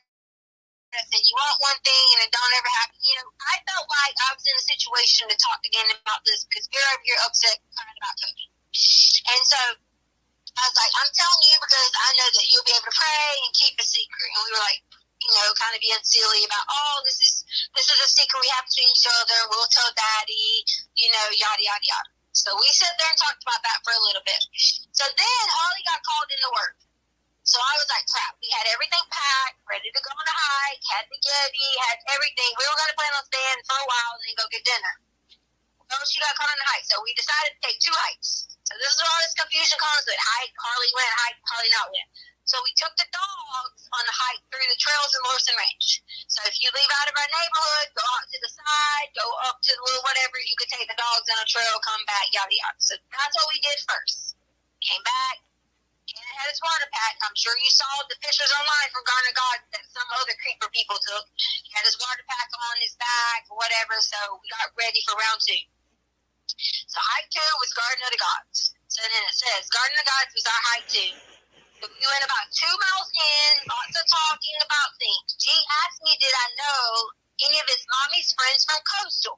It was a random thought process. So I just figured he was trying to be curious about it. I said, and did I remember Brian? And we laughed about some new friend named Mike too. So we were just having this conversation about whoever these people were. And I was like, I don't know anybody named Brian, and I don't know anybody named Mike too. I guess a new Mike or whatever.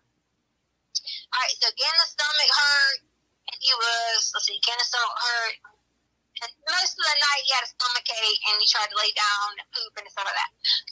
So during this time, I'm messaging you, which you're probably tired, jet lag, whatever. Like, hey, Gannon's stomach's hurting, yada, yada, yada. Right. If it happened regularly, you know, he would get, you know, whatever. Then he asked me about the bath salts. Still, hadn't talked to you about it yet, didn't know whatever. He took a bath, and then I gave him a bath salt because I thought maybe this ought to be clean. You know, whatever. I didn't know any about it. So then, next section. Alright, so then the next section was, I don't remember exactly who took the bath first, but everybody had their baths. Everybody was doing their own thing. Gannon was like going back in his room. I said, okay. So then here's my next note. Alright, Albert had grounded Gannon from the switch. I understand it. He said he was still grounded, but he could get off, you know, the next day. He'd been in his room most of the night. I knocked on the door. He said he was playing with Grayson. I ain't never heard of fucking Grayson before in my life. So again. Grayson? He said Grayson? He said Grayson. Okay. So in my mind, I thought, who the hell's Grayson? But I didn't see anybody in the room. Obviously, I weren't like looking under beds or anything like that. Honestly, I thought, does kids at 11 still have imaginary friends? Or are they talking? Is he talking to somebody online because he's not supposed to have, like technology? Yeah, right. I said right, yeah. Giving them benefit of the doubt, I didn't say anything else. I just said, oh yeah, okay, cool. Well, Grace and I said hi. I laughed it off, went off about business, didn't see anything. So later on, I don't know the exact consummate time, but I saw he was on the sofa. And I was like talking to him. I was like, oh, you want to sleep out here tonight? Oh, what, downstairs sofa? Yeah. Yeah, I got you. Okay. I'm like talking to him about tonight, whatever. He told me that his Uncle Matt was going to visit. I don't know who the hell Uncle Matt is. So I was just sitting there like, okay, that's when it dawned into me that he had to be talking to someone on something because Grayson, I had no clue who it is. Matt, I had no clue who he is. Then I was like, this can't be characters in some game because it didn't sound like some game characters. I don't know Uncle Matt and I don't know Grayson. So he was telling me his Uncle Matt was going to visit, and I thought, okay, again, trying to be sensitive to the fact that I know that he probably has friends, family on the other part of the country that maybe he was missing or whatever. So again, I was like, boy, yeah. So again, that's my statement. So again, I was like, boy, you need to stay off that TikTok. You're being silly. Because I already told him he needs to stay off the TikTok. He was being silly. All right, so I went upstairs. He was on the sofa to watch TV. I told him I'd come back later with him because he wanted to watch something on the show, but I had to get Lena ready, and I promised him I would let him stay up 30 minutes later. I said, I was upstairs, getting Lena ready for bed, yada, yada, yada. Well, then, from nowhere, the alarm is going off. It didn't start with anything other than the alarm. Lena had laid down. I had went in the room. I was sitting there with the dogs. I don't remember exactly what I was doing, but I was doing something on Roku. I hear the alarm go off. So I walked in the living room, hit the alarm code in. And I'm just like, and it stopped. So I thought, who in the world, was on the alarm code? And then it kept going. And then it started fire. It was yelling loud, fire, fire, fire, fire. And I'm just like, fire? And I look around, don't see any flipping fire anywhere. So as this goes on, I'm like, okay, put it in again, it stops. So I'm like, okay, I might get on the phone with ADT because something's wrong with this thing. Remember when we were out of town, the neighbor said she smelled gas and her thing was going off, but then they didn't find anything? Yeah, right. So I was thinking maybe it's something to do with this. So that was how my whole process was. So then, at that point, I was like, the carbon monoxide thing started beeping. And I ran in there where Lena was at, and I said, Lena, are you asleep? Because I knew, unless I was under some adrenaline rush, and this is not being mean, he would just pick Lena up and yank her out of bed. But luckily, she hadn't fell asleep all the way. I said, Lena, because I thought I was being crazy. I said, you hear that? It said fire, right? She's like, yes. And so I grabbed Lena, run her outside, run her with the dogs, give her the keys to the truck, throw them in the truck, and I run back inside. Run back inside, still don't know anything, and then remember, oh my God, again. Sorry that for a second I hadn't remembered that because I was trying to still figure out where in the heck I was at. So I run back downstairs and realized that there's smoke downstairs. I couldn't get. I was coughing and choking and couldn't get through the smoke car. Run back to the garage. You had these little mouthpieces that you could put over your mouth. Yeah, dust protectors, whatever. So I grabbed one of those, put it over my mouth, ran back downstairs, and when I ran back downstairs, again I was still asleep, not knowing this was going on, and there was fire. I took the cover. There was a whole bunch of tons of cover that was inside that little tan thing and Gannon had on or whatever, and I just jumped on them. I don't know if that was the right thing to do. If it was the wrong thing to do, I'm sorry. But I just jumped on it and kept jumping on it, and Gannon was right in one of the covers. So Gannon did burn his arms. wasn't bad. It was like that's like, you know how you get a little bit of oil on it and it's just like underneath the skin, but as long as y'all peel it, it's fine. Yeah, but hey, Tisha, which arm was it? Both arms or like this inside? I mean, but like, how was it? So, because I remember we talked about that before a little bit, but we never got it. I feel like it was across the arms. Like I feel like it was, and I told the investigators this. I said, and I don't want to skip to this part, miss this part. But remind me that. I say this later. I told the investigators later that I said I probably should have looked a little more in depth at his arm. What if he's hurt? Yeah. Because it could have been, you know, like he wasn't complaining like, oh, it's hurting. He wasn't saying anything along those lines. But I should have looked a little bit more in depth. Honestly, we ran. So we ran out. I'm sure they got the footage of us. Me running out first because Gannon was grabbing his cover, running out behind there because he was crawling. Hey, what time was this? So I can maybe tell somebody to look at the footage. Well, I mean, I told them originally I don't have access to the ADT now, but I because the ADT said it had an alert for fire. So I would imagine whenever that alert went off from ADT, it would have been within that few minutes. Yeah, like, fine, I got you. 15 minutes. Hey, tell me about it. So I'm really concerned about these burns because he's freaking hurt. Like what were they big? Were they small? Like what was it? Was it from the candle wax or what? Let me get to that part. It's not going to worry you in a minute when I get to that part. Okay, because I'm freaking out right now because. Understand. So when he runs to the car, he runs in because I'm running. He's running behind me. I'm jumping your truck. All he's jumping your truck is the keys were laying there.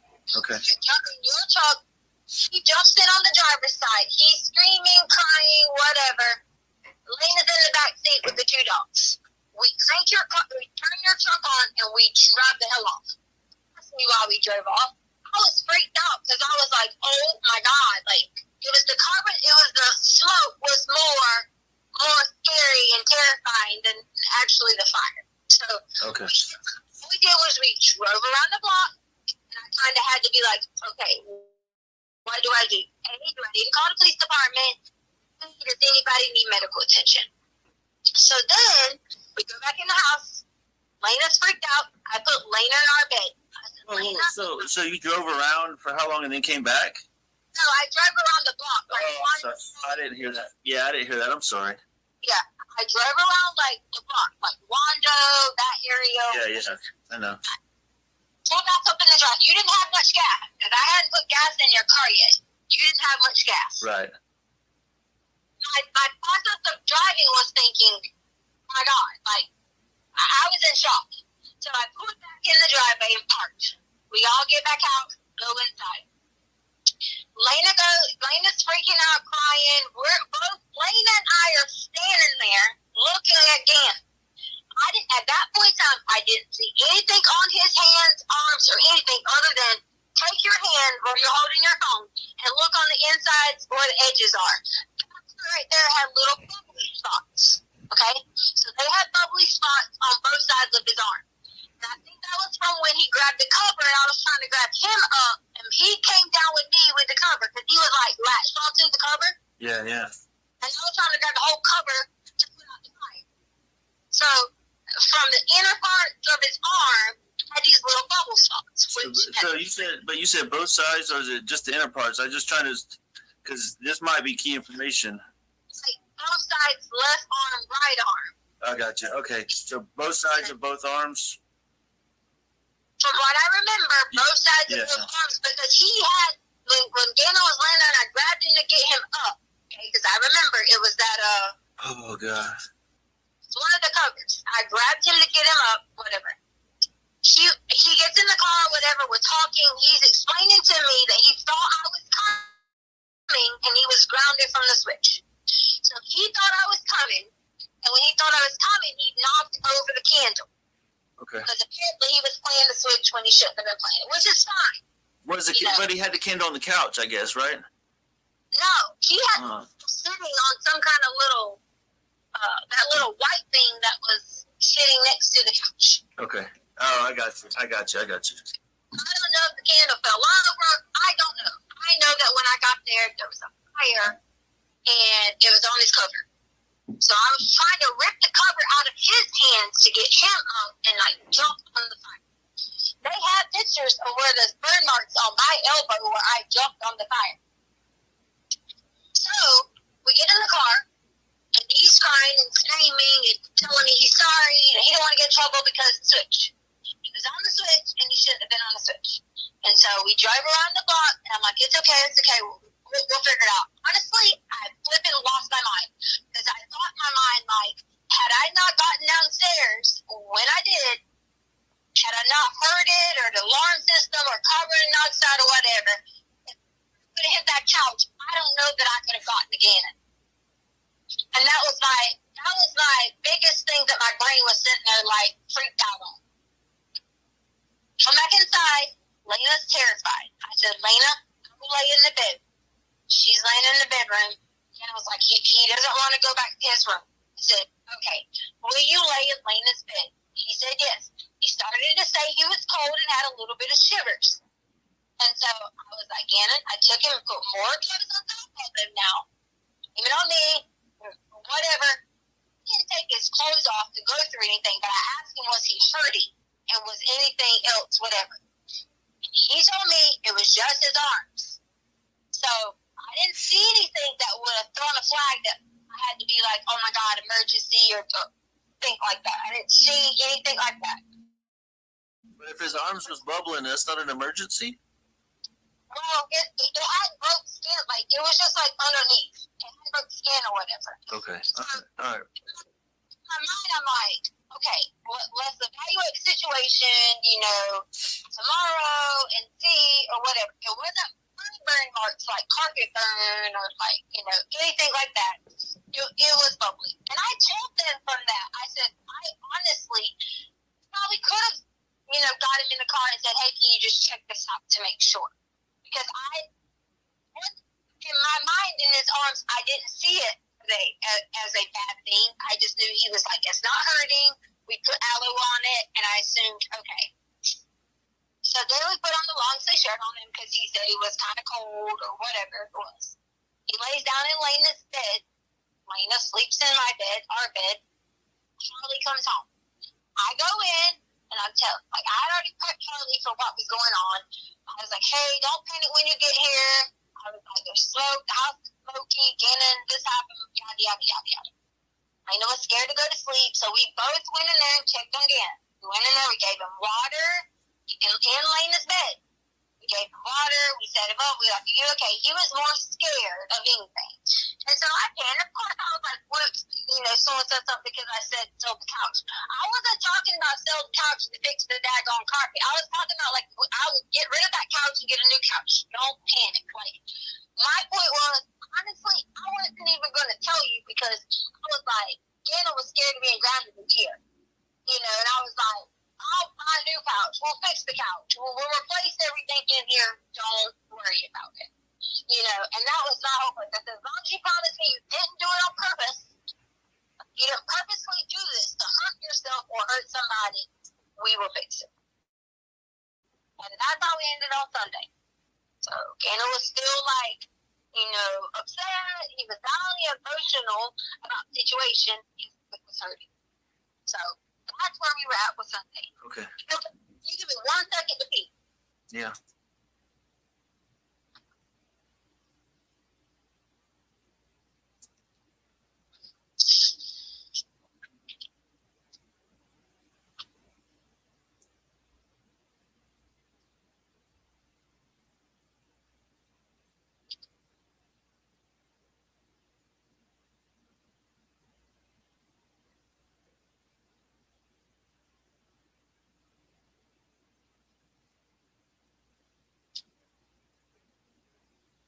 Okay, I'm back. Right. All right, so later on in the night, Gannon woke me up a few times. He said his stomach was getting worse. Should I hadn't moved yet. I messaged you, but you were already asleep. And I was like, hey, Gannon wants to know if he can stay out of school tomorrow. He's scared of pooping in his pants. I think you probably were still asleep. You might didn't get it until the next day, which is not your fault, my fault. It was time zone and tiredness and whatever. Yeah. I stayed up with him a few times in the bathroom. Finally, I was like, okay, I wrote you back. I said, I'm just going to make the decision. Again, I can stay at home tomorrow. Because he is so terrified of pooping in his pants. So, the next morning, I called the nurse's line. And I asked the nurse's line about his stomach and giving him Miralax and yada, yada, yada. You talking about the TRICARE nurses line? No, the urgent care nurse's line right in front of Fountain and whatever that road is. I got you. So I called them and I said, hey, I know typically people are constipated, you give them Miralax, yada, yada, yada. He hasn't really went to the bathroom, he has blood coming out his butt. And so they just basically explained to do the best she could to get him to pass, and if not, then we needed to call our care provider, whatever. They started beating me up over that, saying you didn't need to have a referral to do this. That wasn't what I was trying to say. I was trying to make the point of, does the boy need to have, anything done, or can I just give him, an enema or something like that? Because I already talked to him about that. So if this don't work, you want me to give him, an enema or something, because it was a big old turd he was trying to get out. Yeah. So then, that morning, I said, Gannon, I'm going to stay at home with you today because I don't want you to stay by yourself.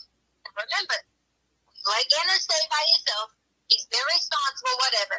But in this state, as in his state that he was in, not feeling well, stomach hurting, bubbling a little bit here and there, and being embarrassed, I made a decision that it was not okay for him to stay there by himself if he was sick. If he's on normal times, taking care of his sister, playing his Switch, doing his thing, then that's fine.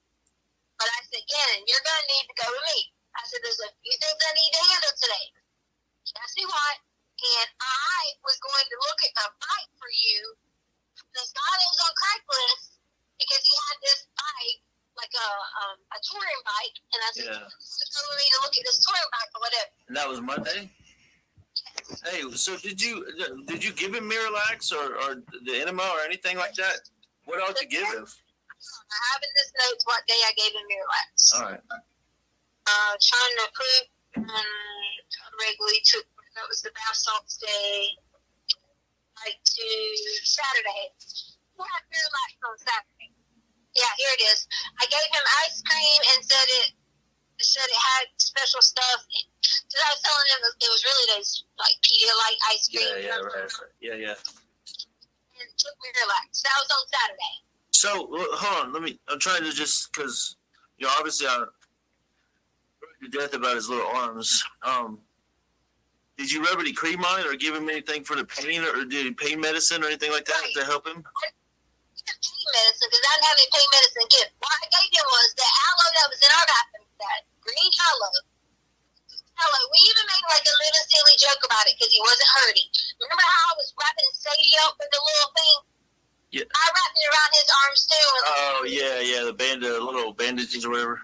So I put the green aloe on it, and I said, "You can, or do you like Sadie?" And we laughed about it. Yeah. Laughing about it, being yes, it hurt a little bit, but being silly about it on his arms. So that. So you didn't give him any children's Tylenol or anything? I didn't give him any kind of he wasn't saying that he was hurting in any kind of pain to give him any kind of Tylenol, to give him anything at all. And if you feel like that would have been a lapse in judgment on my part, then I'm sorry. I'm just trying to sort through it. I know how both of them are about, every time they scrape their finger or something, they want a Band-Aid. So I would just assume that if his arm was all bubbled up, did his arm stay bubbled up until the next day, or was that did that go down that night, or how that's worrying me too. So to get to the next part, Gannon started to peel it.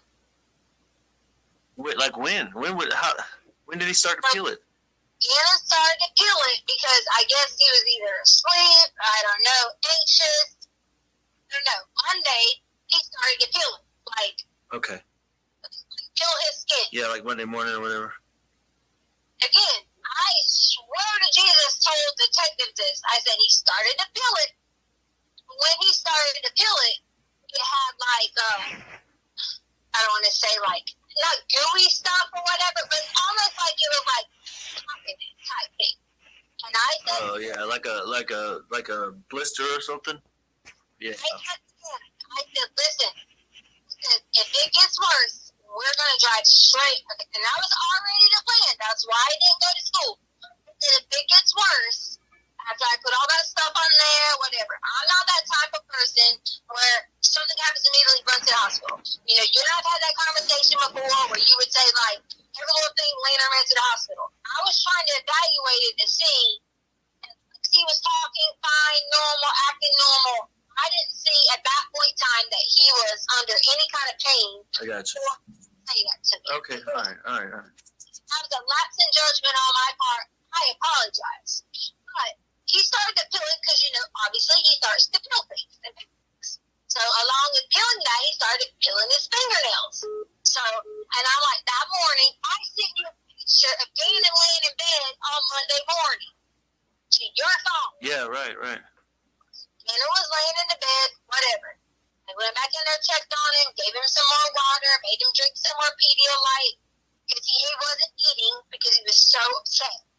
And that's when I noticed he started peeling things, like on his arm. And I said, and at that point in time, which I told you, like I told them, Gannon had blood that was on his arm and on the side of his wall. I guess from sleeping through the night, whatever it was, peeling it. We toted him back down to his room after Lena decided to go back to her bed. On the side, you said on the side of his wall. You never told me that. No, I told detectives this. Oh. You never talked to me about this. Okay, fair, fine. I mean, I'm just. This is new. I've never heard that before. So now I'm even more worried about him. So they should have told you this. So then I went in there that morning, sent you a picture. I said, Gannon, why do you have blood on your wall? Like, it wasn't a lot. Don't panic. It wasn't like. Oh, so it wasn't like a lot, like all over the place. It was just like a little streaks or something. Oh. I said, Gannon, says, did you peel those things? Yes, he did. I said, okay, here's what we're going to do. We're going to re-bandage your arm. I says, and if you're feeling bad or it starts bleeding, you get a fever, anything like that, I says, as soon as because I was going to go talk to the man about the bike. Right. I said, you have to go there first. You want to go to the hospital now. Of course, maybe I shouldn't have asked the kid that, but based on my judgment and what I was seeing with him, I didn't think that he needed to go right away. We went on about our business. And I said, if you start to feel any pain or hurt or whatever like that, we'll just drive to the base. We'll explain to them what happened with the fire. We monitored it through the night, so on and so on. That was our intent, but that was the plan the whole time. Everything. Nothing wavered from doing that at all. Gannon asked me questions. He was just like, why does this happen to me? Why do I always get hurt? You know, he had hurt his foot on the boards outside. And I said, Gannon, we're going to figure all of it out. Don't worry about it. We will replace it. Okay? So Monday morning, after all this, I was like, Gannon, we're going to go find, which I probably shouldn't have said to him that he would have not, that it was on him. But I said, we're going to go find someone to replace the carpet. He says, and then we'll get it fixed. We won't worry about it. We'll monitor your arm through the day. Yada, yada, yada. He said, we're going to get something. Just hang out. And I said, there were some things I need to get for the pet store, and we need to go meet the guy about the bike. Plan was, that's the reason we drove the truck, because if I end up blocking the bike, I was going to put the bike in the back of the truck. Yeah, I got you. And also knows that when we left, we took my softball bag, Charlie's softball bag with that, stuff like that in it, helmet, because I was asking him, did he want to stop by to look at those hockey skates? So we took any of that old equipment that I had, and we loaded it in the back of the truck, which was the long Keystone bag I have. Yeah. So you took Harley's bag? Harley's bag, because she don't use that bag. The little book bag, the softball bag that's like a book bag. Right. Oh. So we were going to take it to a sports place and see if they did like trades, whatever. Yeah. we were going to surprise Lena when she got home if I could got him 2 new things of skates or hockey skates or whatever. Because You talking about Play It Again Sports over there that we went to? that's why we were so far across town. Gotcha. All right, so that was our plan for Monday. Go to Play It Again Sports, get some coffee. We need to get gas, and we were going to monitor his arm along the way. Go check on the thing about the bike. Right. We go to, drive around. I think we went to Dunkin' Donuts first, and then the gas store, or it might have been by its first. Like over by our house, Dunkin' Donuts. Went to Dunkin' Donuts by our house. Hey, Dunkin' Donuts Sharon lady already released the video of us going there. You can see my arm reach out the window, fucking grab. Sorry, I didn't mean to say F, and I'm just over all this. Grab the coffee out the car. Then I turned around because I was about to get in a frappuccino, but he said he didn't want it. So then we drive off from the Dunkin' Donuts. So then we drive from the Dunkin' Donuts, and we go up. Turn 87 somehow, but meant to turn on 25. Needless to say, I went up the bottom. 80? You mean 85? Yeah, 85, 87. Yeah. Oh, okay, all right. I went up towards Nevada, which is where, Holly gets her eyelashes done, that type of area. Well, wait, you talking about past Walmart and all that? Like, not towards Fountain, the other way, right? Okay. The roads, remember when we went to the recycle at before and the road split? Yeah, way down there close to, okay. But that's towards Walmart turn. Yeah, okay, I got you. That's the route that I take, which I'm sure they had because I'm not hiding anything from the GPS that I took. So I went that way first, and I realized I was like, oh crap. I was like, I probably should have got on the other exit because I really didn't know. Lately I've been trying to find my way around, like what exits to get off of, things like that. So I get off and realize, this is the way to where we went to the recycle thing at. So I just kept driving and end up making the curve and turning you back to 25, Nevada, and all that. And I was like, oh, there's the Petco. It's going to go to PetSmart, or we ended up Petco, so whatever, same thing. Petco? You went to Petco like way over there? That's the only Petco there is. I don't know. The only one I know is the one we went to by Target that one day. I know Holly's work? Yeah, that's PetSmart though, isn't it? That's what I'm saying. I got you. So it didn't go to PetSmart, but I went to Petco. I got you.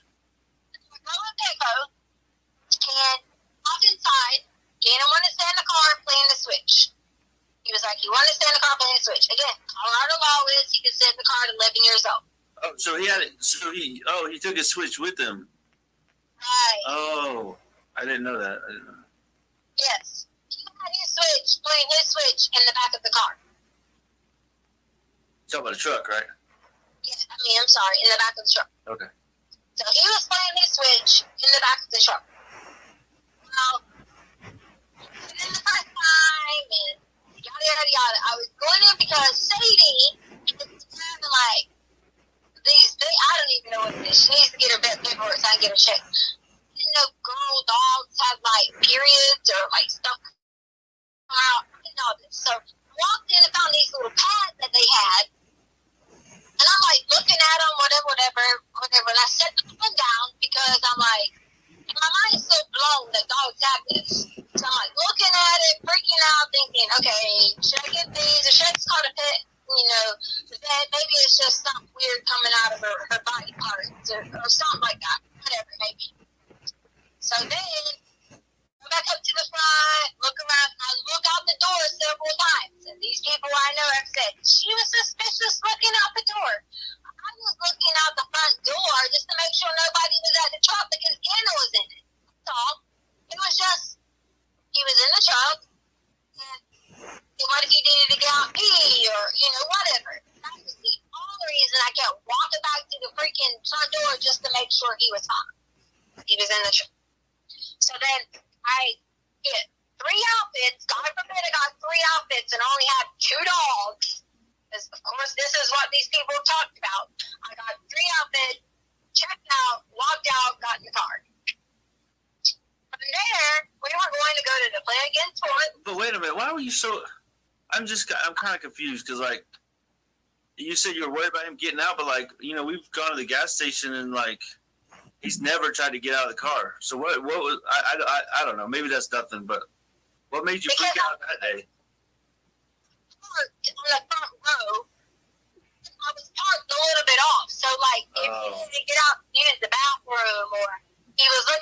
me or whatever. Okay, yeah. I was just, that kind of was weird because, like, he's usually, he does what we tell him, stays in the car. But anyways, go ahead.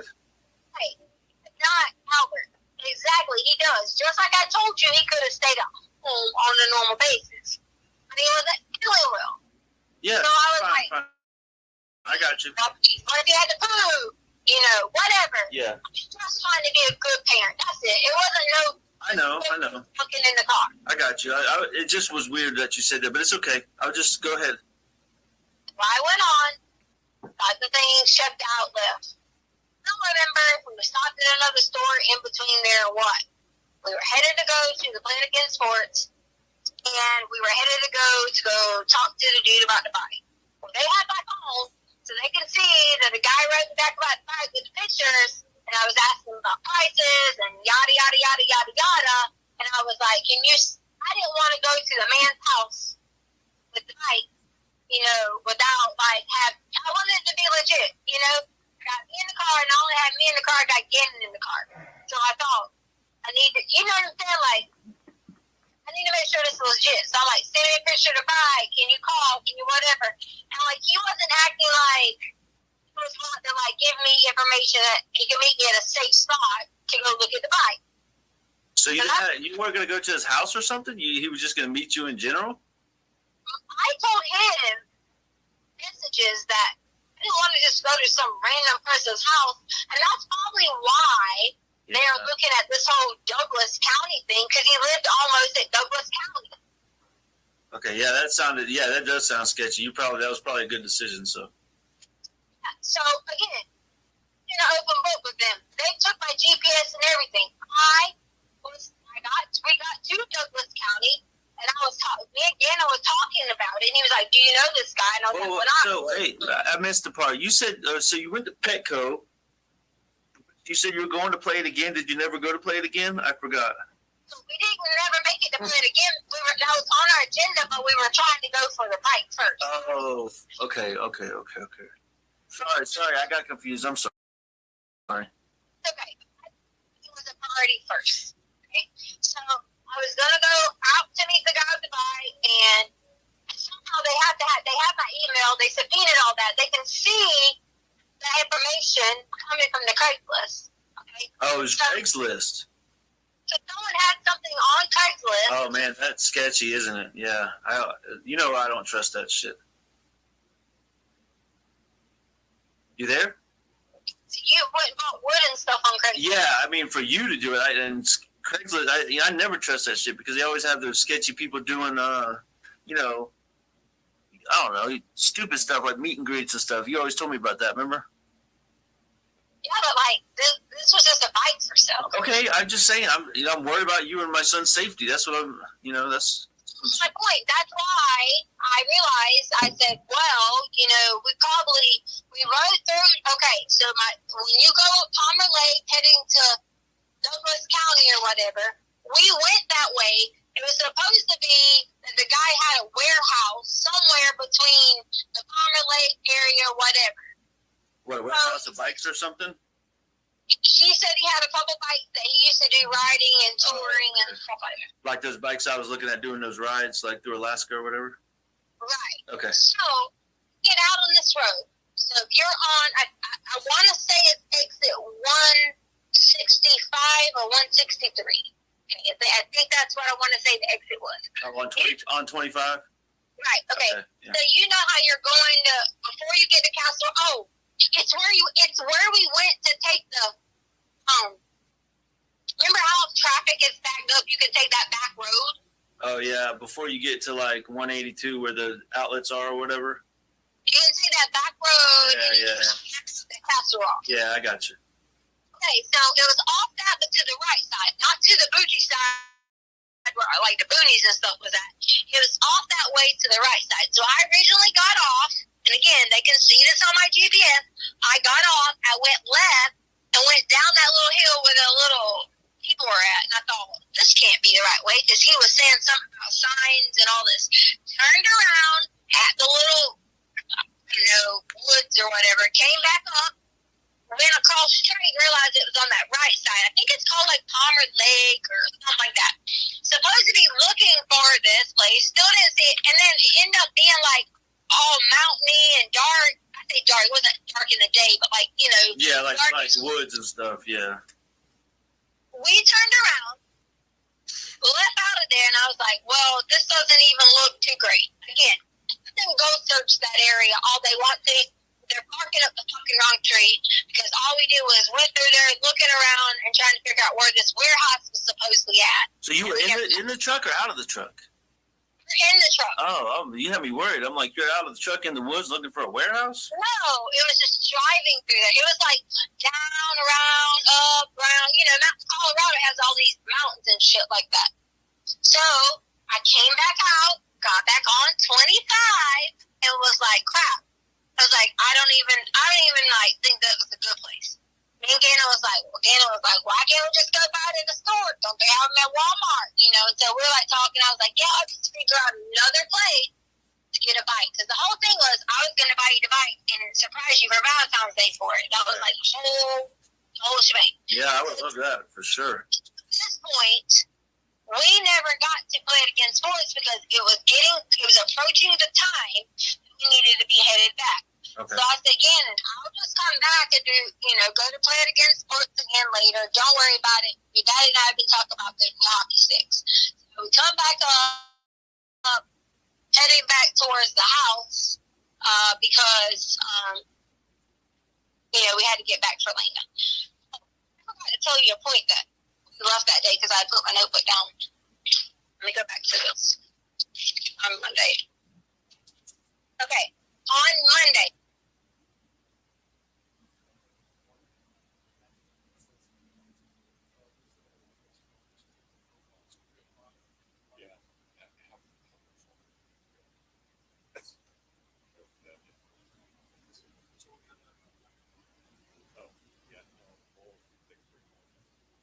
So, ladies and gentlemen, we'll take a break until about 3:20. We're going back through at that point in time. Should be able to start on time. Again, don't discuss case by yourself. Don't discuss case with anyone else. With that, I'll ask the jury, please.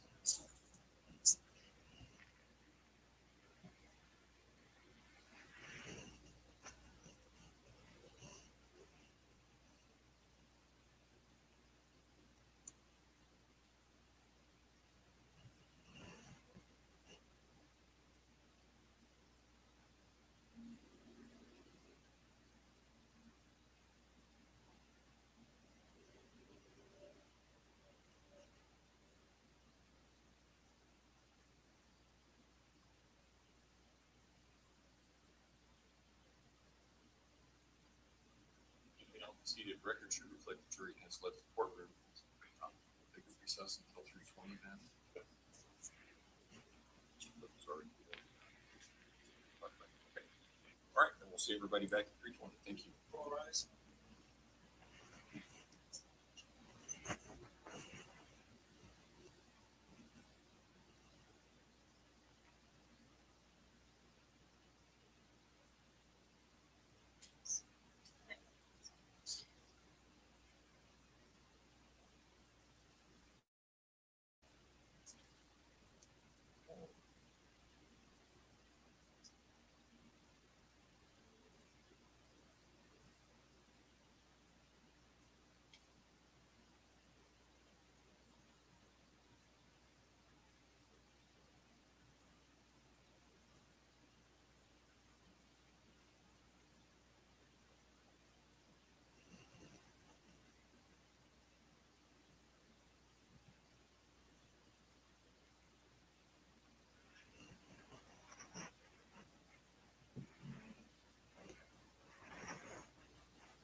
I'll go see. Oh?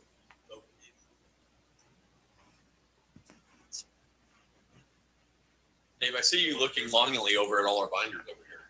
What's that? See, he's looking envious at all our binders. Yeah, it's old school stuff.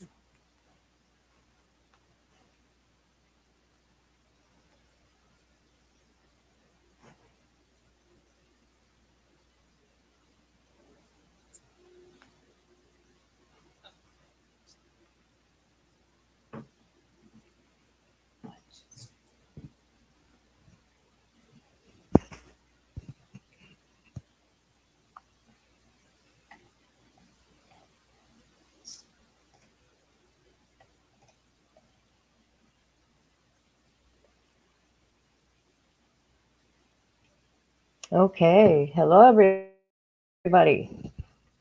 Wow. Huh? Hey, hi. Tippy, how you doing? Nice to see you.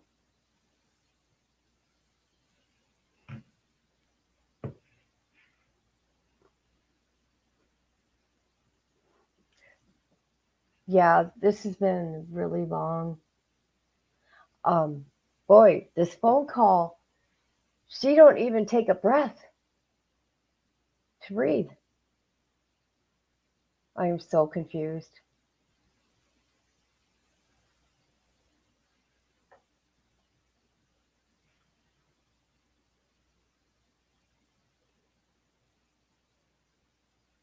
There's pretty much an excuse for everything.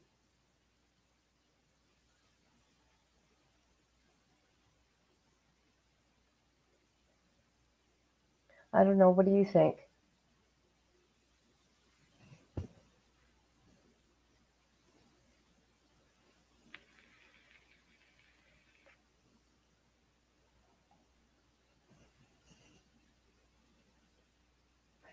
What did he say? There's another hour and a half, 2 hours of recordings? I can't catch everything.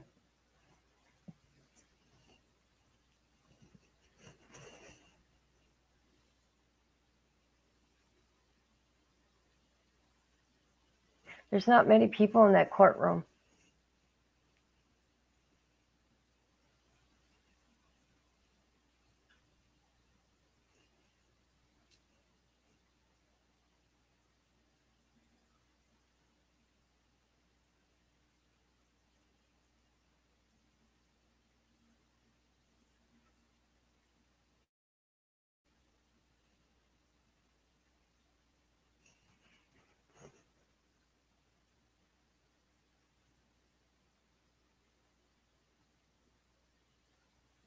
Yeah, it's so long. I don't even know what to say. Because defense has to question him yet, too.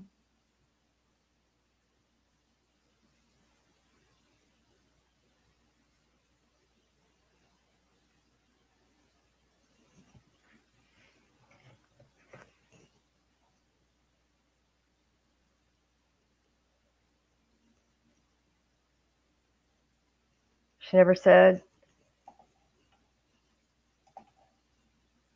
why are you questioning me? Oh, okay. Yeah, there was something that popped in my head. I should have been taking notes.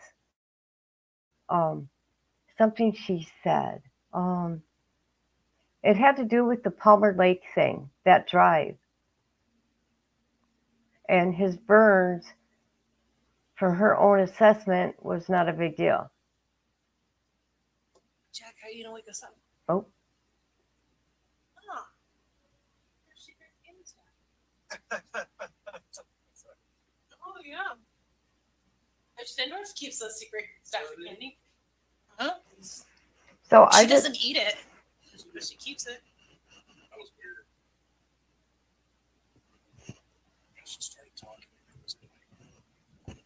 Oh, is it a song?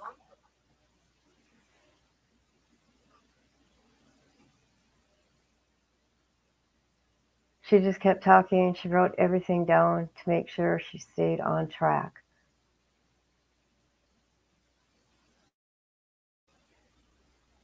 Or something. Yeah, I mean, what, this is an hour nonstop?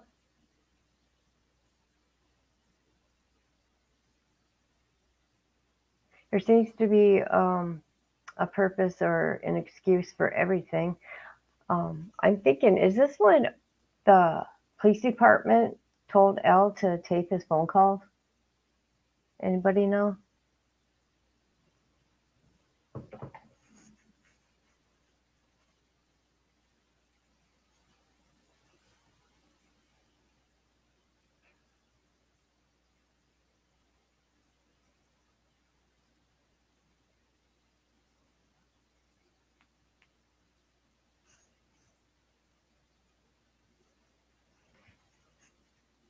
I'm sorry.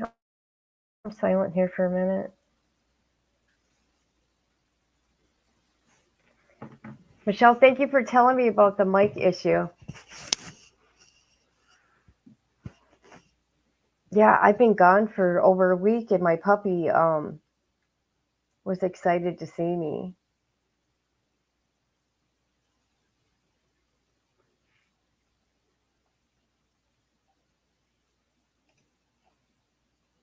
That could be tomorrow before defense starts on him. Yeah, that should be interesting because that one attorney, what's his name, Mr. Cook, he seems really irritated right now.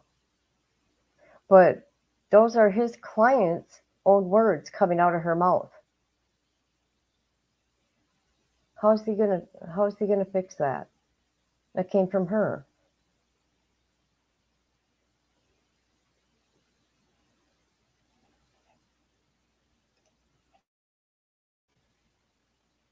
Yeah, if his skin bubbled, that's second or third degree burns. And she didn't give him anything for it because Al asked, "Did you give him anything?" That's when my ears perked up when she said there was blood on the wall. And he's like, "What? You never said that before." And then she kind of backtracked on that.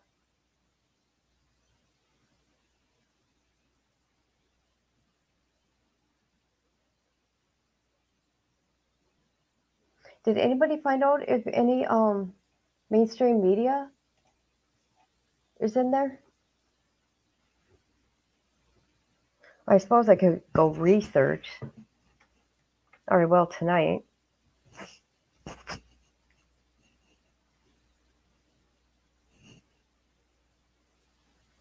So tomorrow, I think tomorrow I should have my new headphones, thank God.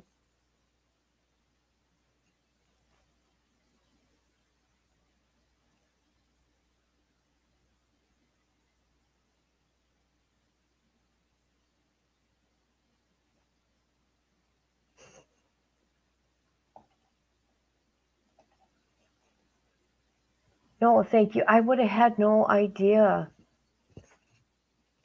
No idea whatsoever. So this new headset I'm getting is going to be so there's going to be a mute because the ones I have now, I don't have that option, unfortunately. And with puppies,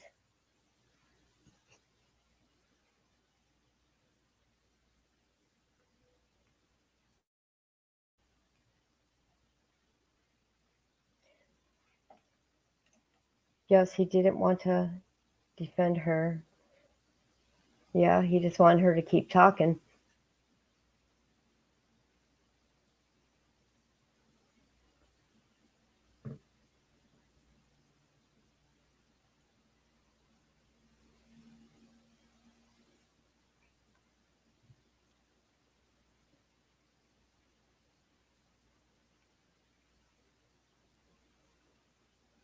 I'm going to have to show my video that I got of that drive she took.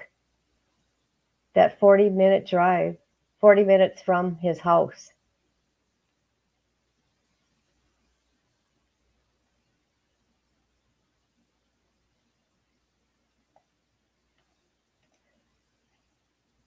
Yeah, she said it was only a little bit of blood. Yeah. Oh, also, shoot, about the blood. Oh, he mentioned or she mentioned something about clinging. I should have been writing all this down. Did she say to him that she cleaned up blood? That's my point.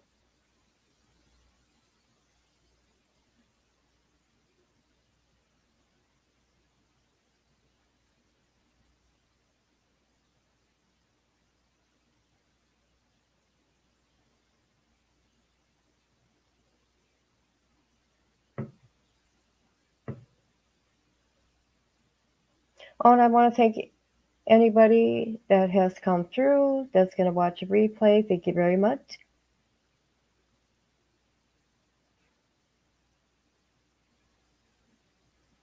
She said it was only a little bit of blood.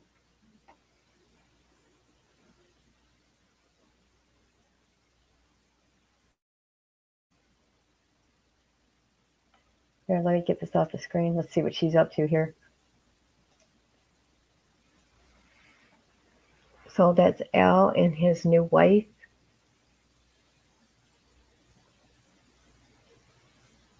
Uh-oh, she's looking crabby. Ooh, look at that look.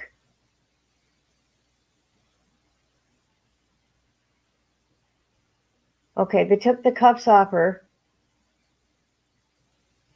Yep, she's got the cuffs off. Okay.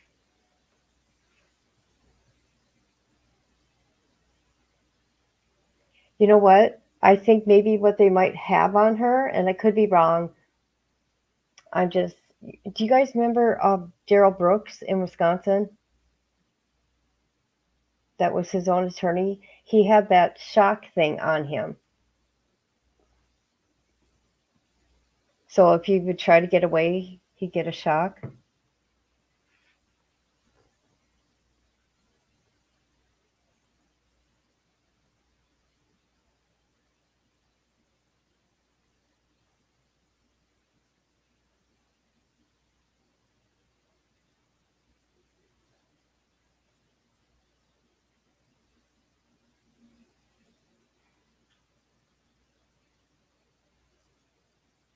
Well, you know, at least she's, taking notes. It'll be interesting what her notes say. Unlike Lori Vallow, she don't make notes. She just looks at the camera and smiles.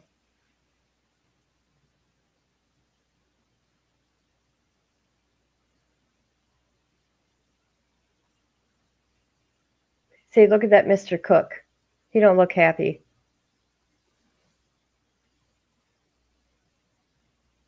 Oh, you got puppies too? I got a Pomeranian. She's such a sweet little girl.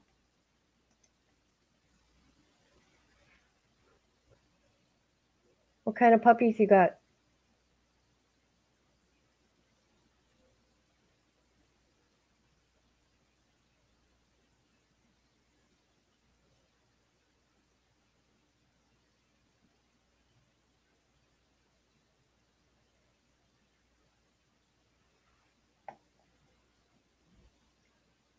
I'm just keeping my eye on what's going on in that courtroom.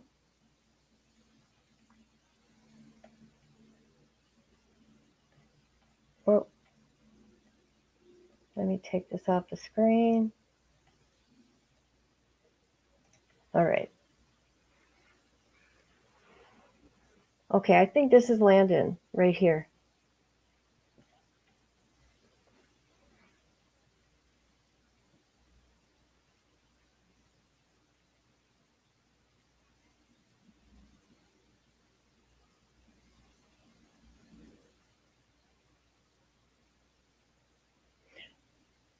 Michelle, are you saying yes about the maybe she's got a shocker on her?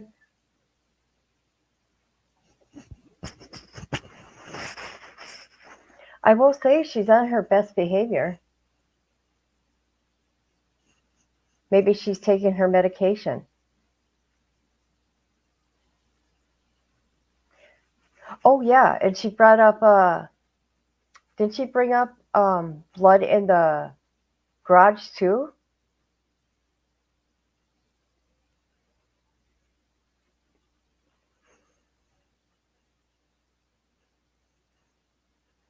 I'm gonna have to re-listen to this phone call.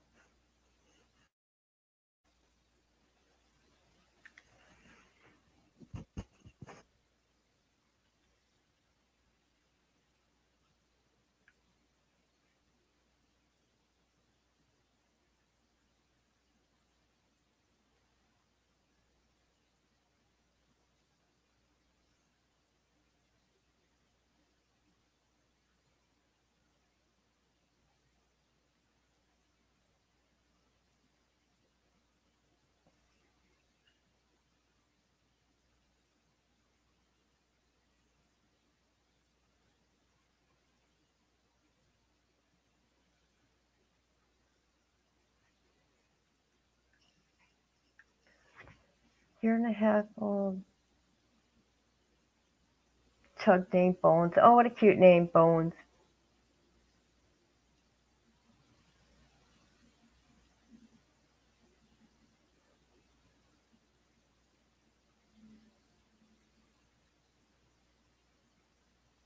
I don't know if you ever seen my dog. Her name is Nala.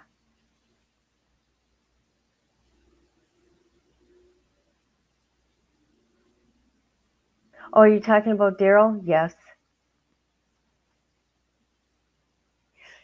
You guys, I'm sorry. I keep forgetting that the chat is like 5 seconds delayed.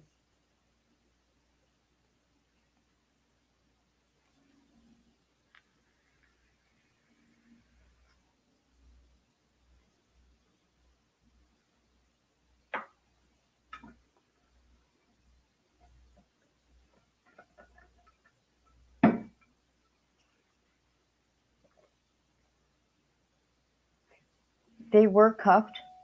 I looked over and I watched that guard take them off.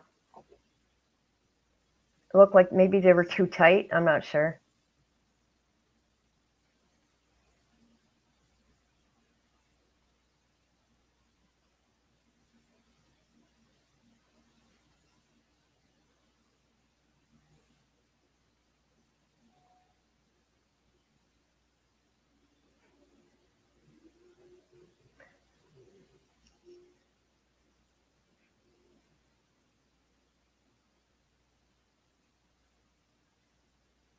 I wonder what she's thinking right now, listening to her own words.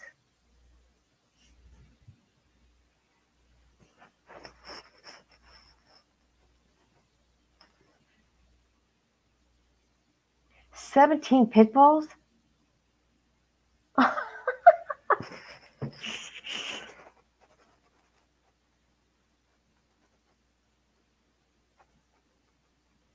You know, pit bulls, they get a bad name, but they are so loving. I had a pit bull. His name is Nico, but I felt bad because he needed a yard, so he's still in the family. My son adopted him from me, so I still get to see him every now and then, but he's got a nice big yard and friends, doggy friends.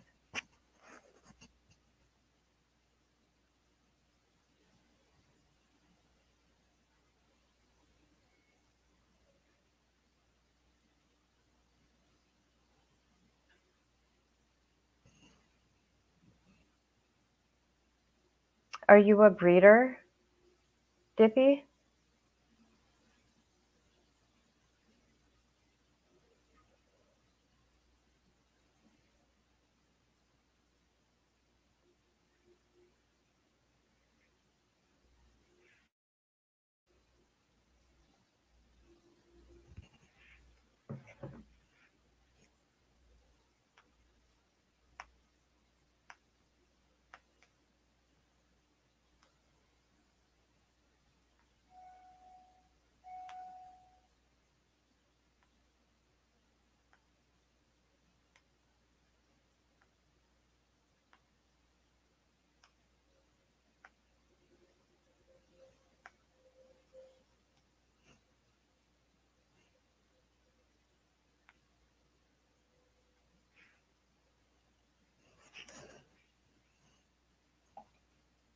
Okay. No, we're breeding them. We stopped because we would get stuck with at least two of them, and we got new neighbors. Oh, and their pit got loose. I see.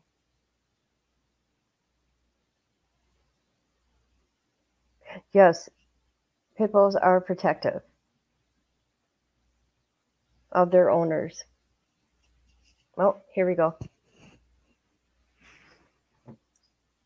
Court will recall 20 CR 1358, People versus Letecia Stauch. Record should reflect the jury's not present in the courtroom.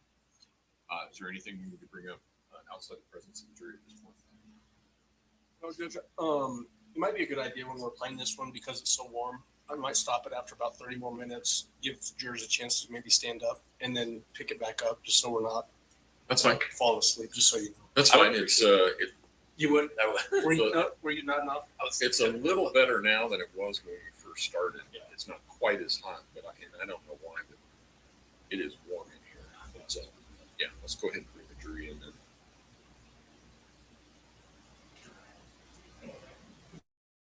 Yeah, it's a little cool, but it's still hot. That's true. That's true. That's true. The refrigerator that I have is warmer than my chamber. What? Just not anything. Just like right now. I will tell them about the 520 snow. What? I will tell them about 520 snow. I forgot to do that once in May, and we had all that snow and had to continue. The courthouse was closed, actually.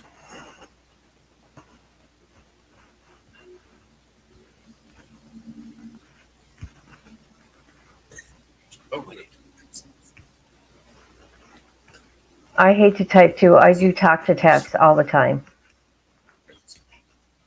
So sometimes I don't make sense or I sound like I'm drunk, but it's not.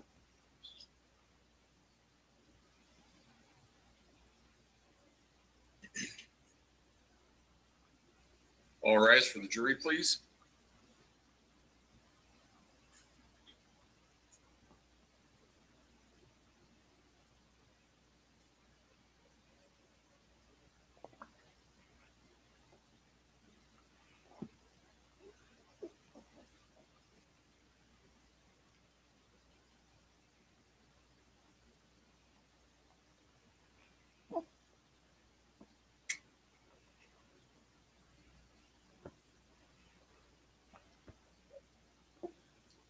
You may all be seated.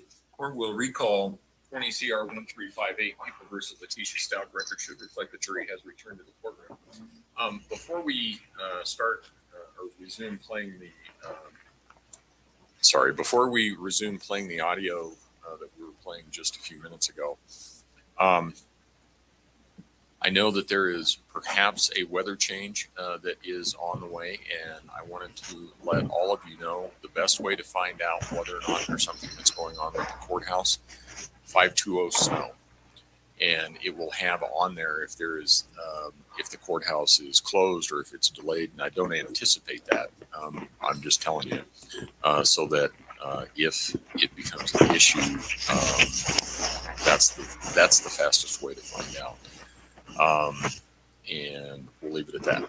And I'm giving you that warning because I one time forgot to do that in a trial in May. And we had 18 inches of snow overnight. And I was going, Yikes. Really?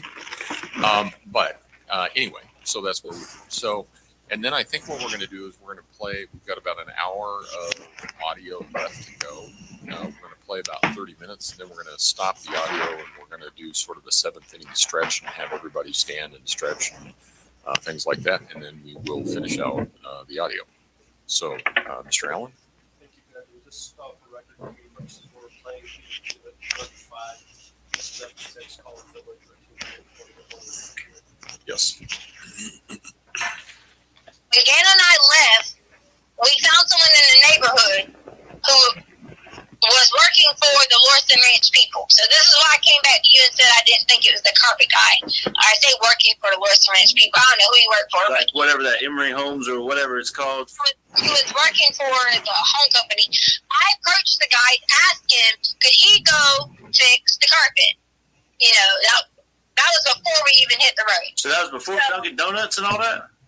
Yes. Oh. Yeah, I meant to tell you this. So it was before Dunkin' Donuts and all that. So I gave him the garage code because he apparently worked for the company or whatever. I gave him the garage code and told him I had money sitting on the counter because Harley was gonna. I remember I've been playing those lottery ticket things. I was tens because I was like, well, he can just have those tens and I'll get more money from. That's why I had one on the lottery. Well, I got that's why I thought that the carpet person, had access to the house, whatever. Come to find out later on, he didn't even make it there. But I'll get to that point when we get there. Why would you give him access to the house? Well, because he was Yeah, but contract, like part of the people, and Ganna was with me. okay, all right. So I didn't think anything was a threat if the children were with me. Yeah, I got you. Someone was going to come in or whatever. But that you know how I am about that stuff too, right? I mean, that's. Anyways, I don't want to stop you. Just that kind of worries me there. But go ahead. You there? I didn't give him a code to be any kind of whatever. No. I was trying to get the carpet fixed so the boy could not be so upset. I got it. I just don't like, how I am. I don't like have people having access to our house and stuff. But, whatever. Just go on because I don't think that's a big deal. So. Anyway, so back to what I was saying. Sorry. I wanted to make sure I didn't leave out that point. Okay. So, fast forwarding on, we have to hurry up. We have to get back because I knew that Lena would be coming home at some point. The original plan was we were going to go pick Lena up. That was the original plan. But like, hey, we're going to go eat sushi tonight. Because everybody been talking about eating sushi. Yeah. Ganna wanted to stay at home. And I was like, no, Ganna, you probably shouldn't stay at home. You still aren't feeling the best, whatever. You should not stay at home. I said, so we're all going to eat sushi. If you don't like it, you can just get rice, chicken, yada, yada. So that was our plan for the day. We got home about, I don't know what time the alarm got set off. 2:30, 2:45, whatever the whole crap is. Okay? Well, I noticed that during the time frame, I set the alarm to alarm away. And I have it from the ADT. Okay. When we left. Somehow, during some point, the alarm changed from alarm away to alarm stay. What point? I had all this, and which was on my phone that they took. Oh, okay. All right. So I called ADT, and I said, hey, what are the steps in alarm going to arm away to arm stay? And they instructed me that if the door was not open with a sensor, it could have been that you accidentally set the house to alarm away, and it would have went to arm stay if it noticed movement that was already in the house. Oh, I got you. Right. But there's a sensor on the garage door. Right. Okay? Keep this in mind. There's a sensor on the garage door? I know, on the door coming in from the garage, there's no sensor. No, you said there was. So, there's not. I didn't think there was. Yeah, I was saying there's no sensor. I might have said it's in the fast. I was saying there's no sensor. Okay. Sorry. I misunderstood you. I'm sorry. So, either you can come in, you can set the alarm to arm away, and you can walk in through the garage, and it will immediately go to arm stay. Or, you can set it to arm away, and when the dogs move, and it will go to arm stay. As long as that back glass door wasn't triggered, and that front door wasn't triggered, it will not change. Okay. So, all right. keep that in mind, okay? So, this whole thing about your neighbor, he got paid $5,000 to release this video. It's a proven fact, okay? It's already been looked at by tens of thousands of people, and it's been investigated. Again, and Stauch got out the other side of the vehicle.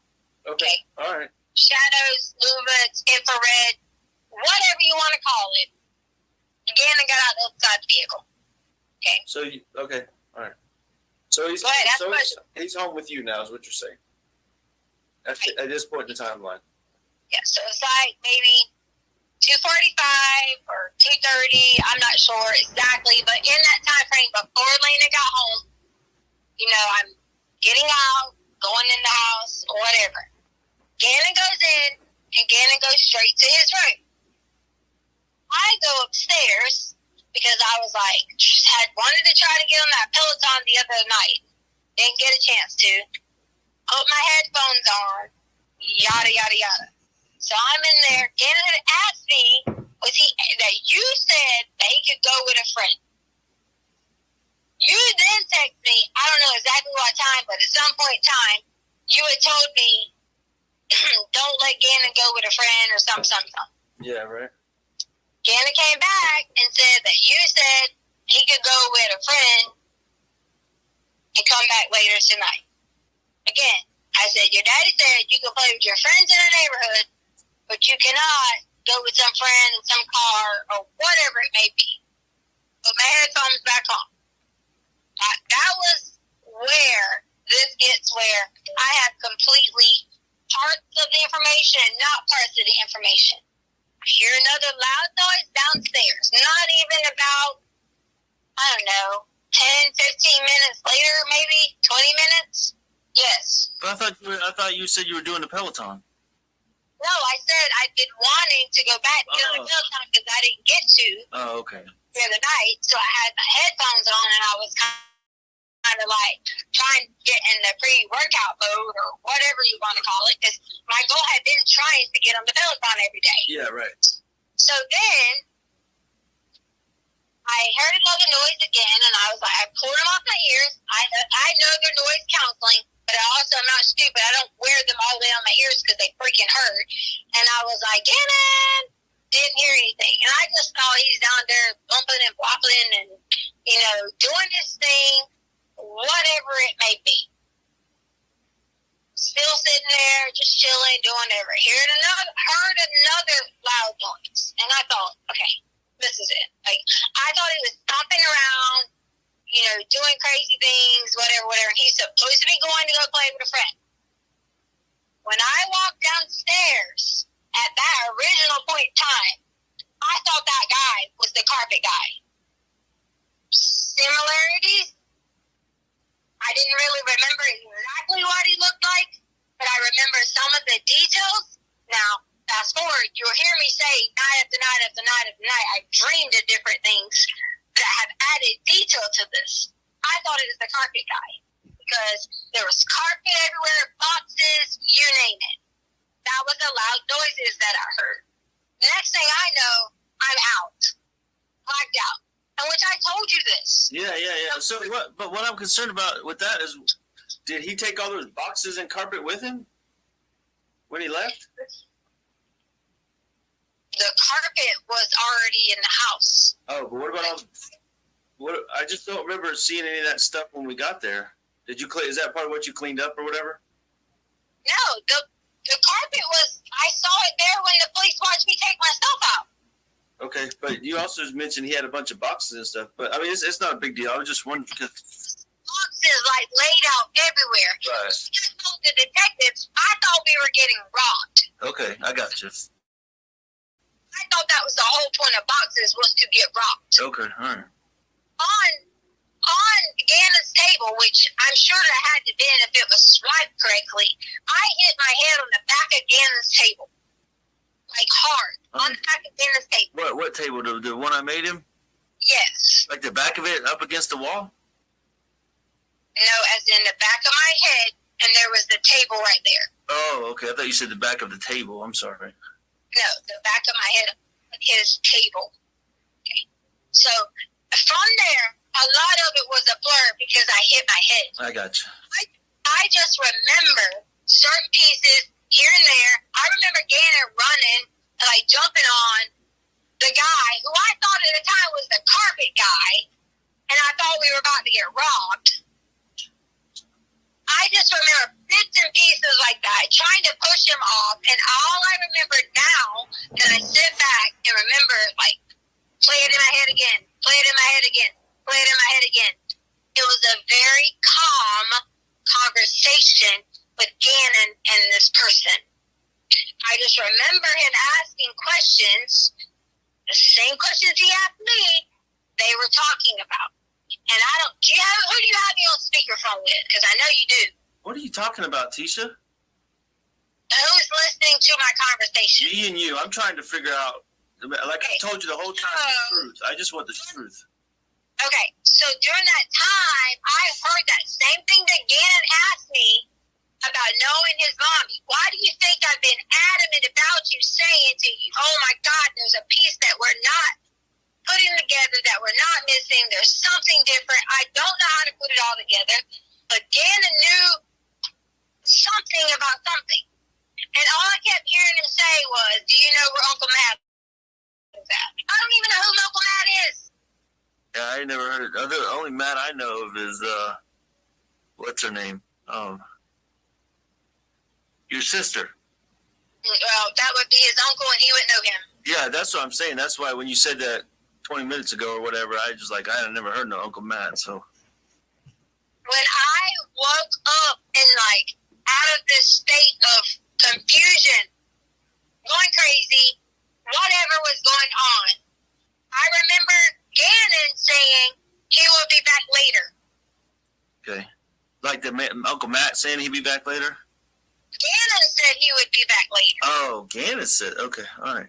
So in my mind, I'm like, did I really like what the fuck just went on? Okay, hit my head twice. Had to fight off some dude that I explained to them and gave them a description of the whole entire time. Okay, I have been adamant about this and about finding this person. Is that the Mexican guy you told me about, the Mexican guy? He was dark skinned, and I say Mexican because I assume Tisha, you just said she. You mean he was dark skinned? I never said she, I said he. Okay, all right. I'm sorry. It sounded like you said she. I'm hearing things again. I'm sorry. Mexican guy, okay? I gave him the description of that, but to me, dark skinned, I mean, their own stepfather could look Mexican. Are you talking about Mike? Right, and at the time, it wasn't Mike, obviously, but in that time frame, I'm trying to figure out, first, is this real life? Because I was totally, completely in shock what was going on. I thought we were going to get robbed. I thought they were about to take everything. I thought someone was trying to hurt Gannon. I hit the head. I didn't really know back and forth what to do. I was a little bit out of it. I'm not even going to lie. My body system was already weak because you know how it is in the first 4 to 5 weeks of being pregnant. That's my mind was completely fucking gone. And my mind jumped up after everything. And I said, okay, Gannon's going to be back. Gannon's going to be back. I paced up and down the stairs. During that So, babe, hold on. Why did you tell me you got raped, and now you're not telling me you got raped? You think I want to tell you what a man done to me? I mean, but like that first day I told you I would do everything and within my power to protect you and get you the help you need for that. But that's a key part of the story. I'm just trying to make sure I'm getting it straight. And I went for that. And that's not something that I want to be like. Do you think I want that blasted on El Paso News? Okay, but this is me. I'm just trying to help you in this situation. Make sure you got what you need from that. But if I don't want to get you worked up. So go ahead.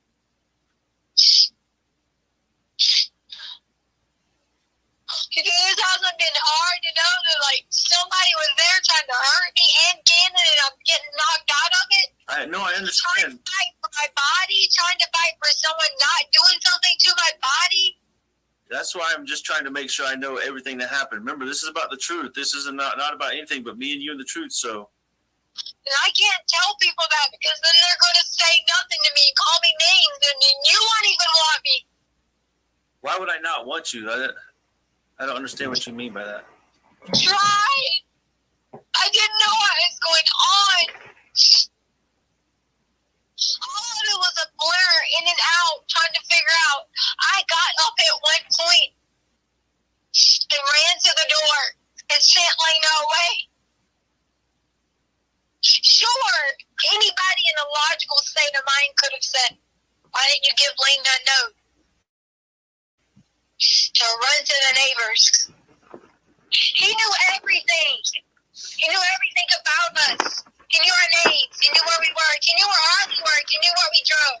So back up a second too. So just because I want to know about Gannon's well-being too. We already covered what happened to you, but you're saying initially you told me Gannon got beat up and he took him away, but you didn't say that this time. So please tell me.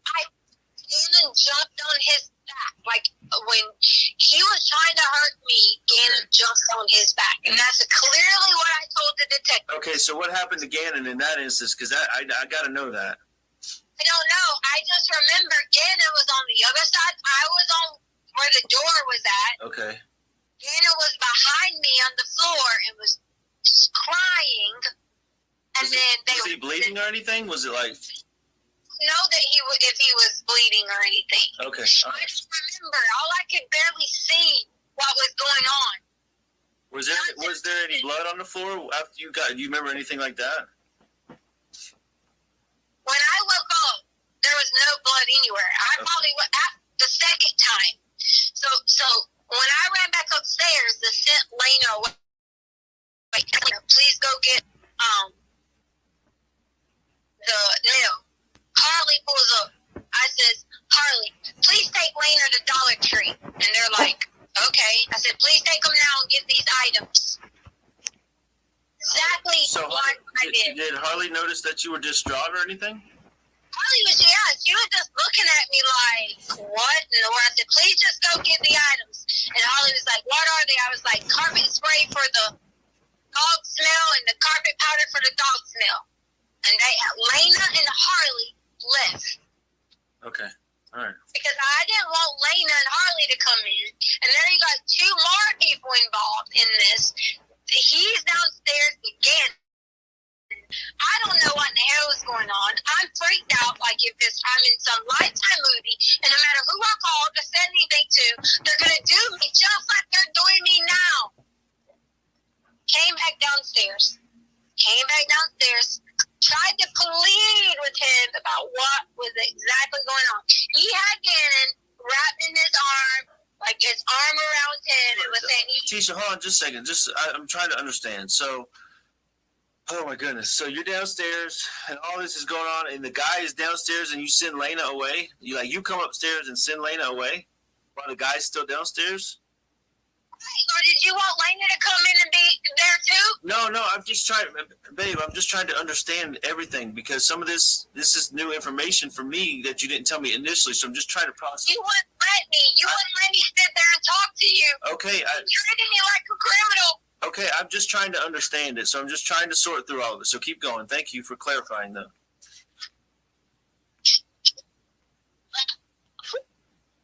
Keep trying, Albert.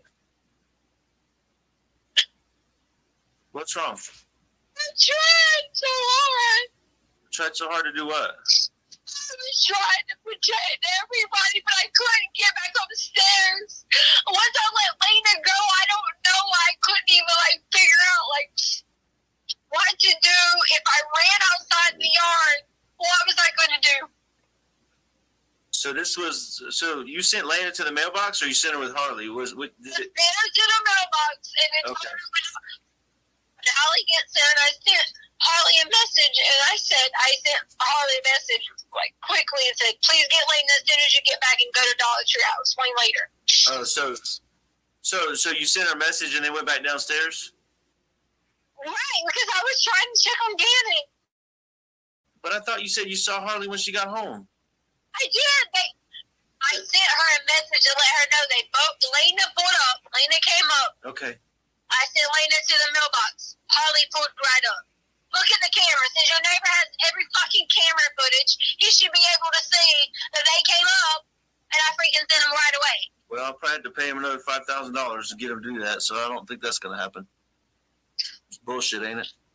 So I went back down. It's not funny because he did get paid. No, I'm not. It's bullshit.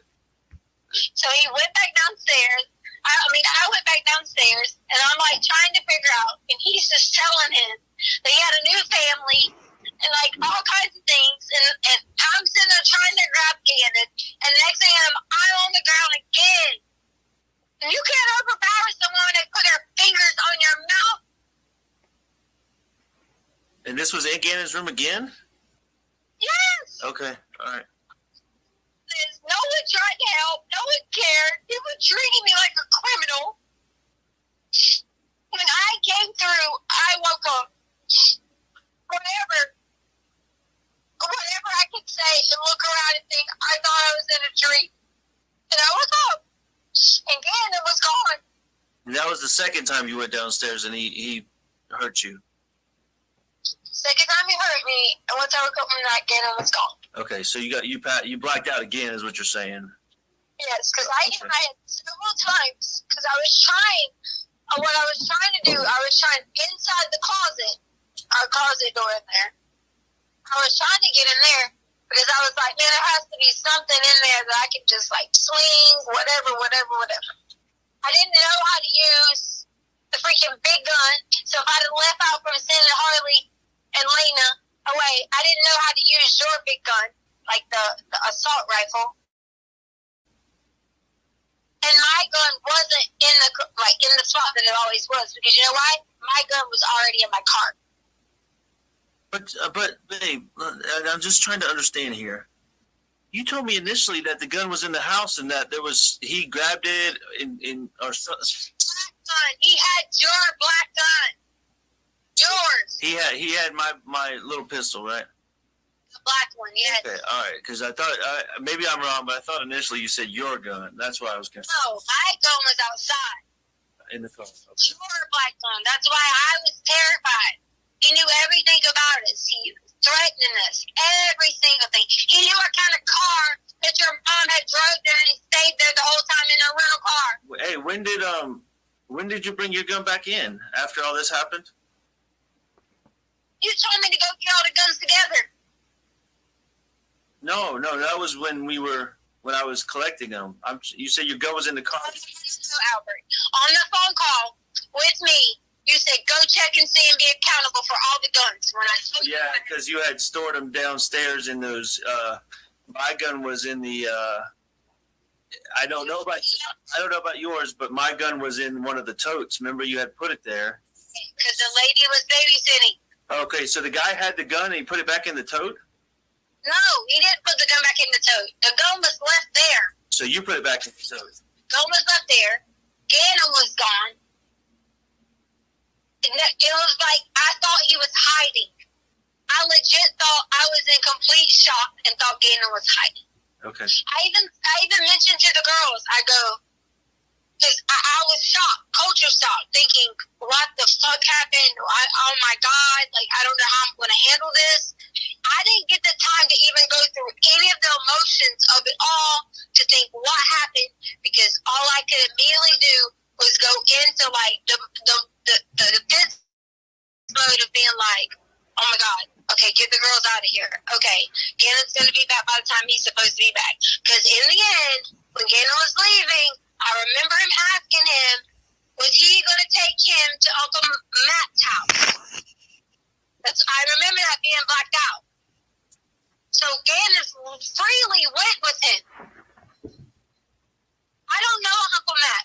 I'm not fucking crazy.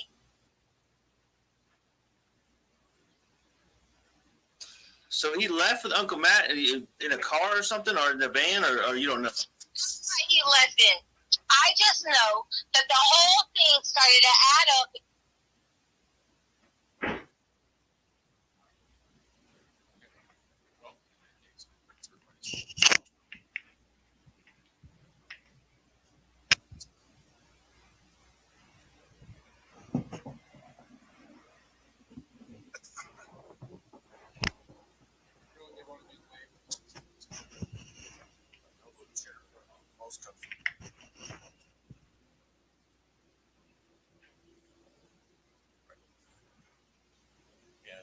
While this is going on, you can, as I said, during jury selection, if some of you need to, you can stand and stretch. So, all right. Okay. Yep. Let's go ahead and start it again.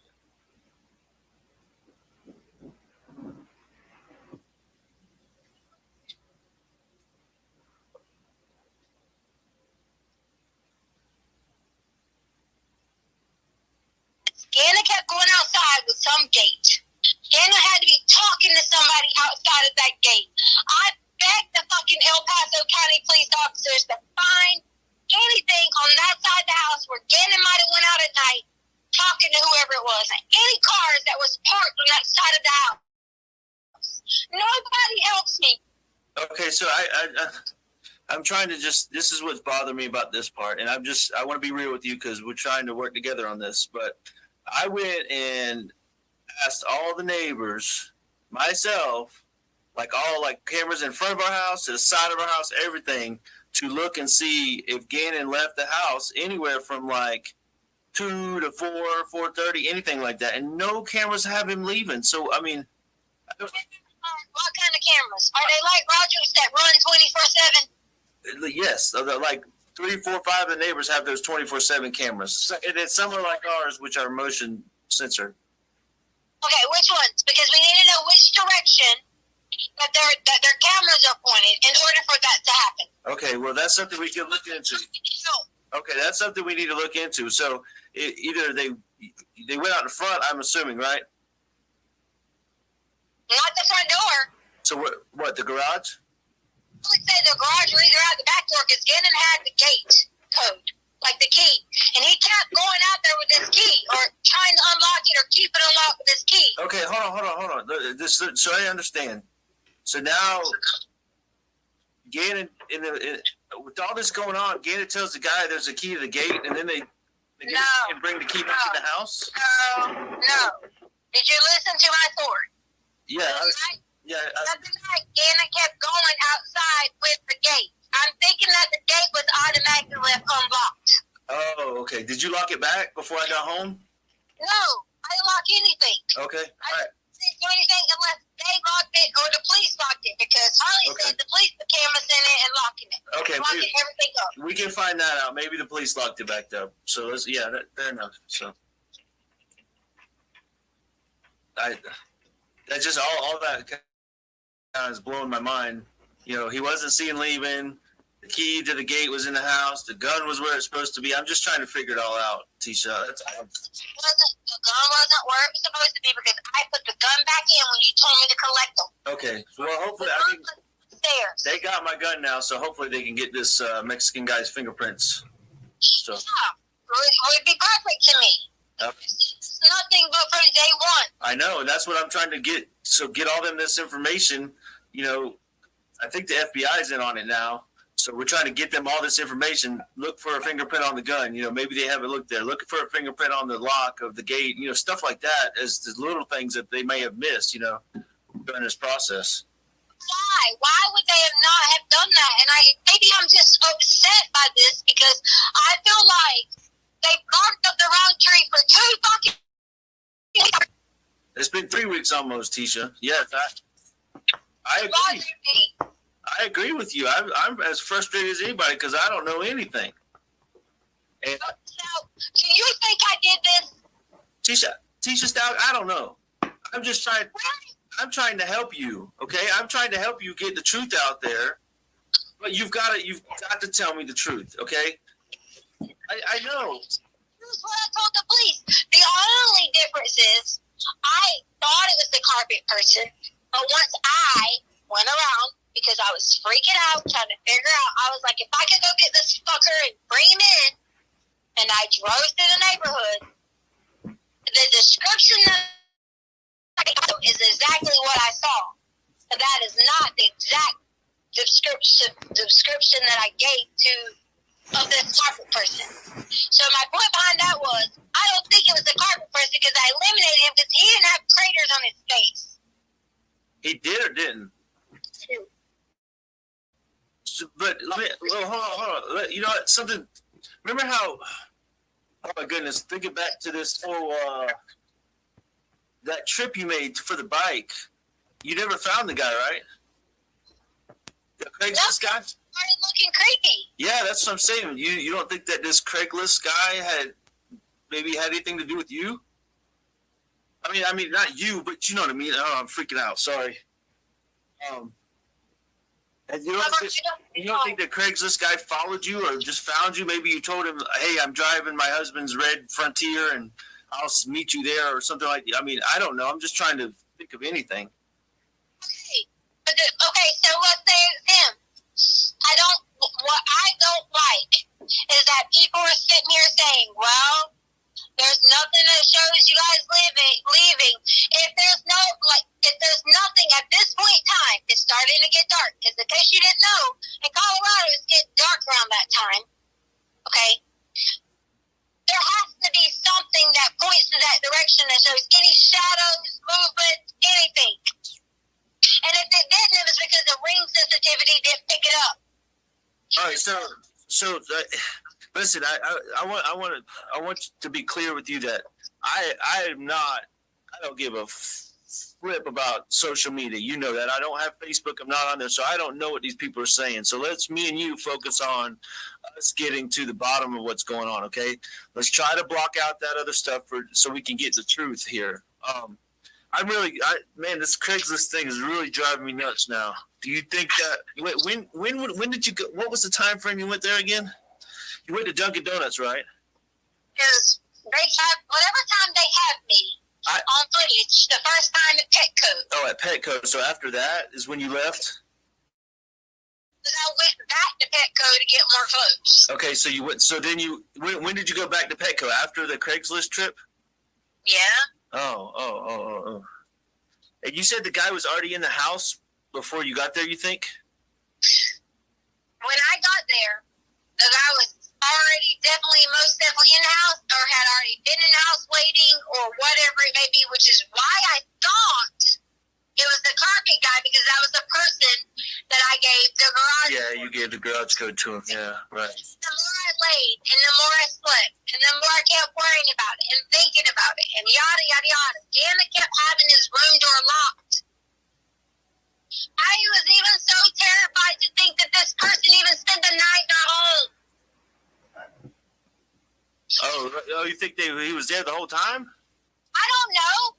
Do you know how worried I've been about this? I know, that's freaking me out because remember those other stories you were talking about people coming in the back door and stuff while they thought people were away? I've been going through all that in my head too.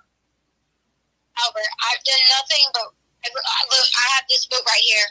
You can hear it. It's like of all anything and everything that I thought of that might have been out of order, that so maybe you think I don't want my life back? You think I don't want my family back? I know, trust me, me too. I'm tired of being portrayed as one. Okay, but you got to help me because I'm trying to sort through all this and put a good timeline together so I can tell this. Somebody reached out from the FBI and I'm trying to tell them a timeline of what I know. Okay, and I'm trying to make sure they get the truth the first time. This lady that called me. Okay, so. People not going after this. Why? I don't know. Maybe the FBI is. I don't know. That's not. I know they're doing everything they can. Maybe they missed some things we don't know. Listen, something you told me that first day that I'm trying to figure out when did you do the? You said you cleaned everything up. Cleaned everything up. Yeah, from Gannon's room or wherever you got. Somebody did bad things to you or whatever. I was just talking about like the clothes I had on and like shoes and stuff. Oh, so you just changed your clothes and then threw them away like you said, and whatever Gannon had on, you said you threw that away too? They got that out of the back of the trash. It was a shirt that he wore that was burnt and stuff like that. Oh. That's what I meant, like cleaned up. I didn't mean like clean up anything bad or anything. I'm just saying like I didn't want to keep that stuff on and call and police. But you told me that first day you cleaned up the whole area because you didn't want Lena to see it when she got home. That's what you told me. Yeah, my clothes and my underwear. You want me to really go in depth about that? I'm not trying to make you relive anything that happened to you. I'm just trying to. There's just some truth that I'm trying to find about. I mean, if something was cleaned up or something, then I don't know, maybe. Whatever you're trying to say to me, don't just be honest. I just don't want the police to miss anything else, okay? I mean, we think they've missed all these other pieces, and then, I mean, if you cleaned up something that could give them DNA evidence on this Mexican guy, then we need it. Took my whole DNA from this. They wouldn't let me pee. The hospital bill that I sent you was the whole kit on my body.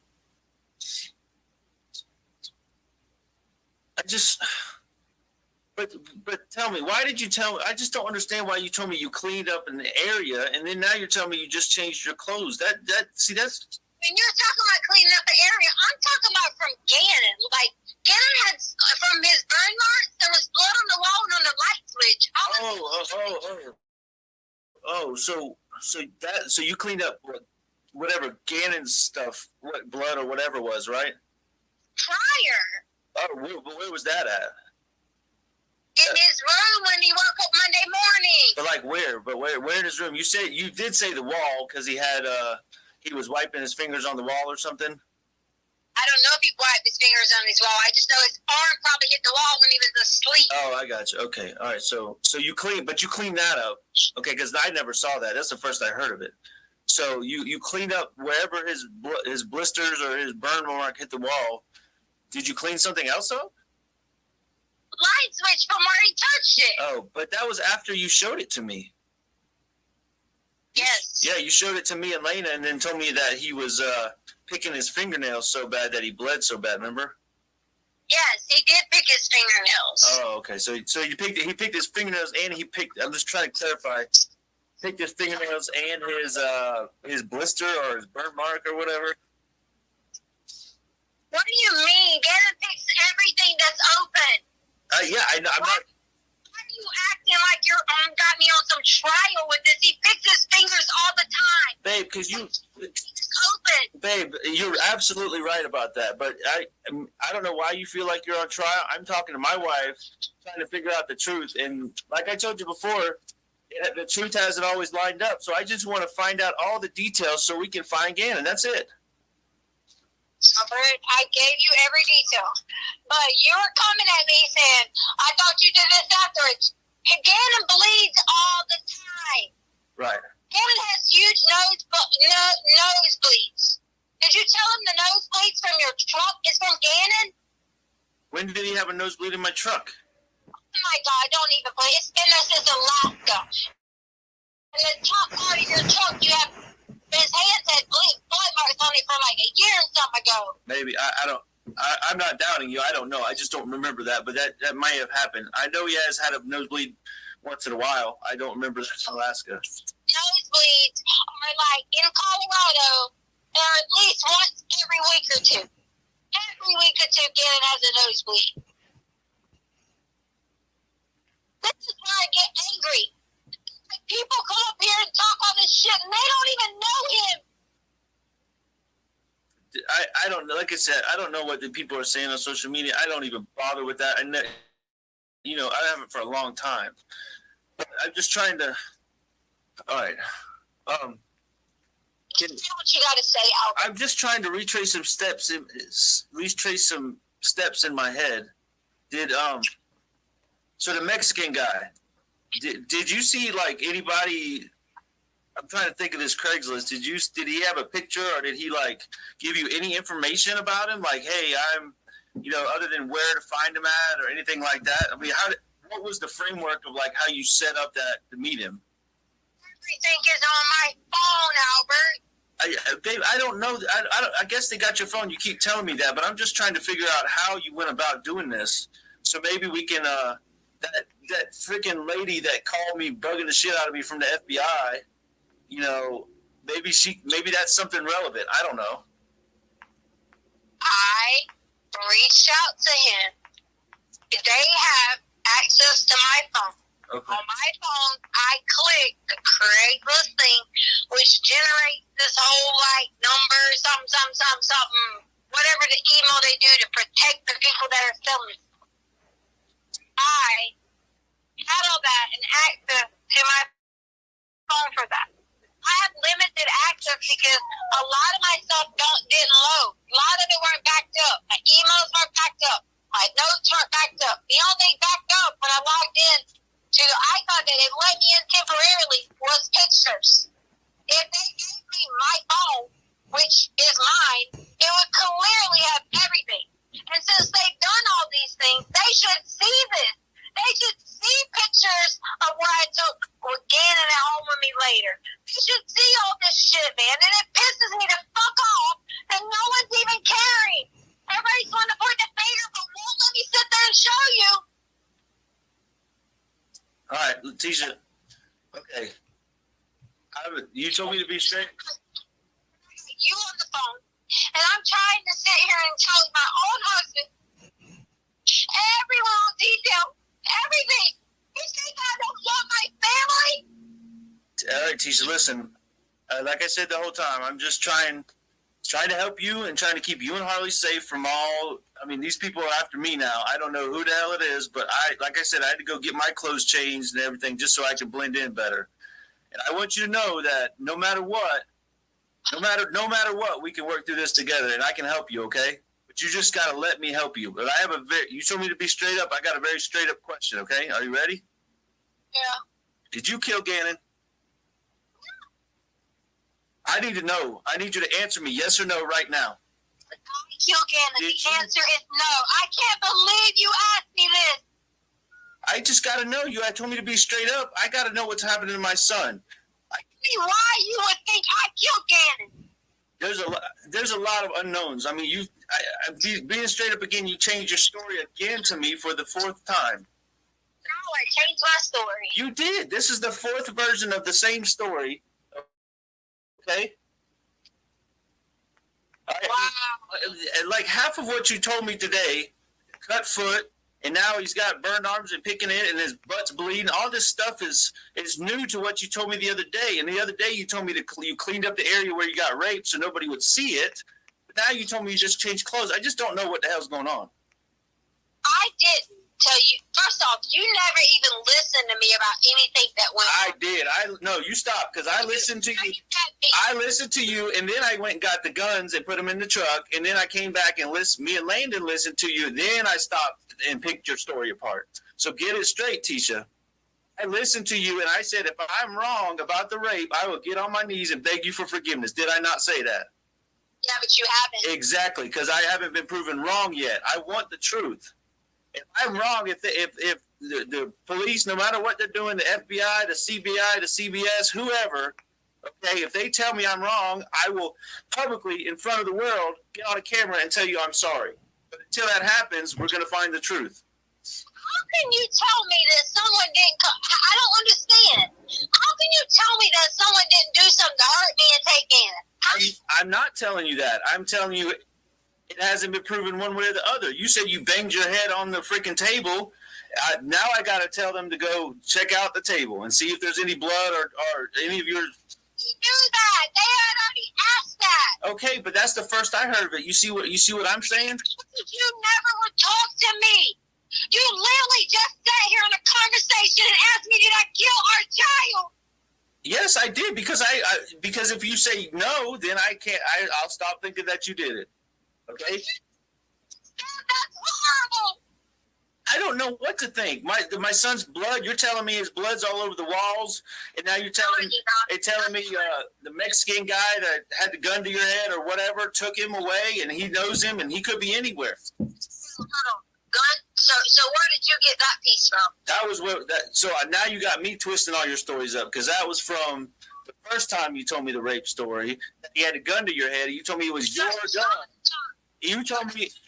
But you told me it was your gun, so that's fine. I'm not debating the points here. But... I said the black one. Okay, fine. But I mean, you know in your heart I would never hurt Gannon. Yes, I absolutely believe that. I can to help you right now. But Tisha, listen. The thing is, if you don't, but it's not just. I asked you if you killed him. You said no, and I'm sorry. That was a hard question. But if you know anything, or you did anything, or just upset about it, we can work together, and I can help you. I can't help you if you don't tell me anything. It's just there's so many unknowns, Tisha. Oh my God. I mean, did anything happen that was an accident that you're scared about? Really? I'm just trying to, Tisha, you know, with my Army training, I'm trained to ask all these questions to get us in a safe place, right? And that's why I took the guns out from the get-go. That's just my training kicking in. Oh my God, I really thought, I thought out of this conversation, I really thought you were going to be supportive of me. I thought you were going to bring your family back together. And I thought that we were going to talk about everything every single day of nothing but Gannon. That's what I'm trying to do. For a second, you would ask me, did I kill Gannon? I can't believe that. Well, I'm glad you said no. That gives me a lot of hope and peace. I already told him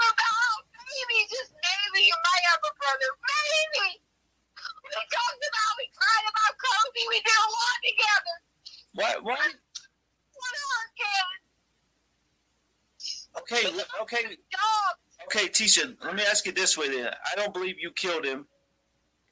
Did something bad happen to him, and he maybe he is dead or not with us anymore, and you just panicked and didn't know what to do?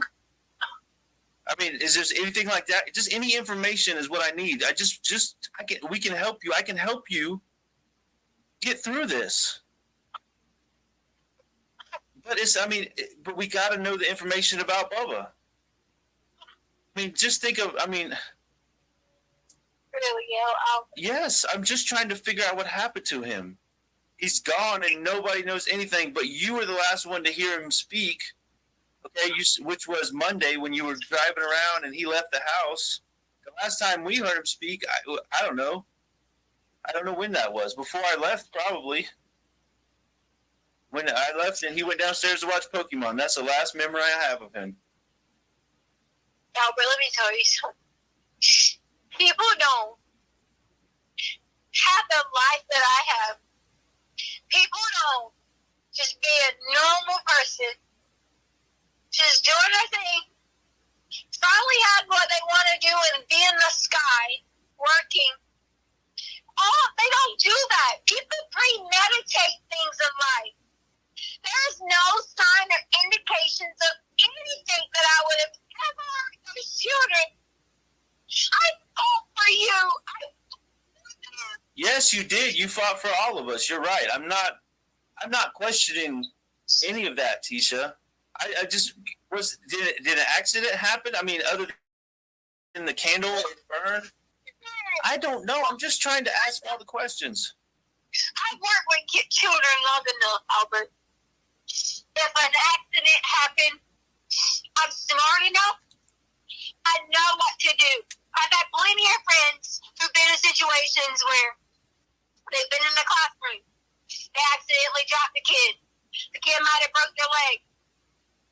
You go to the people, you tell them it's an accident, and you work through it. Okay, so all right, you also said something that was calmed my heart, tremendously about Bubba. That basically you didn't premeditate anything. So whatever happened to him had to be an accident, just like the candle. And obviously you wouldn't plan on something like that because you're a teacher and you do all those babysitting events. I know you wouldn't hurt kids intentionally, but whatever happened was an accident, and I know you didn't plan it. I didn't have anything to do with it. Why are you saying this to me?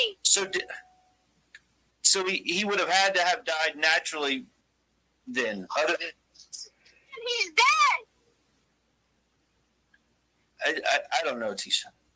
I can't even believe you were saying Kennedy is alive. What's with you? Because it's just none of this makes any sense. I mean, he would have been found by now. Okay, he didn't. All the cameras, all that footage shows him not leaving the house, other than in the truck.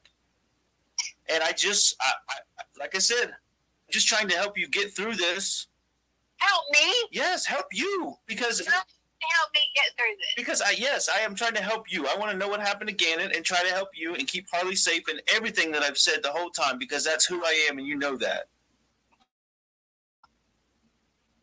See what y'all think. This is what y'all think. Y'all think somebody's gonna come in here and say something just to appease everyone. But a true person who is completely innocent, you can keep beating me down in the ground all you want to because I didn't do it. I'm not beating you down. You think you don't want me anymore? Fine. You don't want our family anymore? Fine. You took my car. You took everything. I didn't take anything. They got all my shit too, Tisha. I got 2 cars now because Harley's not going to pay for it. I got 2 cars I got to pay for that I can't even see or touch. I'm begging you. No, she hasn't. That I know. So It's every day, Albert. Why are you not with your wife? If you want to be so honest and ask questions, why are you not with your wife and daughter? Because I'm going to tell you the truth right now. Because of this conversation, Tisha. I don't know. And I've told you that the whole time. I'm confused. I'm all over the place. I can't get the truth from you or the police. Nobody. And now, you know, it's just even worse now because I got another story I've got to try to make a theory from. Another story? You have never talked to me. But you just told me. You told me a few minutes ago we had, and we went over it. You told me the first story. No, first you told me he ran away. Then it was the rape story. Then it was the second rape story. Now it's the third rape story. I can't believe you just said the rape story. I'm just. What do you want me to call it? The story of Gannon disappearing. Okay, you told me the first version of that, the second version, and now the third version. You a second person. Yes. You sit down and talk to me. No, that day that I got home. No, the day I got home, that next morning after my mom and sister and Landon and everybody was at the house, you told me you were texting Bethel and you told her the story. I don't know what you told her, and I kind of don't even. Yes, you do. I don't even care. No. I don't care. I swear. My God, I can't believe you're lying to me right now. About what? I'm not lying to you about anything, Tisha. They had y'all at the police department when I was there. You mean when Landon showed up and then they brought, I was already there or whatever? Is that what you're talking about? Because that's the only time I know. I don't even know when you're there. I just assumed you had finally come in that night. Or was it the next day you came in? I don't even know, Tisha. You were there because she was talking to you there. Who was? Bethel. She was talking to me at the police station? Yes. Honestly, most of my talking was with Mark, the other guy that was at Starbucks. So I don't know what you mean she was talking to me. I think I might have talked to. I think I talked to her for like 10 or 15 minutes. If I'm Did not tell you anything different. This is how my day went. I was going to lay down. Hey, Tisha, I believe you. Okay. What I want you to answer for me is those simple questions. Did Gannon die and you just freaked out, or was there an accident involved? Did you kill him? Answer all those questions. Those are the ones that I want to know. Okay, I don't care about who talked to who, when we went where. Honestly, at this point, none of that freaking matters. What matters is that little 11-year-old boy is either out there or he's not, and I got to know that. And you're the only one that has any information regarding that. I gave you that information, and you're not going to look for it. No, but you didn't. You ignored my question. Answer those questions for me. What's the first question? All right. Did you kill Gannon? No. Okay. Did Gannon die on your watch, whether it was an accident or naturally from some injury? No. Okay. Did Gannon have an accident of a serious nature and you freak out and cover it up?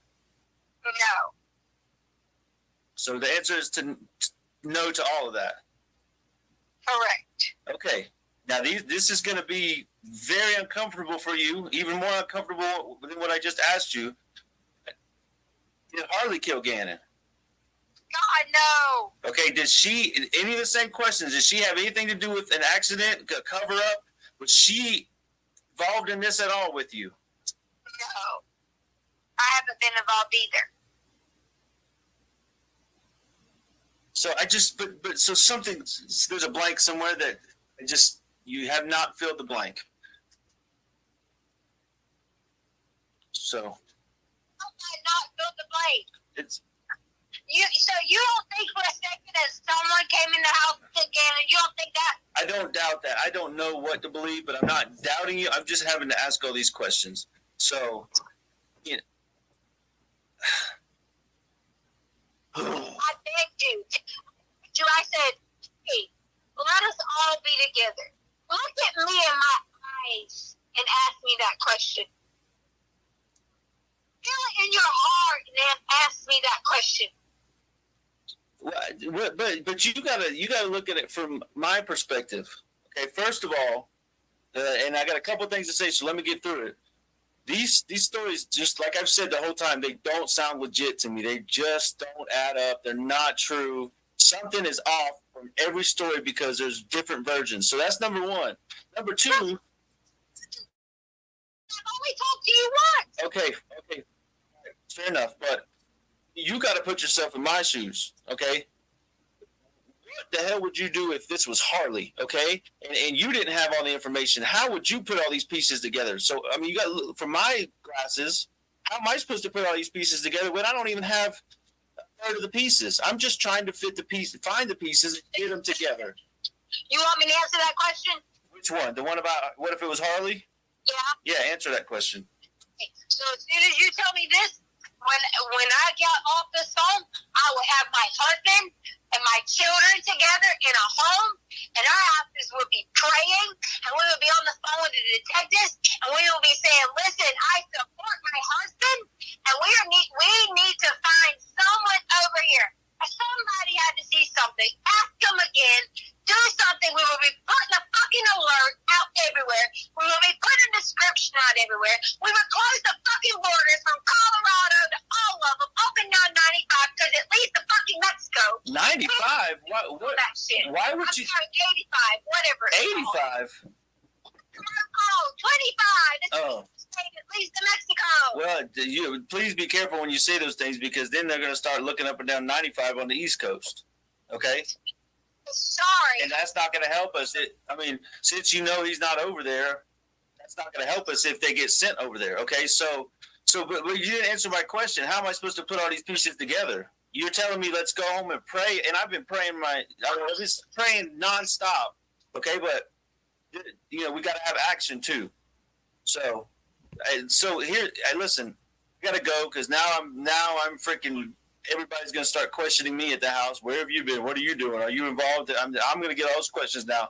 So Who are you staying with? Uncle Jeff, and then freaking Veronica and all them that are all over the place. Okay, so why would you have to be anywhere near them? I don't have to be, but you saw we had to do. Listen, and your daughter. Tisha, listen, I had to do these statements and interviews and all this shit. It's just nonstop. Every day is something else. Okay, so if you think all this information is what they need, apparently the El Paso people haven't done their job and they haven't forwarded it to the FBI. So I don't know. There's some Amber lady called me from the FBI, and I'm gonna just email you her number and her name.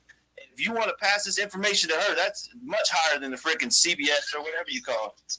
Yeah, because they called everyone I know. Okay, well then that's what. You can do it too. Okay, but I don't have the document you have. So, anyways, I'm just going to send you the contact, and if you want it, you take it. If not, I can't make you do anything. But I got to go, okay? Yeah, but that's not how you would say trying to find your son. You would not say, if you don't want to do anything, then blah, blah, blah. No, that's not true, because I can't.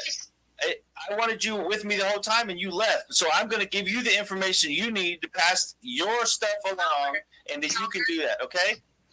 Listen to me. We don't have anywhere to stay.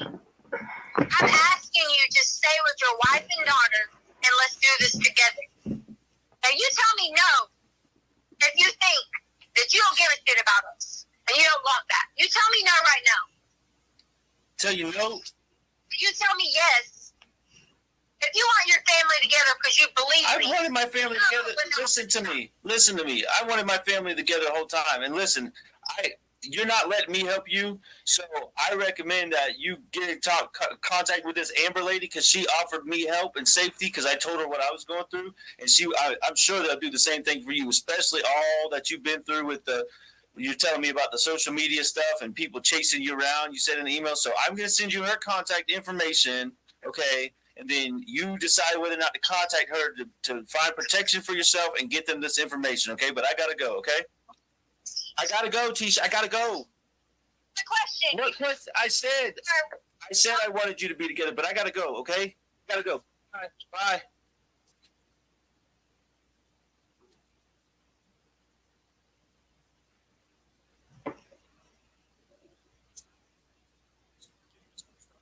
Okay, Mr. Stauch, you will resume your seat on the witness stand, or remind you, sir, that you're still under oath.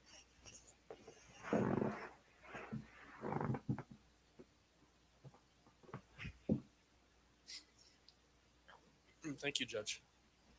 At the time of this call, Mr. Stauch, did you know the defendant's location?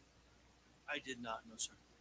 You can move that microphone closer to you if you want to, so you don't have to lean over. Yeah, the chair doesn't move. Everybody makes that mistake. The microphone does. At the very beginning of that call, it seemed like there was a disconnect where the phone dropped or something like that. During the process of these recorded phone calls, was that common to happen where for some reason the call would drop and then either you or her would have to call the other person back? Yeah, if I remember correctly, it was, and yes, There were some references in there where you said you were feeling heat and that you went up on the north end to buy some, I think you said redneck clothes in that. What did you mean when you were saying that you were feeling heat and that you had to go buy some redneck clothes? So much of this call and many other calls, I was trying to, if you will, stay in character, just to keep, I call it keep her on the hook. So saying things that I knew that we had joked around or talked about in the past. I did, in fact, go to Bass Pro Shop and buy some additional clothes because at one point I didn't have all my stuff out of the house, and I needed some additional things just to get by. So it was kind of telling her actually what I did, but also using something from our past to keep her on the hook. So, And in that portion of the conversation, you said you hoped that you would run into her while you were up north. For context purposes, had the defendant told you that she was staying with somebody up in the north part of El Paso County? She did. There was some story. I don't remember the specifics, but yes, she was up there, and that's why I referenced that. When I say she, I meant the defendant. Okay. And but you didn't have any independent knowledge whether she was up north in El Paso County or someplace else, even in the country? No, sir. I had no knowledge of her whereabouts. Period. She mentioned in that phone call about Gannon stepped on something in the garage and cut his foot on the boards and got blood on the boards. Yes, I heard that. Can you describe for the jury and what boards she would be talking about and where in the garage those boards might have been? So as you saw in a photo, the garage was pretty messy, but there was, depending on what project I had going on, I would stash boards on that. Looking into the garage on the left-hand side, I'd lay them down so she could drive over them. When she parked her car in the garage, I just ran out of room as I had projects stacking up and whatnot. And just so we're orienting ourselves correctly, when you say looking into the garage on the left-hand side, you're talking about from the street. From the street view, yes, sir. Yeah. Was it common for Gannon to take out the trash, as was referenced in that phone call? Absolutely. That was one of his chores. Where was the trash? Where would he take it out to? So once again, from the street view, the gate that was referenced numerous times was to the left of the garage, and so he would typically go out the back door, through the backyard and then around the house to the trash can, because the gate we kept locked typically. So let's talk a little bit about that backyard. Was it completely fenced in? Yes, it was fenced in all the way around. Yes, sir. What kind of fence did it have? I believe it was a wooden fence. I think, yeah. Was it short fence, tall fence? It was like a maybe 6 or 8 foot privacy type fence all the way around. Okay. And joining, the neighbors had joining sides, so there wasn't 2 fences. It was just 1 fence on each side and the back that joined the neighbors. How many gates in the backyard? Just the one on the, as I referenced already, the left-hand side looking at the garage from the street. There was reference to a key in that phone call as well, a key to the gate. Yes, sir. Did you keep that gate locked, closed? Yeah, we kept it locked. The only time I really remember unlocking it on a regular basis was to cut the grass in the backyard. Where was that key normally kept? I had a little basket of just whatever, just doodads on top of my dresser or somewhere in the master bedroom, and the key would be in there. It was a couple keys on a keychain, and I kept it in that basket. Was the lock on the, hopefully I'm going to describe this correctly when I'm asking this question. Was it a padlock, first of all? It was. Was that padlock on the outside of the gate, meaning closer to the street, or on the inside yard part of the gate? No. For instance, if Gannon were to unlock it, he would have had to go through the backyard and access it from the backyard side of the gate to unlock it. He could not reach over from the front yard side. Is that clear enough? Yeah, so just so we're clear, the lock that is locking the gate is on the inside of the yard. Yes. Yeah, on the backyard side, yes, sir. How tall was Gannon? I don't remember right off the top of my head. Approaching 5 foot. I don't know if he had hit 5 foot yet. Is it in that range? I guess just to really drive home this point, maybe unnecessarily, but was he tall enough, or did he have long enough arms that he could reach over a 6-foot fence and unlock the gate?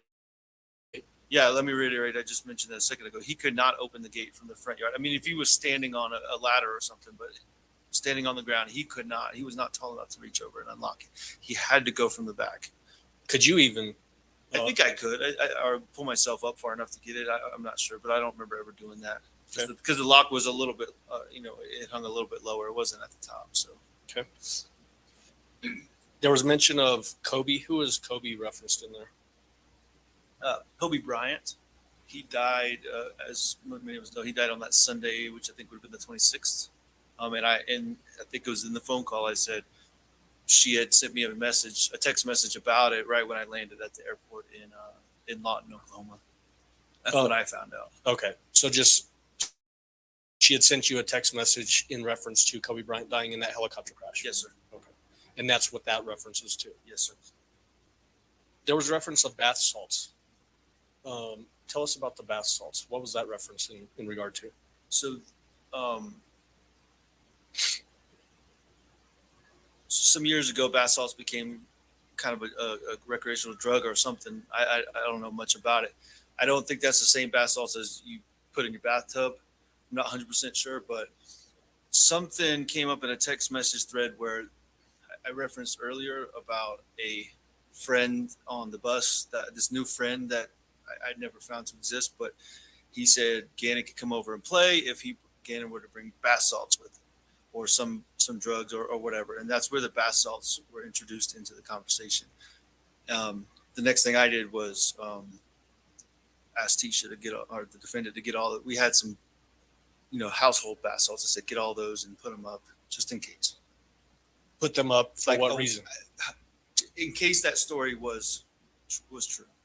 But put them up so that maybe Gannon couldn't get to them? Find them, or Gannon couldn't get them or whatever. Okay. There was a reference by the defendant to, the way I wrote it down was the Douglas County thing, basically. Were you aware that there were searches happening up on the northern part of El Paso County, southern part of the Douglas County line? Yeah, at some point, I don't remember the exact date, but I know the search moved into that area because we were, I and those around me were following the news pretty closely and getting most of our information from there. So to your knowledge, the fact that there was a search happening up in that part of the state was actually being broadcast on the news? I believe so, yes, sir. That's where you learned it? Yeah, that's where I learned it. I think also in those pretext calls, that area was mentioned to me at one point. No specifics were given, just had you ever been through that area or whatever. So based on her reference, did that indicate to you that she also had learned that there was a search happening in that area as well? I don't know if in that moment I put it together and, immediately following that phone call, I think somewhere down the line, I put it together that, she must have put those together, seen the news as well and brought that up because of that. I'm not sure, Mr. Ryan. And then the comment that she makes close in time to that comment about Douglas County is that y'all are barking up the wrong tree. In your mind, was that her trying to move the investigation away from that area? Who was Uncle Matt? That's the first. I think I said that in the phone call. I've never heard of. I brought up the defendant's sister's ex-husband or ex-boyfriend or something. That's the only person I could think of the name Matt that could have been referred to as an uncle. No other person that I've ever heard of. So when she said Uncle Matt, that is not the name that you knew about? No, sir.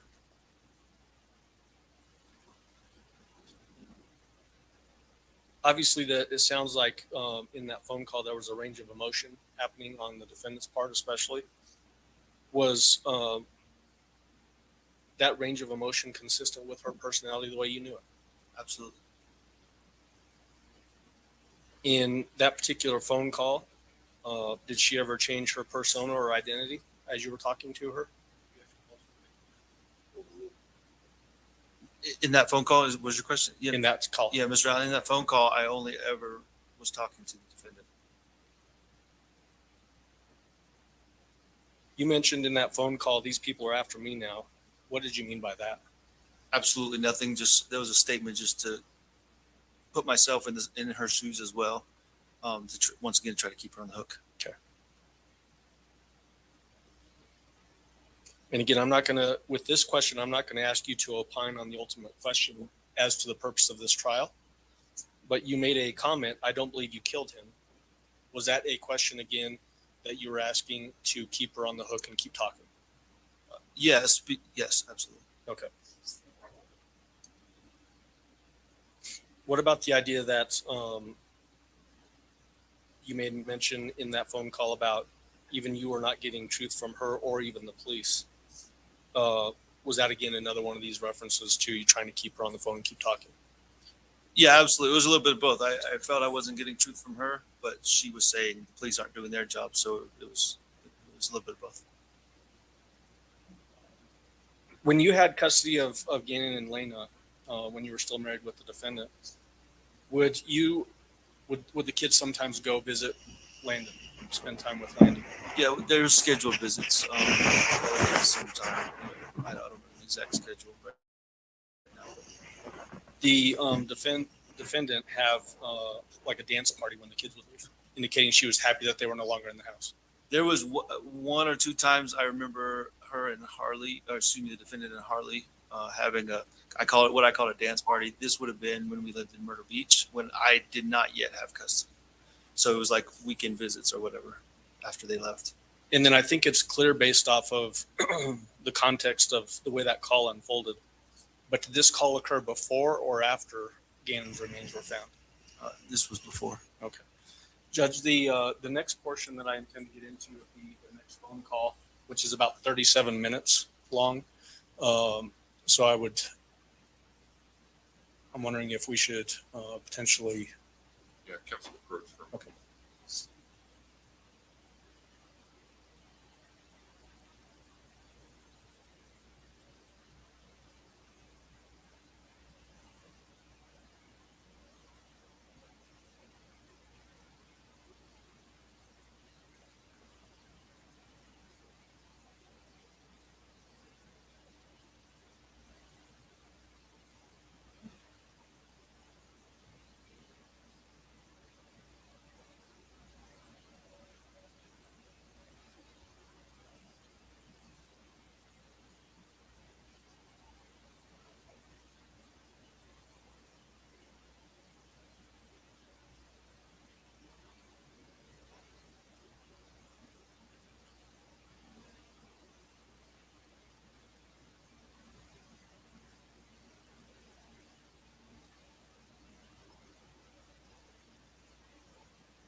All right, ladies and gentlemen, I have some good news and some bad news.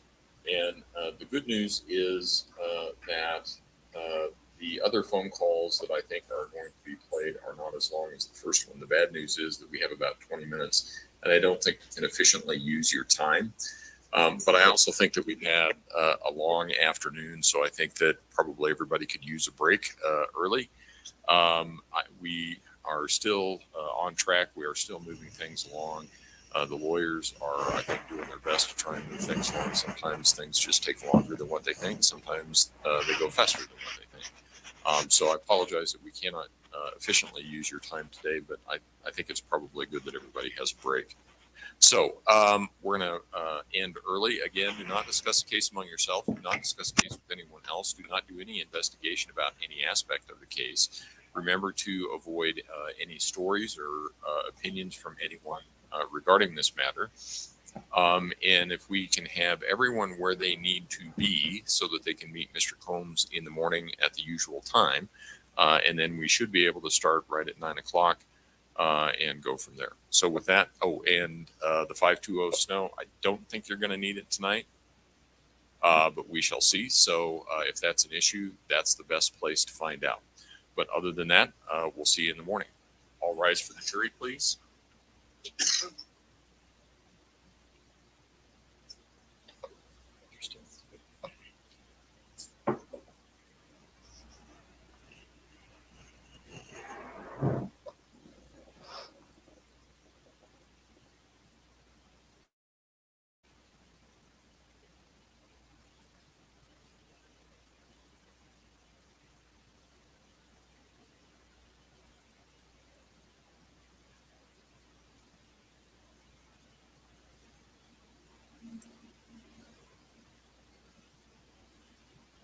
Thank you. May all be seated. Record should reflect the jury has left the courtroom. Mr. Stauch, you can go ahead and step down.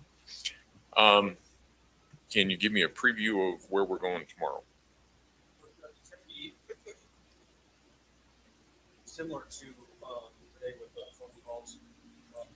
Obviously, I muted a bunch of those phone calls. We're not necessarily playing all of them with Mr. Stauch on the stand because there are other people involved with the process of recording those phone calls. Okay. So we'll have at some point down the road a different FBI agent for a portion of them, and then a second FBI agent for another portion of those phone calls. We also have some people, I believe. Who do we have? We have two people from the Pensacola area that are actually I think maybe are here now. Okay. That were involved with the discovery of Gannon's remains down in Florida. And that's what you anticipated tomorrow? Yes. Okay. All right. Is there anything else we need to address at this point in time? Prosecution? Defense? Okay. All right. Then we'll see everybody at 9 o'clock in the morning. Thank you. Court will be in recess.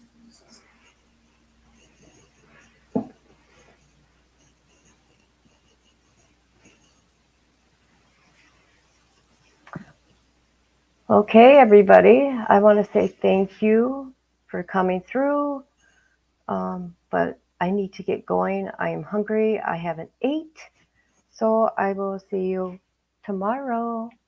Thank you. And I might be going live later with analyzing life. Goodbye.